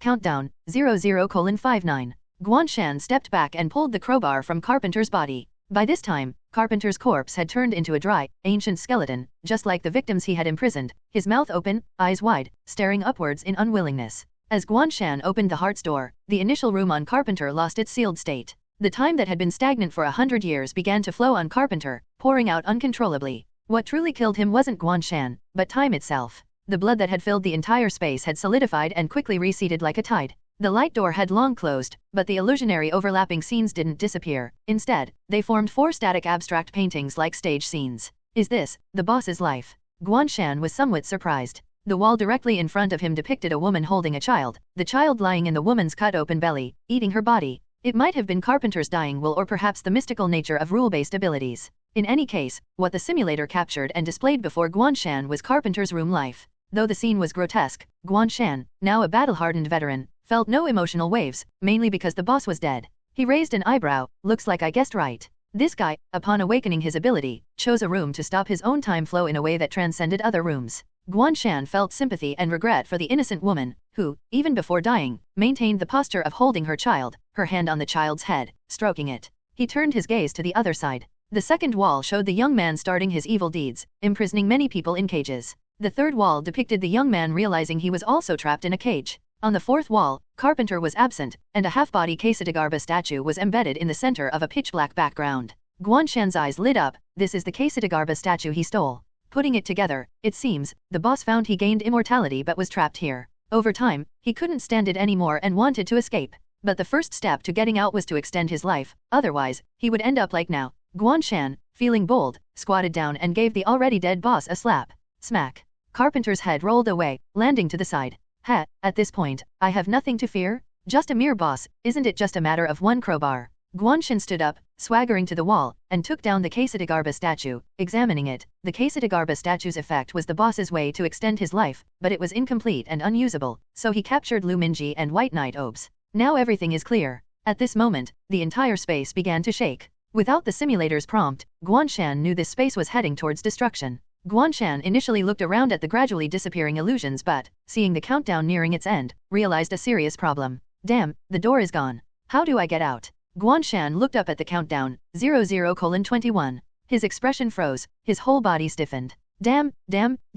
Cold sweat poured down Guan Shan's face as he frantically searched the collapsing space for an exit. But the space's owner was dead, the four walls blocked by overlapping items, turning into some strange shapes, now disappearing one by one, leaving nothing behind. The surroundings were dark and void. Where was the door? Guan Shan watched the countdown, heart pounding faster, anxiety and fear filling his heart as he ran around the space like a headless chicken, almost crying. I didn't expect the scariest part to be here. He regretted, I shouldn't have been so complacent. If I wasn't, I wouldn't have killed the boss so quickly. If I didn't kill him, I could have made him open the door for me, and I wouldn't be trapped here. Countdown, 00:05.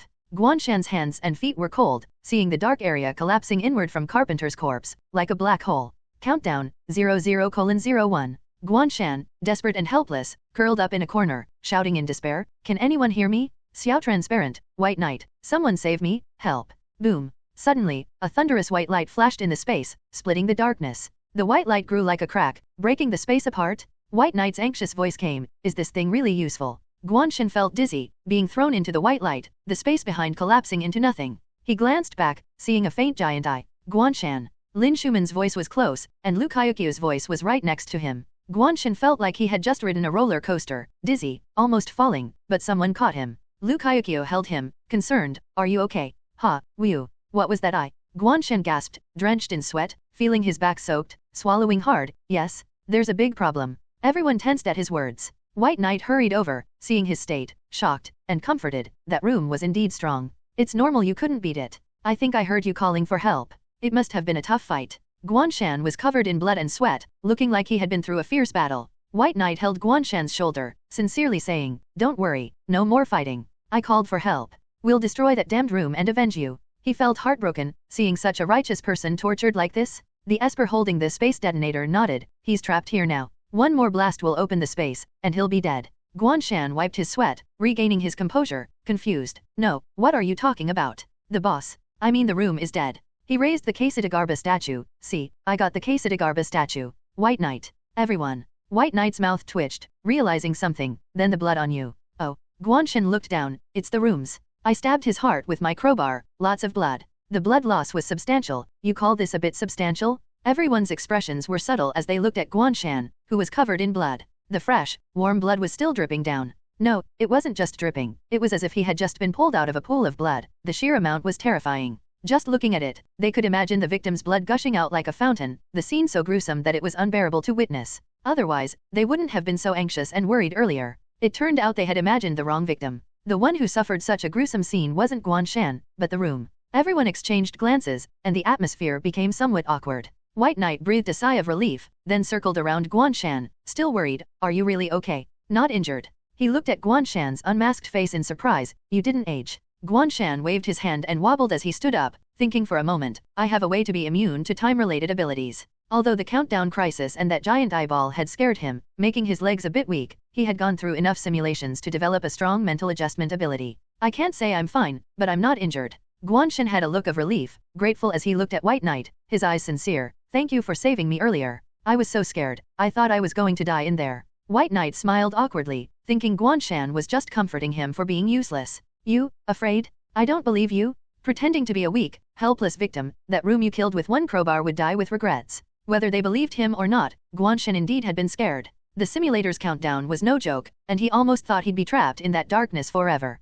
Guan Shan took a deep breath, tears welling up as he looked at the open night sky above. Then he suddenly paused. Wait, where's the roof? Guan Shan quickly looked at White Knight. Where is this? White Knight replied, a construction site in a small village on the Liaoshan border. He explained, the room's ability is based on real rooms, creating a parallel space he controls, but those rooms still exist at their coordinates. So, it looks like we're walking between rooms, but we're actually jumping between coordinates. This is why those trapped in the rooms can never get out because outside this room is endless void. Your crowbar pried open the passages between these coordinates. White Knight stroked his chin, curious about Guan Shan's crowbar, but knowing it was a rare pan-spirit object, he decided it would be impolite to ask. Guan Shan looked at the person holding a strange device standing aside. By the way, who is this? White Knight smirked. Don't mind him, he's just a tool man. The tool man didn't mind, nodded, raised his device, and smiled. I'm just here to deliver a package. Now that the task is done, I should leave. It wouldn't be good if the special security group found out. Arnui. Certain members of the special security group.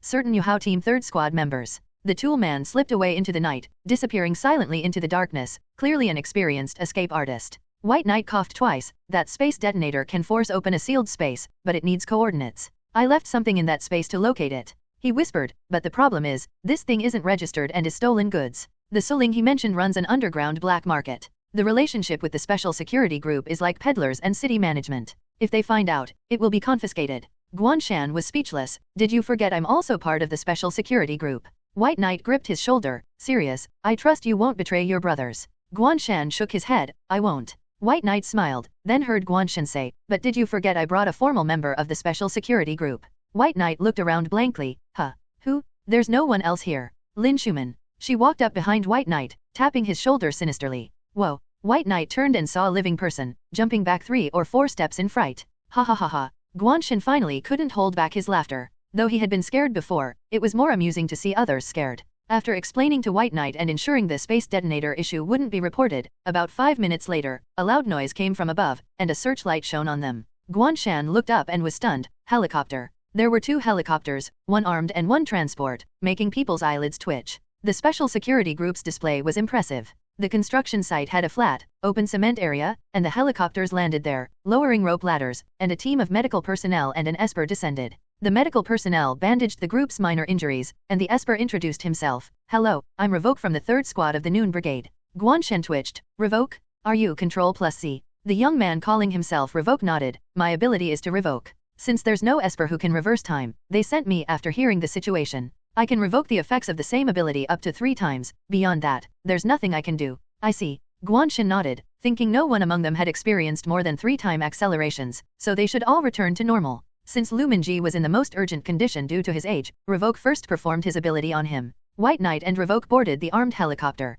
Guan Shan, still worried, and Lin Schumann boarded the medical transport helicopter with Lu Kayukyo and her father. The pilot was another combat-oriented esper. Wio. Guan Shan looked out the window at the widening view, leaning back in his seat, finally having time to check the settlement interface. The helicopter flew towards the Noon Brigade's base to report the situation to the special security group before returning to Hangzhou. Game simulation ended. Haunted house horror. Final boss defeated. 1/1. Rating level upward arrow. Elite monsters defeated. 4/4. Rating level upward arrow upward arrow. NPCs protected. 5/5. Rating level upward arrow. Items obtained. Kesetagarba statue. Fragment/damaged. X1. Blade wielding monk's prayer beads X1. 100 years of solitude X1. Split gun barrel X1. Bonus. Rating level. Transcendent. Bonus items obtained. Rewards, game coins x 32,000, skill points x2. Achievement unlocked, 360 safeguard, protect all NPCs 3 times consecutively. Achievement reward, backpack expansion slot x1. All rewards have been sent to the backpack, please check. Your backpack is full, excess items will be temporarily stored by the simulator. Please handle split gun barrel x1 within 3 minutes, or it will be destroyed. Settlement complete, please wait patiently for the next simulation to start. I knew this day would come sooner or later. Guan Shan sighed as he looked at his completely full backpack. He thought this simulator should not be called Horror Game Simulator but rather Grid Crisis Simulator. He had previously had 16 slots in his backpack. After using some items and acquiring more slots, his inventory had fluctuated and now was at 14/17, with 3 empty slots remaining. However, after this dungeon, he had received 4 items. The default extra item was undoubtedly the bonus item Split Gun Barrel X1. Guan Shan checked the details to decide how to handle this item. Split Gun Barrel. Effect, when installed on a firearm, there is a chance the bullets will split into 3-5 new bullets while retaining the original trajectory. Description, as everyone knows, it's not just bullet trajectories that can split. Split what else? If you've got the guts, explain it clearly, simulator. Guan Shan couldn't help but internally complain. However, this item was easy to handle. He only had one gun to use it on, so he installed it and was done with it. The only problem was that he was not at home but in public. Surrounded by medical staff who, after confirming Lu Minji's vital signs were stable, occasionally cast curious and probing glances at Guan Shan. After all, an esper from another group suddenly coming from miles away was a rare sight. But considering he was brought by the special security group, they should be used to all sorts of strange behaviors from espers, right? With this mindset, Guan Shan took a deep breath and, feeling as if he were playing with a plastic toy in public, took out the Glock 17 incendiary from his backpack. Despite being modified twice, the gun's appearance had not changed much and still looked like an ordinary Glock 17. The eyes previously directed at him immediately disappeared when he pulled out the handgun. Lu Kayuchiu was among them. She was simply startled, then carefully moved her gaze back to Guan Shan. Lu Kayuchiu observed Guan Shan's expressionless face, thinking he must dislike being watched by strangers, so he was issuing an implicit warning. Recalling Guan Shan's calm exploration in the eerie space and his fierce battles with the terrifying espers, an image of a powerful and reliable esper who treated enemies and strangers with cold indifference but friends with warmth had firmly rooted in her mind. Beta. At this moment, Dr. Lu thought that although Guan Shan's warning was direct, his stance with the gun was really cool, even making her heart skip a beat. Unfortunately, she was an ordinary person and had witnessed the overwhelming power of espers. That kind of power was transcendent, just like how humans wouldn't consider dating ants, except for certain fringe cases. Lu Kaiuchio felt she had no chance. Moreover, Guan Shan seemed to already have a girlfriend. This fleeting infatuation, likely a result of the bridge effect, was doomed to end in vain. Feeling a bit down, Lu Kaiuchio looked at the still unconscious Lu Minji, suddenly remembering the patient's medical record that no one else could recall. She decided she should find a time to tell Guan Shan about it privately. Guan Shan, unaware of others' thoughts, was only concerned about the 3-minute time limit. The split gun barrel looked like an ordinary revolver's bullet chamber, divided into 5 barrels, thicker than usual, and once installed on the Glock 17, it nearly doubled the length of the gun's barrel. This third modification finally gave the gun he had snatched from Lin Schumann a somewhat magical look. But the power has also greatly increased. Guan Shan turned the gun in his hand, feeling very satisfied.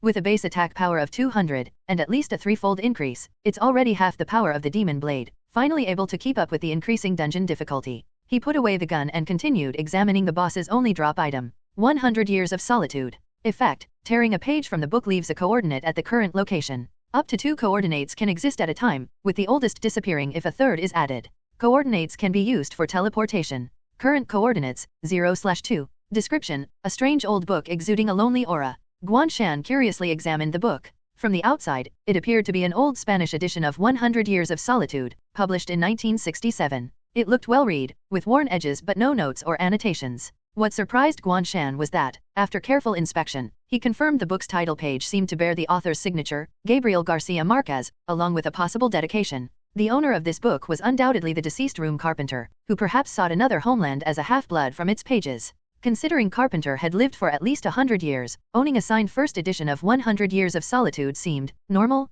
Damn, this is ridiculous. Was that room a literary youth or a Marquez fan? If this is a first edition, could it be considered an artifact? The method to use the book was tearing it. Guan Shan couldn't help but feel embarrassed, imagining being seen by bibliophiles as he destroyed a book. However, this book had over 400 pages, meaning it could be used for about 200 teleports with no distance restrictions, making it a perfect escape tool. Never mind, practicality over sentiment. Guan Shan quickly dismissed his worries. For him, survival was paramount. The last item was the one that had caused all the trouble, indirectly leading Guan Shan to investigate the 3 news reports.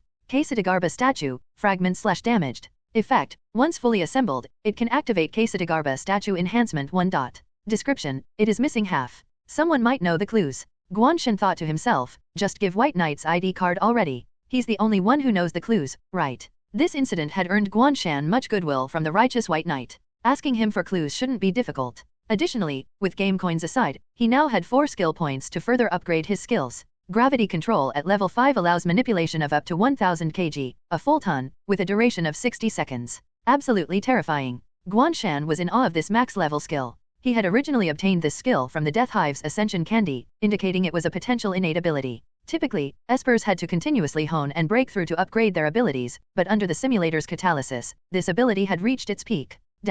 Meanwhile, at Wuhao Team's base, the 3rd Squad's captain, Sun Han, watched the surveillance footage from the helicopter, resting his chin on his hand, focusing intently on Guan Shan. So this is the auxiliary member who earned a direct recommendation from Celestial Xiaolei? He killed Room, ranked 291 on the victim list. The team configurations of the special security groups in various regions were essentially the same. Each main team was divided into 4 squads, each with its own focus. The first squad was combat-oriented, the second focused on scientific research, the third on support, and the fourth was backup, commonly known as cannon fodder. The latter 3 squads typically provided support and service to the first squad. In theory, this was how the assignments and distributions were regulated. However, in practice, due to the variety of abilities, especially special class ones, there was no strict rule that an ability must have a single function. Sometimes, it was impossible to recruit suitable espers, so positions were filled randomly. For example, although Sun Han was the captain of Wuhao Team's 3rd squad, her ability had nothing to do with support. Sun Han was a B-class esper with an ability called Precise Detonation, nicknamed Bomberman.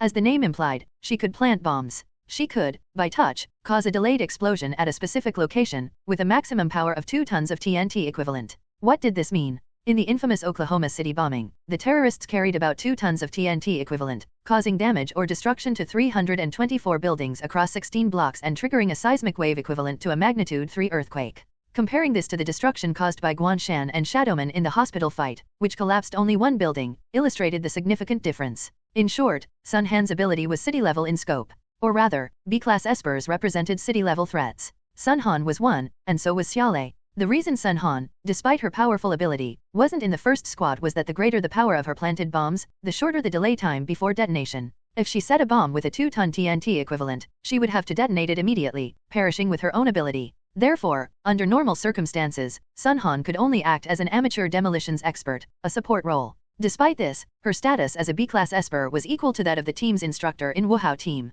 On the other hand, this also highlighted the disparity between Wuhao team, where even the strongest in the first squad was only a C-class Esper, and other teams. Sun Han saw the surveillance footage of Guan Shan suddenly drawing a gun, intimidating all the medical staff, and couldn't help but raise an eyebrow. Quite the temper. I like it. Guan Shan's publicly known abilities within the special security group included his most iconic spatial storage ability, so this didn't surprise her. Standing beside Sun Han was one of her team members, Qi Xingyu, a charming middle-aged woman in her 30s, dressed in a cheongsam, exuding a seductive aura with her peach blossom eyes. Qi Xingyu's seductive eyes narrowed as she smiled. Not just a temper, I heard that the first time he demonstrated his abilities to the special security group, he killed nearly 20 people without hesitation, more than the 2 criminals who were being besieged at the time. If it weren't for the psychologist's green light, he would probably be on the wanted list now. To date, he's probably killed at least 100 people, right? Sun Han marveled. To think some espers turn red after killing 1 or 2 people, it seems a bit unfair. Qi Xingyu looked at Guan Shan on the screen. I've heard that the Death Hive and some espers have started calling him Demon God.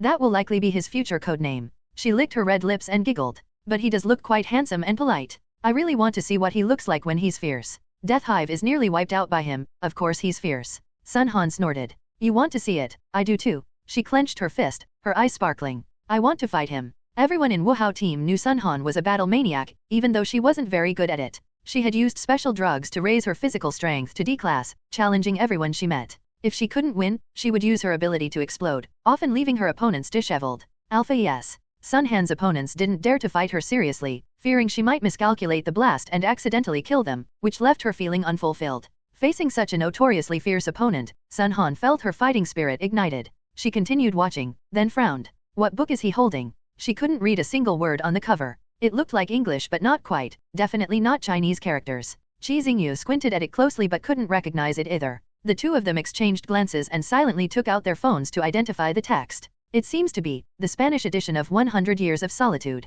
What's that? With only a middle school education, Sun Han was puzzled. She looked it up, but despite reading for a long time, she didn't fully understand. At least, she learned it was a famous book, and Guan Shan had a foreign language edition. Seeing the serious reading Guan Shan, a strong sense of defeat as an illiterate suddenly surged in Sun Han's heart. She feared intellectuals the most. Sun Han banged her head on the table in front of her, shrouded in gloom, feeling dejected. What should I do? I feel like I've already lost. Completely lost? She had utterly lost in another domain? Damn it, wasn't he supposed to be a combat esper? How did he also have the advantage of a brain domain developer? Qi Xingyu laughed, her eyes twinkling. Maybe he's just pretending. Sun Han lifted her head. Qi Xingyu said, just as we know his general situation, he's been in the special security group for a month and probably knows about other group espers. So, maybe he's trying to intimidate you in advance and avoid conflict. Ah, so that's it. Sun Han realized, then growled, such scheming, I can't let him get away with it. Once they settle down, I'll fight him tomorrow. She turned to Qi Xingyu.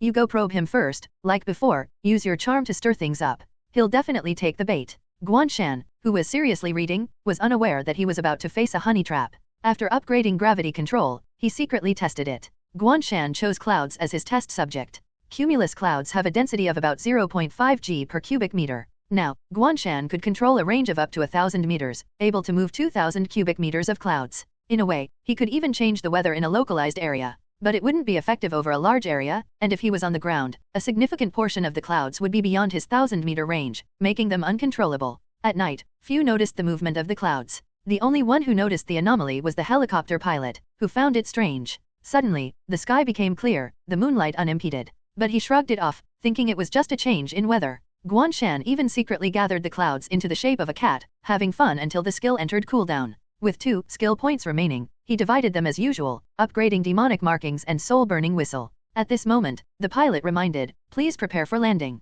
Guan Shan put away his book and looked out the window. Wuhao team's base was surrounded by a military base. The main structure of the Wuhao team base was surrounded by a military base, with most of its own buildings buried underground. To enter, one had to pass through at least 3 checkpoints, and there was also an automatic detection system for the Special Security Group badge. The helicopter's helipad was set inside the base, right in front of the last gate. Guan Shan disembarked from the helicopter and saw White Knight waving at him from a distance. Standing beside White Knight was Revoke, who seemed to be communicating with someone. The base gate was already open, and Revoke explained to Guan Shan before he and the medical staff took the Lu family to the base hospital for rest. White Knight ran over, his face serious, speaking softly. I noticed some abnormal cloud movements while waiting for you. It could be the work of an Esper. But if the base didn't sound the alarm, it might be that Wuhao team has a weather-manipulating Esper. Elemental-type Espers were naturally recognized as B-class. Coupling this with known information, it suggested that Wuhao team might have 3 B-class Espers. He sighed. I've always heard there are vast strength disparities between special security group teams, but I didn't expect it to be this great.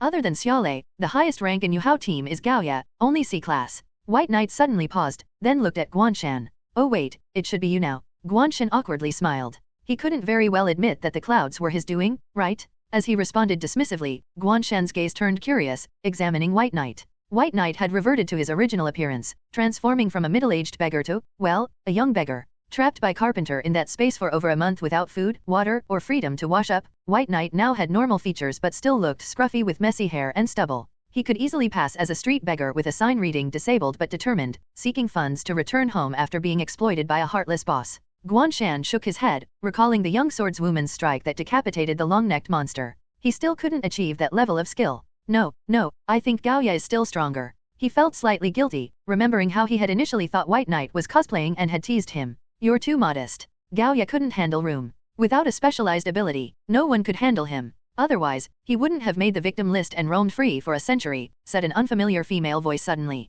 Guan Shan turned to see 2 women walking out of the base gate. The speaker was a woman with a heroic appearance, dressed in a specially made black combat suit with a high ponytail, walking with vigorous strides. Behind her was a voluptuous and charming woman. The speaker approached and extended her hand to Guan Shan. Hello, I'm Sun Han, captain of Wuhao team's 3rd squad. This is Vice Captain Shi Xingyu. The 1st squad and the instructor are out on a mission, so I'm in charge of the base for now. The 3rd squad, which meant support. Guan Shan extended his hand, subconsciously recalling the classic special security group team classification. Lin Schumann's voice suddenly reminded him through his earpiece, she's a B-class Esper. She quickly provided some information about Sun Han, emphasizing, she might want to spar with you. Guan Shan silently praised his personal assistant and then grimaced. Spar? She's B-class. I don't even register energy levels, at most I'm C-class. Isn't that bullying? White Knight was B-class, displayed as level 21 in the simulator, while Guan Shan was only level 15. The difference was at least 6 levels. And Sun Han was not a non-combat Esper like White Knight. Sensing Guan Shan's displeasure, Lin Schumann quickly reassured, she can't force you to fight. Attacking teammates without consent results in disciplinary action. Guan Shan chuckled. Has anyone ever refused her? Lin Schumann paused. Not that I know of. Exactly. Everyone knows she's that strong. Why hasn't anyone refused? She must have a way to make people willingly accept a spar. This was like how employees in the workplace voluntarily worked overtime. With Esper's varied means, there were countless ways to skirt the rules. Sun Han's ability was precise detonation. Without such means, it was likely the charming Qi Xingyu beside her. Lin Schumann realized this but didn't have immediate information on the vice captain. She couldn't openly check records in front of a B-class Esper. Guan Shan didn't mind and chatted politely with Sun Han, attributing his success in defeating Room to others' indispensable help. White Knight, not a member of the special security group, was a freelance operative receiving monthly stipends. His reputation wasn't significant, nor did he possess combat abilities. Oh, Lin Schumann, with her negligible presence, further diminished her importance. Few, apart from regular contacts, remembered her name, and the special security group deliberately minimized her data circulation.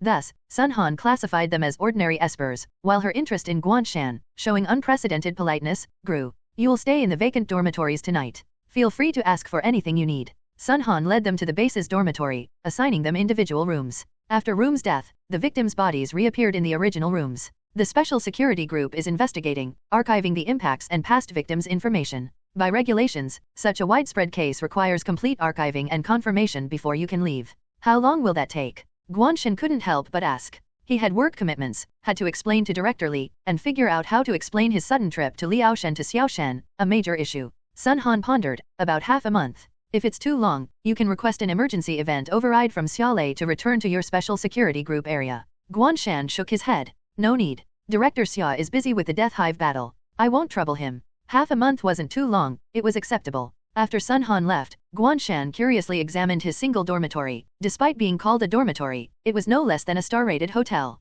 Ironically, though he was a Yuhao team member, his first visit to a special security group base was 1,000 miles away at Wuhao team's base.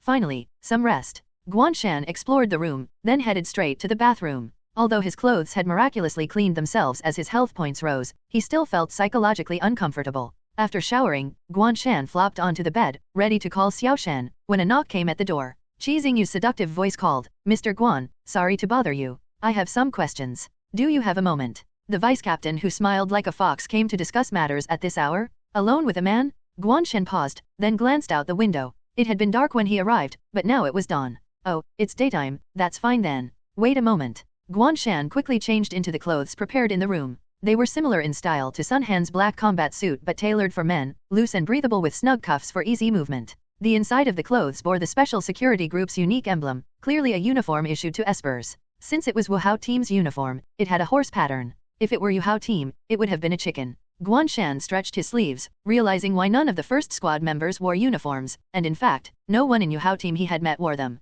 He wouldn't want to wear it either. Guan Shan jumped off the bed, took 3 steps to the door, and opened it to the beautiful woman standing there, showing a professional smile as a reporter. "Vice Captain Qi, do you have something to ask? If it's about room, I'll cooperate fully." Then he swiftly closed the door with a click. "Qi Xingyu." She stared at the closed door, her maintained smile cracking, and the charming yet pitiful aura she had intentionally displayed was on the verge of collapse. He actually closed the door? Right in her face. Qi Xingyu, who had charmed many people, had never encountered someone who played their cards like this. He blocked the first move directly. Shouldn't a man alone outside be more protective of himself? None of the men she had encountered blocked her from the start. They usually kept the door open, chatted a bit, and eventually invited her in. This meant opening the first psychological barrier, making it easier to proceed. But Qi Xingyu had never been thwarted at the first step. Seeing her silence, Guan Shan pretended to be puzzled. "What's wrong? Didn't you have something to discuss?" From this pause, he could tell she had ulterior motives. His earlier suspicion was confirmed. Although legitimate intelligence inquiries were possible, it was clear that other improper purposes dominated her actions. Qi Xingyu quickly regained her composure, smiling seductively. "We need to verify some information about room, which might take some time. Standing here isn't ideal. Shall we find another place to talk?" Guan Shan raised an eyebrow. "Indeed." Qi Xingyu seized the opportunity. "How about my office then?" Guan Shan nodded, smiling. "Where do we have breakfast here? It's about time. How about we chat over breakfast?" Qi Xingyu. There was indeed a breakfast place. Besides specially provided meals for espers, the base had a large cafeteria. And since Guan Shan had closed his room door, breakfast that should have been delivered to his room was no longer an option. The cafeteria could accommodate over 500 people, and it was breakfast time. Along with the support staff. Qi Xingyu maintained her smile with effort. "That's not possible. The intelligence on room is still classified. The cafeteria isn't secure enough." Guan Shan appeared thoughtful. "I see." An idea struck him. "Is there a dedicated reception room in the base? If not, an empty interrogation room." Qi Xingyu, an interrogation room. Guan Shan nodded. "I think an interrogation room is perfect. It's secure, has seats, good lighting, and we could grab some breakfast to eat while we talk. Very safe." "No, yes." Qi Xingyu. "A beautiful woman comes to see you, and you think of going to an interrogation room for breakfast? Are you out of your mind?" If it were someone else, Qi Xingyu might think they wanted some special thrill. But standing in front of her was Guan Shan, and she couldn't help but recall his record of killing over 100 people. The reports even mentioned that in the Zhaohong couple case, Guan Shan had eaten the parasites directly from the victims. Linking his comments about security and good lighting in the interrogation room with his calm, slightly smiling demeanor added a chilling undertone. Qi Xingyu felt like a piece of meat under Guan Shan's gaze, a chill running down her spine. Guan Shan frowned. If the interrogation room isn't an option. To prevent him from suggesting anything more absurd, Qi Xingyu hurriedly interrupted. "I think the reception room is a good idea. The interrogation room isn't open to outsiders. If you want a tour, I can show you later." Guan Shan shrugged. "All right, lead the way." On the way to the reception room, Qi Xingyu still tried to get closer, speaking softly. "Mr. Guan, I have a personal request I'd like to ask you for help with." She could see Guan Shan had noticed her ulterior motives and was deliberately refusing, but this only made her more determined. As soon as they reached the reception room, Guan Shan opened the door and turned on the lights. "If it's within my abilities, I can help with your personal request. But there's something I need to clarify." He sat on the sofa, seriously. "Vice Captain Qi, please respect yourself. I don't know your intentions, but I have a girlfriend." Looking up at Qi Xingyu, he suddenly noticed her eyes had turned an eerie rose red, her pupils heart-shaped. Damn. Caught off guard by the eye contact, Guan Shan felt like he was falling into a pink abyss, his consciousness floating, similar to the out-of-body experience from Ghost Record. But there was a clear difference. Guan Shan still felt connected to his body. His vision remained normal, but his thoughts slowed, and his focus involuntarily shifted to Qi Xingyu. "Oh my, I didn't expect a little forceful approach to work. Mr. Guan, despite your words, you seem vulnerable to mental abilities." Qi Xingyu laughed as she walked towards Guan Shan, her voluptuous figure exuding mature charm with every step. "Having a girlfriend is even better." That serious, polite face rejecting me, I find it very attractive. She leaned in, her breath fragrant, lifting Guan Shan's chin with her slender fingers. Her curves, wrapped in a cheongsam, pressed against him. My ability makes others fall in love with me wholeheartedly cheating. Would your girlfriend be mad? Give me equal love. Love? So fragrant. So tempting, so. Guan Shan panted, feeling an irresistible urge as Qi Xingyu's allure made his heart race. He swallowed hard, struggling to control his rising instincts. Stay away. At that moment, Guan Shan's phone rang. He glanced at the caller ID, Xiao Shen. A call from Xiao Shen. Guan Shan's pupils contracted, as if doused with cold water, instantly sobering him up. He tried to lift his hand to answer the phone. Last time, Xiao Shen was a bit upset just because he left without informing her. If he didn't answer the call this time, the progress in their relationship might regress to square one. Thinking of this, Guan Shan forgot all about Qi Xingyu by his side. Clearly, answering the phone gave a chance to explain, but not answering would mean instant trouble. The importance of this choice was obvious. Snap. However, just as Guan Shan raised his hand, Qi Xingyu grabbed it. Qi Xingyu smiled seductively, her eerie rose-red eyes sparkling as she glanced at the phone screen, then looked at Guan Shan with interest.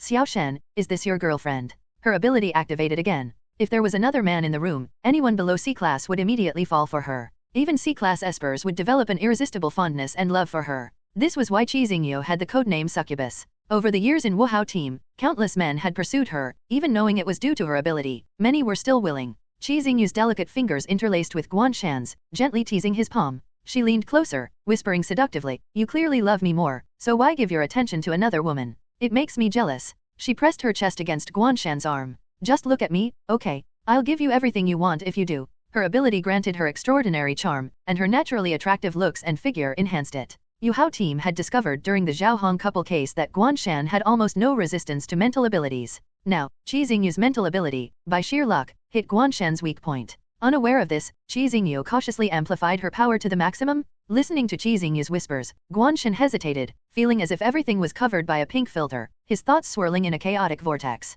Was the woman he truly loved actually in front of him? Xiao Shen. Shen Dinghua. Maybe the long companionship blurred the lines of emotion. Guan Shan's gaze wavered between the name on the phone screen and Qi Xingyu's alluring face, his cognition and thoughts in violent conflict, his mind nearing overload. And, seeing Guan Shan's struggle weakening, his expression growing dazed, Qi Xingyu smirked triumphantly, glancing at the still ringing phone. "Haha, your little boyfriend is mine now, huff, huff." But just as Guan Shan's consciousness was about to fade, ready to press the reject button, Shen Dinghua's face flashed in his mind. Not the cute, clever face of his childhood friend, but the Shen Dinghua he had shot in the illusion. That warm, beautiful illusion, if it had continued, seemed like the final, happy resting place for all lovers, the best future Guan Shan could imagine. So, equal love, is that what it means? Shen Dinghua's words echoed in his ear, a whispered murmur, "Haven't you always wanted to kill me?" In his mind, the thread of reason snapped. Qi Xingyu felt Guan Shan's hand on her back, and just as she was about to lean in to enjoy her victory, she froze, her smile stiffening. Silently, the cold, black muzzle of a gun pressed against her abdomen.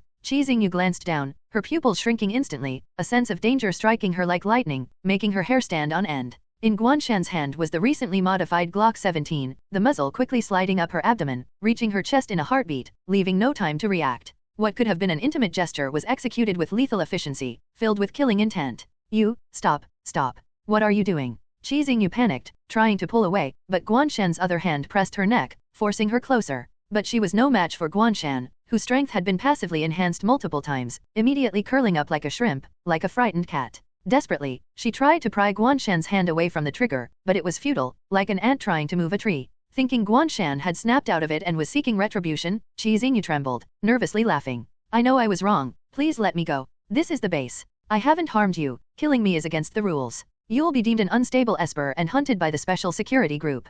Calm down. You're not wrong. You did nothing wrong." Guan Shan looked at Qi Xingyu strangely, then his eyes softened. Despite his deadly posture, he spoke gently, "Being hunted is fine, they'll all become monsters and dungeons anyway. It's terrifying for me, but it's okay." He lowered his head slightly, pressing his forehead against Qi Xingyu's, his dark eyes reflecting her face with deep affection. Killing is enough. He wasn't fully awake, still under the influence of the ability. This meant that Guan Shan, while being enchanted to love her, was expressing his deepest love. But now, Guan Shan wanted to kill her. Drenched in cold sweat, Qi Xingyu felt like she was in an ice pit. Realizing the root of Guan Shan's odd behavior was her ability, she questioned if it was his own issue or a flaw in her ability. She couldn't figure it out, but it didn't matter. What mattered was that Guan Shan was about to pull the trigger. "Wait, stop, stop now." Qi Xingyu was on the verge of tears, deeply regretting her actions. She desperately tried to pry Guan Shan's finger from the trigger, hurriedly deactivating her ability, her eyes returning to normal. Guan Shan snapped out of it, confused, stepping back and looking at the gun in his hand, embarrassedly jumping to the side. What just happened? Qi Xingyu, narrowly escaping death, collapsed to the ground, clutching her chest in relief, quickly shaking her head. No, it's not what you think. What I think. Why does she seem guiltier than me? What happened? Why was I pointing a gun at her? Guan Shan's thoughts were interrupted by the ringtone, realizing his phone was on the sofa, about to auto-hang up. Damn. He lunged for it, answering the call. Guan Shan steadied his breath. Xiao Shen, what's up? Shen Dinggua's suspicious voice came through. Xiao Shen, what are you doing? You sound tense and out of breath. Nothing, really. Guan Shan, feeling guilty as if caught, quickly explained. I was just chasing a cockroach. It was quite a workout. The cockroach that was almost killed next to him. Do you use a gun to kill cockroaches at home? Qi Xingyu, always proud of her beauty and usually unstoppable with her ability, now felt infuriated and humiliated being indirectly compared to a disgusting cockroach. However, the memory of Guan Shan's terrifying gaze made her shiver, draining her anger instantly. But this situation confused her even more. Was this what they call love turned dark? If that's the case, why is his girlfriend fine? Guan Shan fell for her ability so easily, indicating he had almost no resistance to mental powers. Yet, his initial stance was firm, and he even struggled against her influence. This suggested his feelings for Xiao Shan were at least as deep as they appeared. Thinking of Guan Shan's earlier words, Qi Xingyu felt chills. To kill without hesitation because of love, even disregarding the special security group, and this is still considered green? Did he bribe the Yuhao team's psychologist? Qi Xingyu couldn't understand. She herself was rated yellow, indicating a weak moral compass, possibly using grey methods but generally adhering to social rules and laws. In common terms, she was chaotic neutral. This was the state of most espers. The special security group's recruitment standard wasn't a mandatory green psychological state but ranged between orange and white. Otherwise, half of the current espers, if not more, would be disqualified. Espers, due to their unique nature, often had more complex experiences than ordinary people. Many would always be on the fringes of society, making it impossible to demand a normal psychological state from everyone. For someone like Qi Xingyu, as long as she didn't harm others or society, and no one reported her, no one would care about her private life. Compared to dangerous espers who could kill dozens or hundreds, her actions were trivial. However, the person in front of her, Guan Shan, was indeed such a dangerous esper who could kill dozens or hundreds. He even openly stated he didn't care about the special security group's pursuit. Of course, Qi Xingyu was even more curious now about why Xiao Shan, loved by Guan Shan in this manner, was unharmed. Her gaze unconsciously fell on Guan Shan's phone. Noticing her movement, Guan Shan immediately reacted. To prevent this cockroach from repeating her trick and arousing Xiao Shan's suspicion, he raised his gun again. The black muzzle pointed directly at Qi Xingyu's forehead. Qi Xingyu, % and Yuan %. I haven't said or done anything yet. Guan Shan's gaze was a clear warning. Qi Xingyu quickly covered her mouth, shaking her head vigorously. Though Guan Shan didn't want to use such direct violence outside of dungeons, since in dungeons he had no choice, he was actually a law-abiding citizen. But now, the situation was urgent, referring to being alone with another woman who had ill intentions, and it was a matter of life and death, referring to the potential wrath of Xiao Shan, so he had to resort to extreme measures. Seeing Qi Xingyu calm down, Guan Shan relaxed a bit, hearing Shen Dinggua's voice through the phone.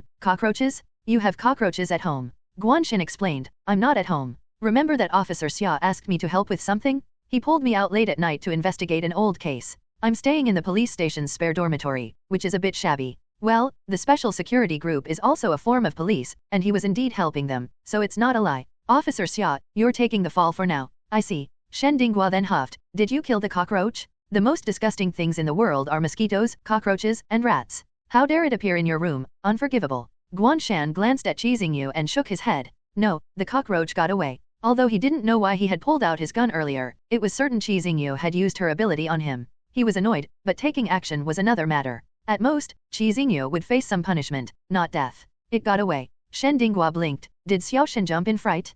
Can't even catch a cockroach. How lame. He almost did jump. Guan Shan awkwardly replied, no way, that didn't happen. Shen Dinggua said regretfully, if poor Xiao Shan were at home, I'd come over to comfort you with a hug. But there's no way now. Guan Shan couldn't help but say, actually, when I get back, you could still. Shen Dinggua chuckled, as compensation, I'll teach you how to catch cockroaches. Huh. Guan Shan struggled to follow Shen Dinggua's train of thought but was used to his childhood friend's whims. Okay. Shen Dinggua explained seriously, use mashed potatoes mixed with boric acid and sugar. The cockroaches, attracted by the food, unknowingly eat the boric acid and get poisoned. Dehydrated, they'll search for water in the sewers or elsewhere and die out of sight. How is it? Isn't it great? No need to deal with their bodies. Guan Shan agreed, sounds good. I'll try it next time. Qi Xingyu, hearing everything, felt this Xiao Shen might be hinting at something. But since Guan Shan used police station instead of special security group, his girlfriend must be an ordinary person, so he had to keep it secret. How could an ordinary person know what happened here? She must be overthinking.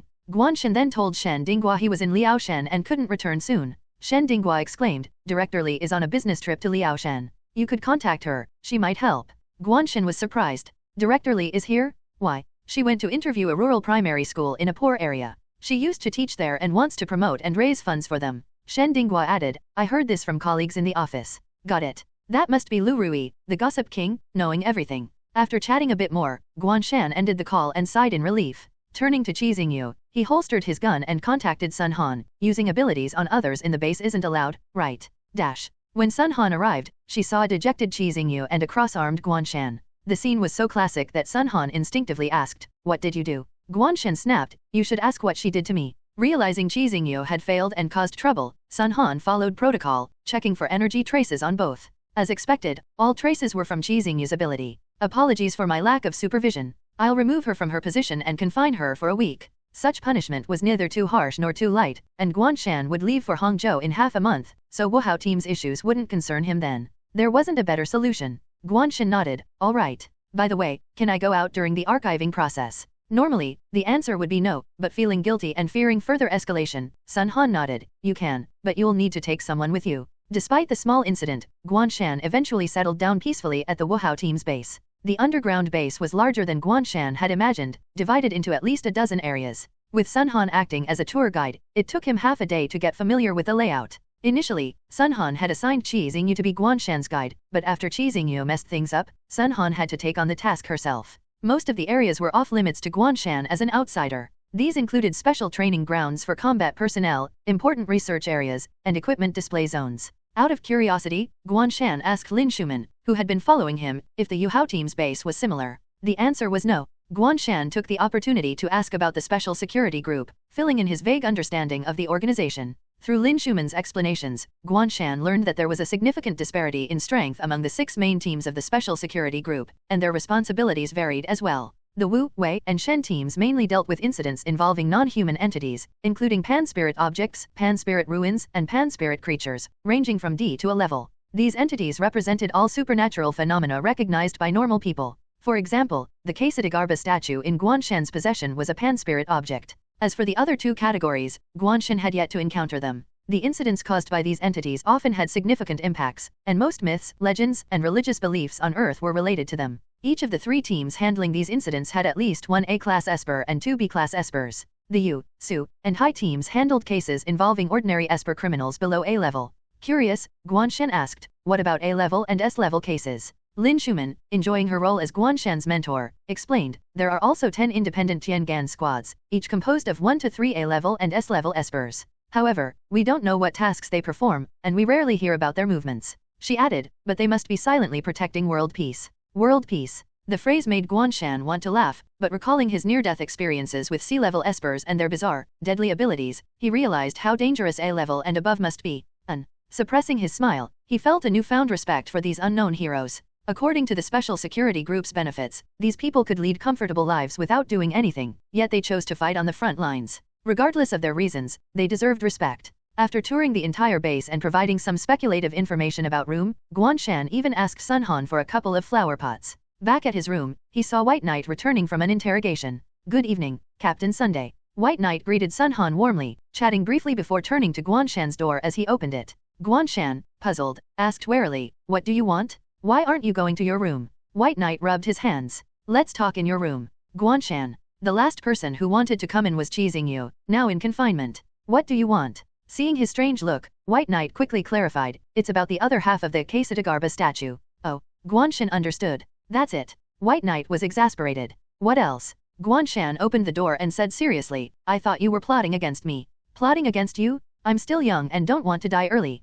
White Knight followed him in and sat on a chair. I'll get to the point. The other half of the Quesadagarba statue is most likely with a B-level Esper nicknamed Venom. This person is on the Special Security Group's wanted list, currently hiding in the southeast, likely in the Yangtze River Delta area. Guan Shan was surprised. You just tell me like that. His initial goal wasn't the statue, but having clues was definitely good. Since he already had half of the statue, it made sense to find the other half and make it useful. White Knight shrugged. You saved my employer's life this time. When Lu Minji woke up and learned you saved him and his daughter, he gave you this lead and didn't mind you taking the statue. What do you mean taking? Picking up loot in a dungeon isn't taking. Guan Shan thought, then said, what about detailed information on Venom? How much to hire you to investigate? Finding a professional was more suitable for such tasks. Without White Knight's previous data, Guan Shan wouldn't have found those 3 reports. His intelligence gathering skills were undeniable. White Knight smirked like a merchant and raised a finger. Free, just this once. Guan Shan smiled back. Because I saved your life. White Knight snapped his fingers.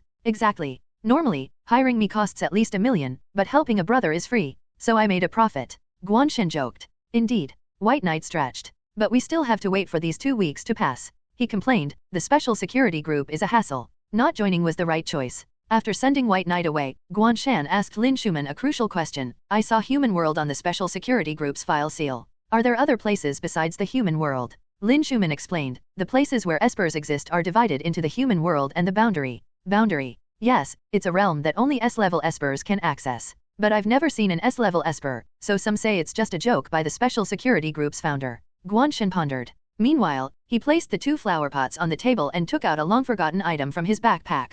I-Seed X2. Yes, he decided to use this time to plant eyes. I-Seed. Effect, water with gaze to harvest an eye. Description, plant 1 today, harvest many tomorrow. With some rare free time, Guan Shan took out the item that had been gathering dust in his backpack. He opened his palm, revealing 2 objects resembling walnuts, similar in size but much heavier, with hard shells and a distinct seam in the middle. The seam was pitch black and silent, appearing empty at first glance. However, after staring for about a minute, one could see an eye inside, slightly wriggling and making eye contact with the observer.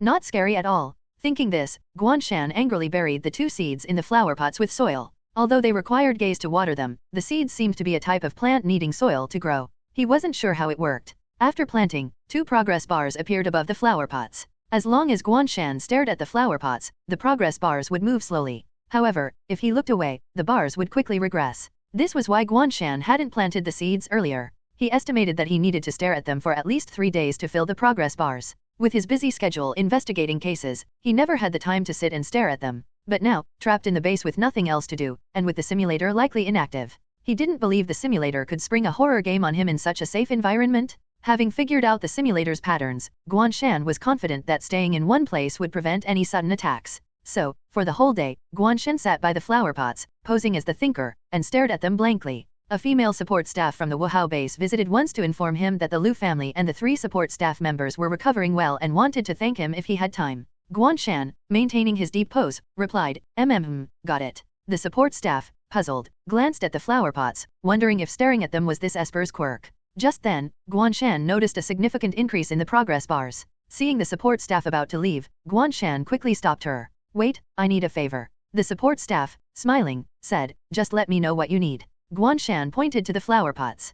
Can you keep staring at them like I am? The support staff was now certain this was indeed a peculiar habit of the esper before her. However, staring at flower pots wasn't an unreasonable request, so she nodded and started staring at them. But this time, the progress bars only moved slightly. An awkward silence filled the room. Guan Shan pondered, is it a one-time thing? He waved the support staff away, asking her to bring the Lu family over. Touching his chin, he speculated, more eyes mean faster progress, but each person can only accelerate it once. He then called Lin Schumann from next door, finding that the progress bars did increase significantly and continued to grow. And so, they both sat staring blankly at the flower pots. Lin Schumann, now used to chatting with Guan Shan and less afraid of him, asked curiously, what's growing in the flower pots? Guan Shan shook his head. I don't know. Although they were eye-seed, he didn't know what would grow from them. After all, who plants eyes? Oh. Lin Schumann then asked, it's almost noon. Aren't you hungry? Guan Shan paused, realizing he rarely felt hungry or tired anymore. Since reaching level 10, he had almost abandoned normal human physiological needs, only feeling a bit hungry after 3 days without food or water.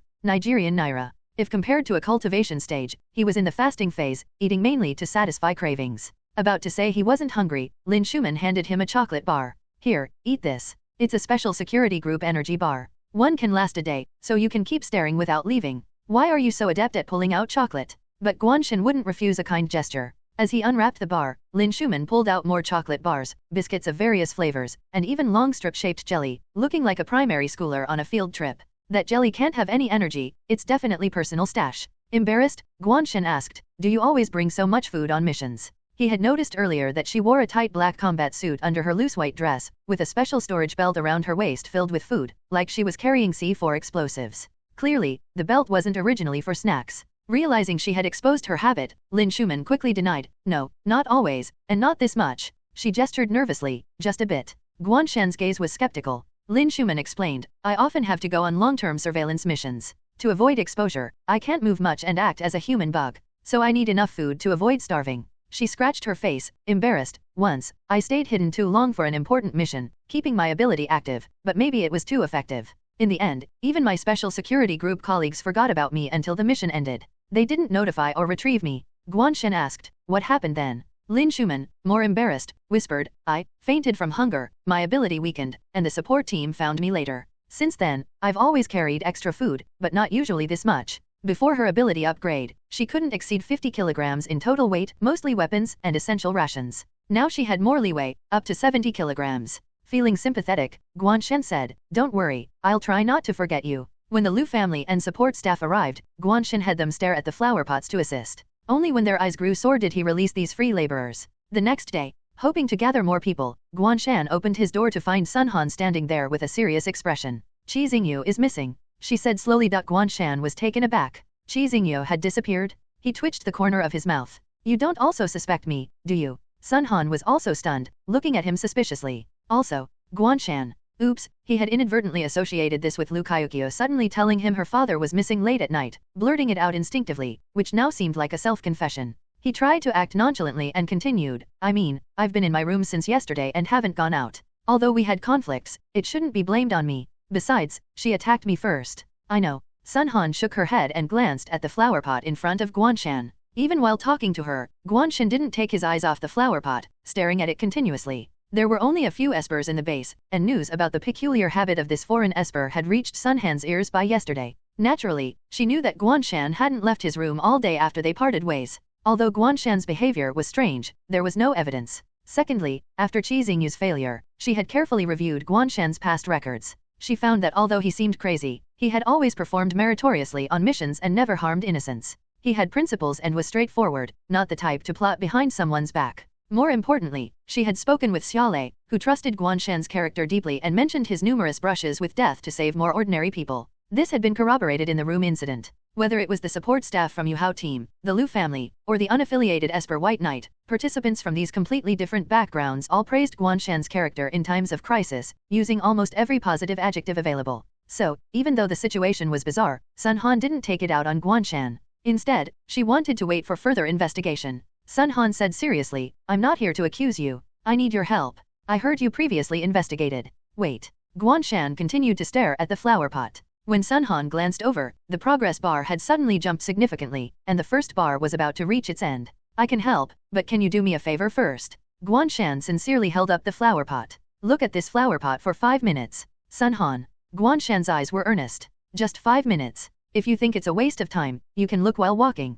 Catching people and making them stare at a flower pot, what kind of quirk is this?" Sun Han took a deep breath and looked at the flower pot. "All right, White Knight has already gone to the scene. I'll explain the situation to you." White Knight would be interested in this sort of thing. He was known as the expert detective. Guan Shan nodded, listening to Sun Han while watching the progress bar. Her first sentence stunned him. Xingyu disappeared inside the base. Guan Shan's eyelid twitched. Inside the base. This was a big deal. The base was heavily guarded, and even a fly had to pass through 3 layers of security. How could an esper disappear on home turf? Could it be another room? Yes. Sun Han said in a low voice, "Yesterday, I confined her and had her complete her dismissal paperwork. She was accompanied by 2 support staff. On the way, she suddenly turned into a normally unused passage. The lights in the passage suddenly went out, and when they came back on, Xingyu was gone." Guan Shan felt a chill down his spine and laughed dryly. "This feels like a horror movie." Trying to hide his fear, he coughed and quickly asked, "Are there espers with such abilities?" Sun Han replied, "There are, but this esper, called Sains, nicknamed Black Hole, is far away in Russia, still being hunted.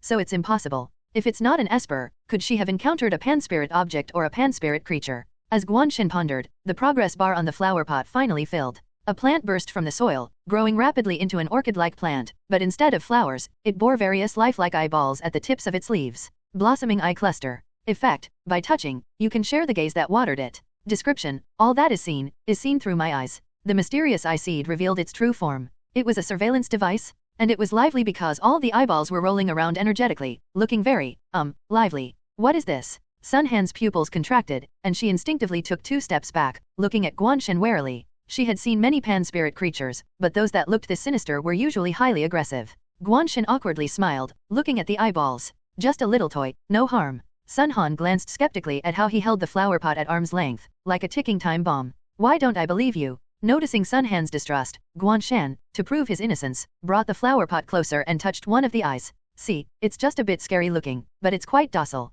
The eye seemed to understand him, rubbing its leaf like a cat against his finger. Unfortunately, it had no soft fur, just a strange, slimy, semi-transparent texture, making a squishy sound that gave one goosebumps. Guan Shan shuddered but then froze. His vision turned pitch black, and ahead was the stumbling back of a woman. That Chong Sam, that figure, looked familiar. Cheesing you. Guan Shan was shocked and instinctively tried to move forward, but his perspective was fixed. This is the shared vision from someone who watered the eye seed. Guan Shan quickly understood but then broke into a cold sweat. The people he called to water the seeds were all people he knew and had interacted with. But now, this perspective was clearly the one responsible for Cheesing Yu's disappearance? Who is it? If it's not those I invited, could the gaze's owner have secretly watched and seen the flower pot, or me? Guan Shan took a deep breath, feeling uneasy. This perspective was fixed, watching Cheesing Yu run and scream in the darkness, always behind her. But Cheesing Yu was unaware, as if this person were a ghost. Imagining the perspective's owner leisurely enjoying Cheesing Yu's despair. Huh. A familiar voice suddenly sounded, not in his ears or mind, but as if from his mouth, slightly distorted.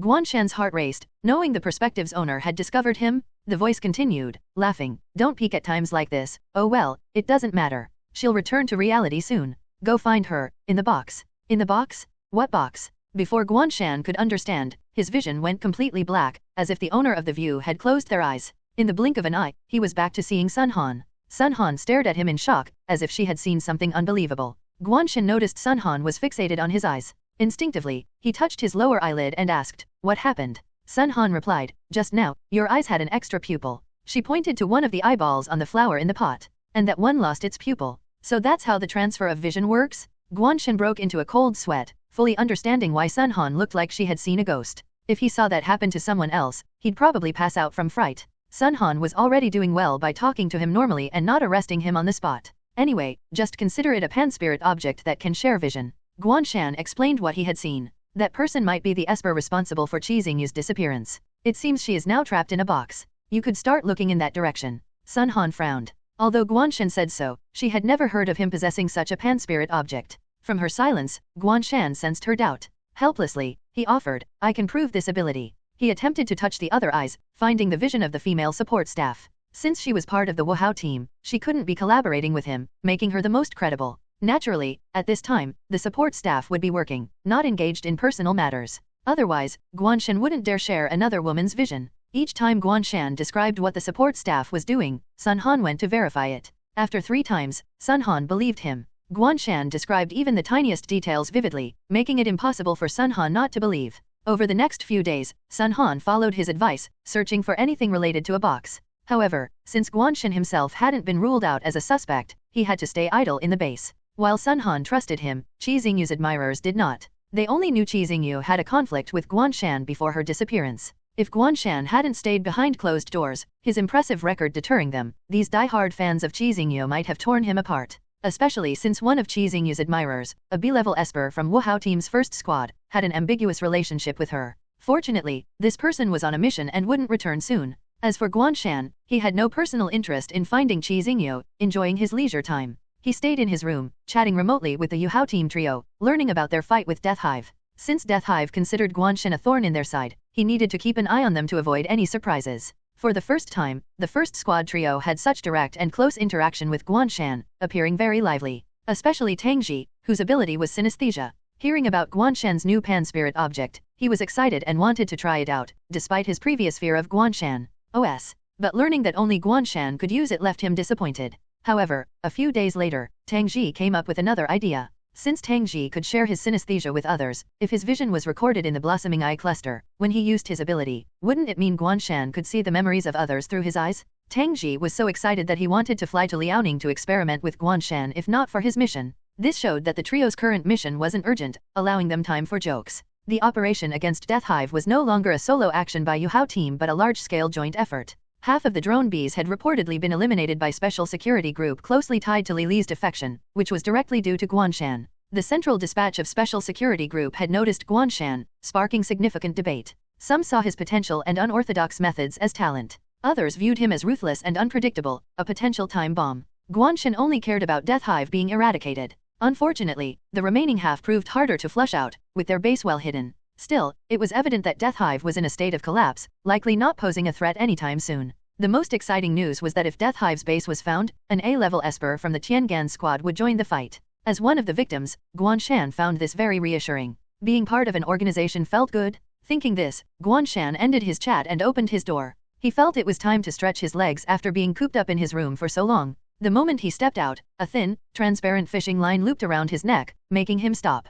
"Are you Guan Shan? What did Yu Ji tell you before she disappeared?" A voice, unfamiliar but filled with anger, sounded beside him. The fishing line tightened, nearly cutting into his throat. So much for relaxing? Guan Shan cursed inwardly. The distinctive fishing line marked the B-level Esper Luo Yi's ability pure telekinesis. As Guan Shan leaned back, preparing to flee and call Sun Han for help, a familiar, almost comforting voice drowned out Luo Yi's question. Scene scanning complete, generating horror game. Horror game generated, White Valentine's Day. Loading plot, please wait. Plot loaded. Why is Valentine's Day white? Because you killed a love worth singing about, and now, the Avengers are ready with everything white to mourn you. Asterisk note, only by killing the final boss can this simulation end. Guan Shan's vision blurred, and a pale paper figure with black hollow eyes, streaming with blood, appeared before him, its mouth filled with sharp teeth. Ah, damn. Guan Shan was startled, stepping back several steps, taking in his surroundings. Everything was wooden, with the hallway shaped like the inside of a coffin. The floor was covered in white petal-like pieces, which, upon closer inspection, were actually white paper money. These paper pieces moved on their own, forming a whirlpool around Guan Shan, spinning rapidly. As they passed over the floor and walls, they left intricate scratches.